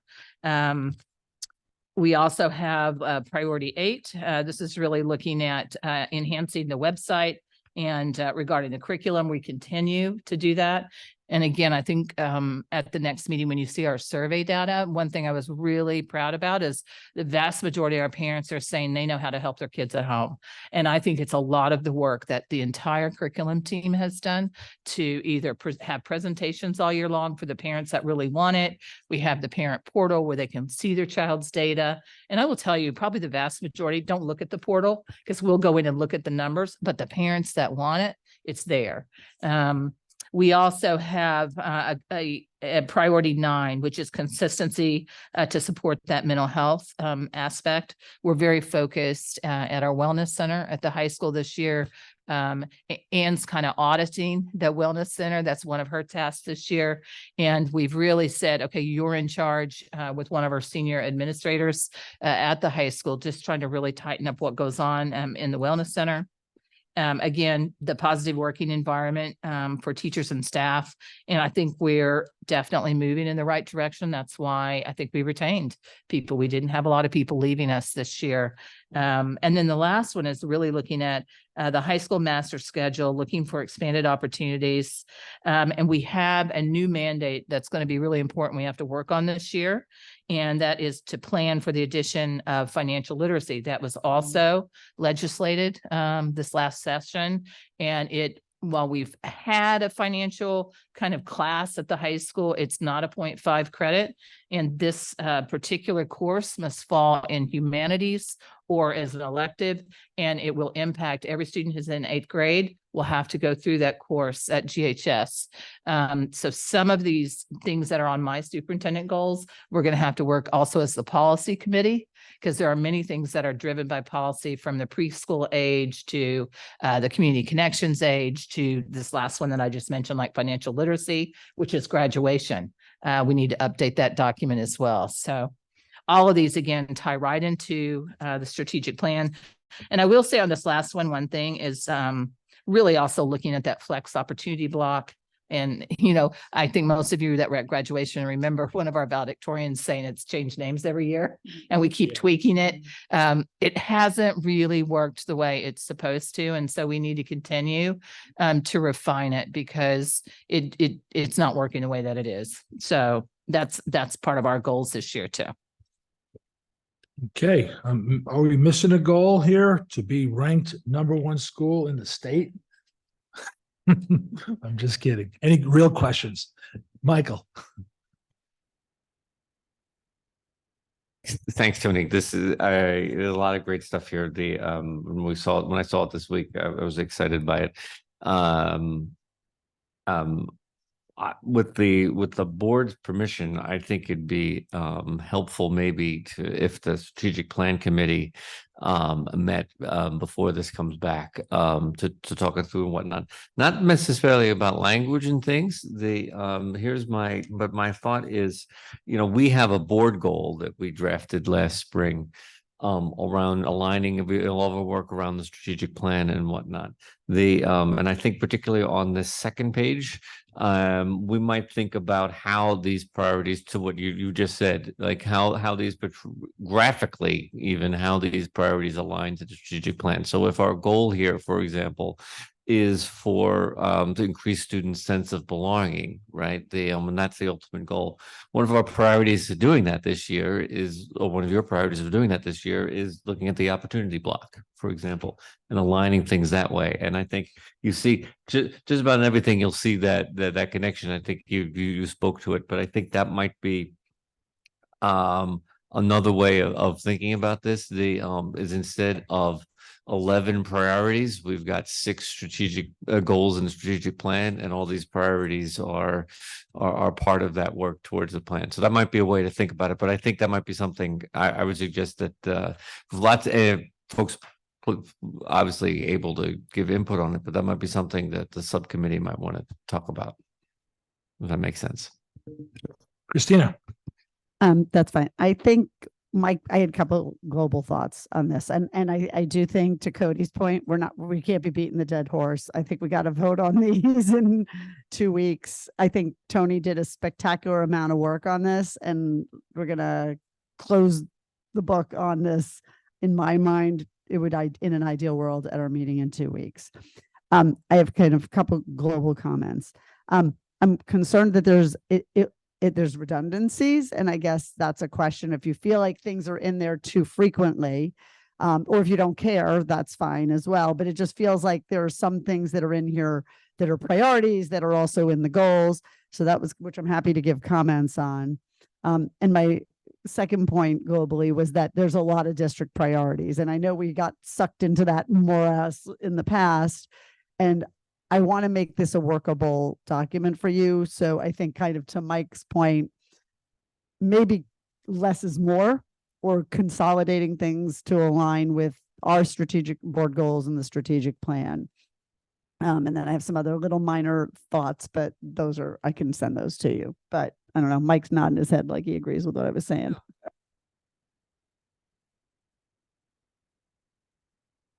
We need to stretch the strategic plan committee that stretches out over 3 months. So I saw a differing in opinions. Have you settled it amongst yourselves? You said you want the strategic plan committee meeting first. Christina said she'd like this voted on in 2 weeks. I am willing to set the ambitious strategic plan committee a stretch goal of meeting in the next 2 weeks. Okay, I'll leave that to you guys then. Anyone else have a comment on this? Oh, of course. Go ahead. So what I would say is when you look at the 11 priorities, we cannot meet the strategic plan if we don't do these priorities. So it may look like a lot and we will accomplish a lot. But if you look on the right-hand side, they're all tied really to the metrics. And I will say, and Ann, you can agree or not, but our leadership meeting was fantastic. And they feel like for the first time, they really have a strategic plan that's very easy to read. They understand what their work is. And these 11 priorities, there are, 950 teachers and almost 70 administrators that are very laser focused on certain areas, not everything. So it's kind of like a well-oiled machine, really.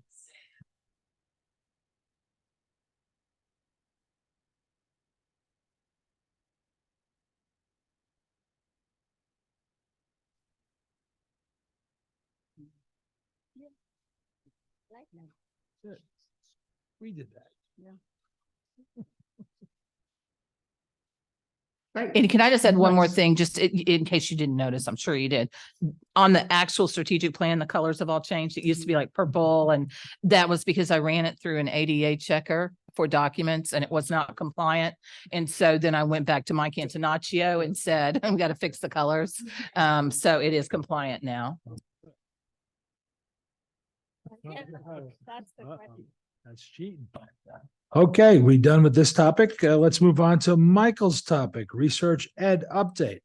Well, to Cody's point again, we need to talk about research ed at the beginning of the meeting, not at the end. But I will be brief. I did want to update the board on a couple of things about research ed, with the hopes that this can be an action item also in September, because at our business meeting, because I do think, given the ask of the district here and things, I do think it should require the board's imprimatur on it. But given the hour, let me give you the 60-second summary of what happened over the summer. Lots of exciting stuff. So Research Ed, remember, is grassroots teacher-led organization that has conferences around the world. Their national conference in the UK is actually this weekend. So you can tune in online. We are is that tennis? Who cares? Tennis? Is that still a thing? Sorry. Research Ed. So, April 6th, Saturday, April 6th, we'll be hosting the conference here at Greenwich High School. We have a list of over 20 presenters already who have committed. I've reached out to some folks over the course of the summer, and so we've got over 20 presenters, and that's before we open it up, obviously, to the talented folks here in our district, in our school system that we want to showcase. So part of this is showcasing the great stuff happening at Greenwich, and the other part is having an opportunity to learn from all these great folks around the world. So I brought props.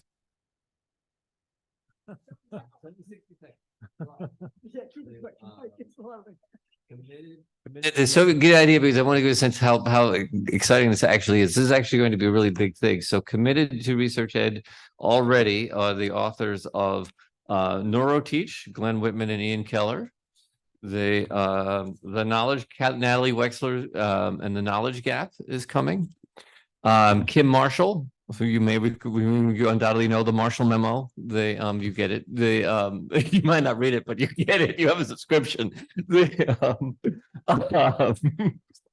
With with your Board of Ed membership. Kim Marshall's coming. Jim Hill, and our keynote speaker, is Dr. Carl Hendrick, most recently the author of How Teaching Happens. He is a professor. I'm gonna get this right. Because he's in New Amsterdam. The professor of the British, but Academic University of Applied Sciences, professor of New Hampshire. He's an author of several books. Most recently, Teaching Happens. His co-author Jim Hill will also be here. So it's exciting stuff. Allison Rodman from ASCD, lots of other things. I'm happy to share the whole list. But it's certainly something we want to start talking about and things like that, because it's going to be clearly the highlight of the year here. Of course.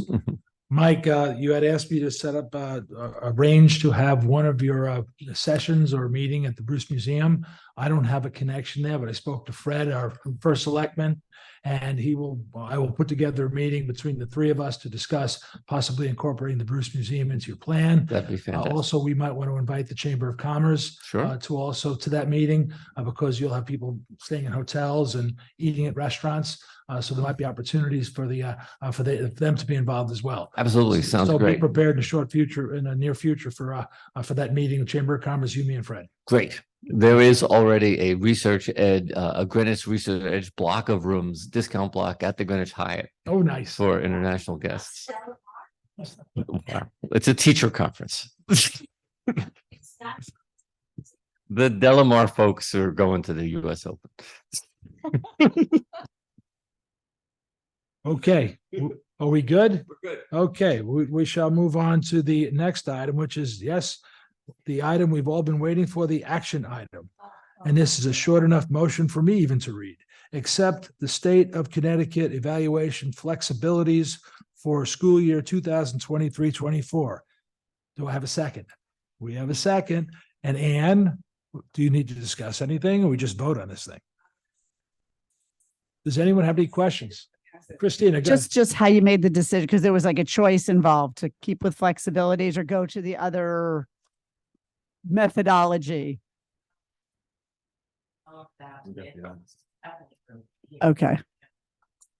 Okay. So then we met at the end of last.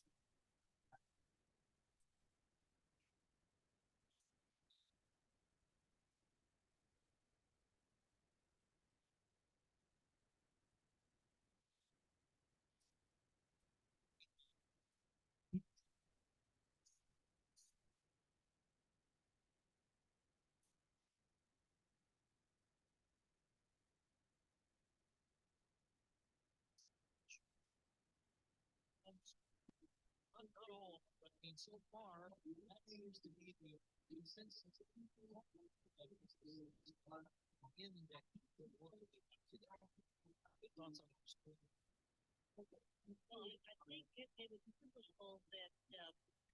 So you're going to have to develop that this year, and you have a commit. Okay. As group, and then those will be put in place for 24-25.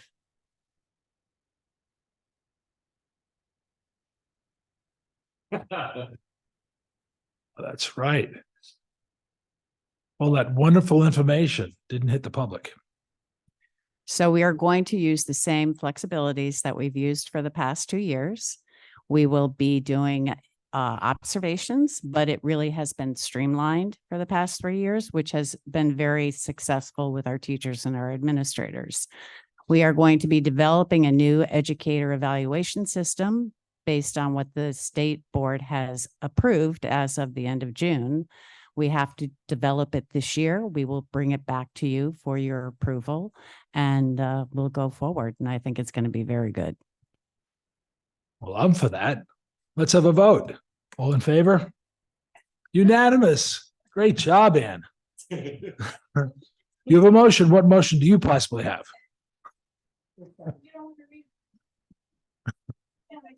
They did already. I'll second it. All in favor, raise your hands. Unanimous. Thank you very much, everybody.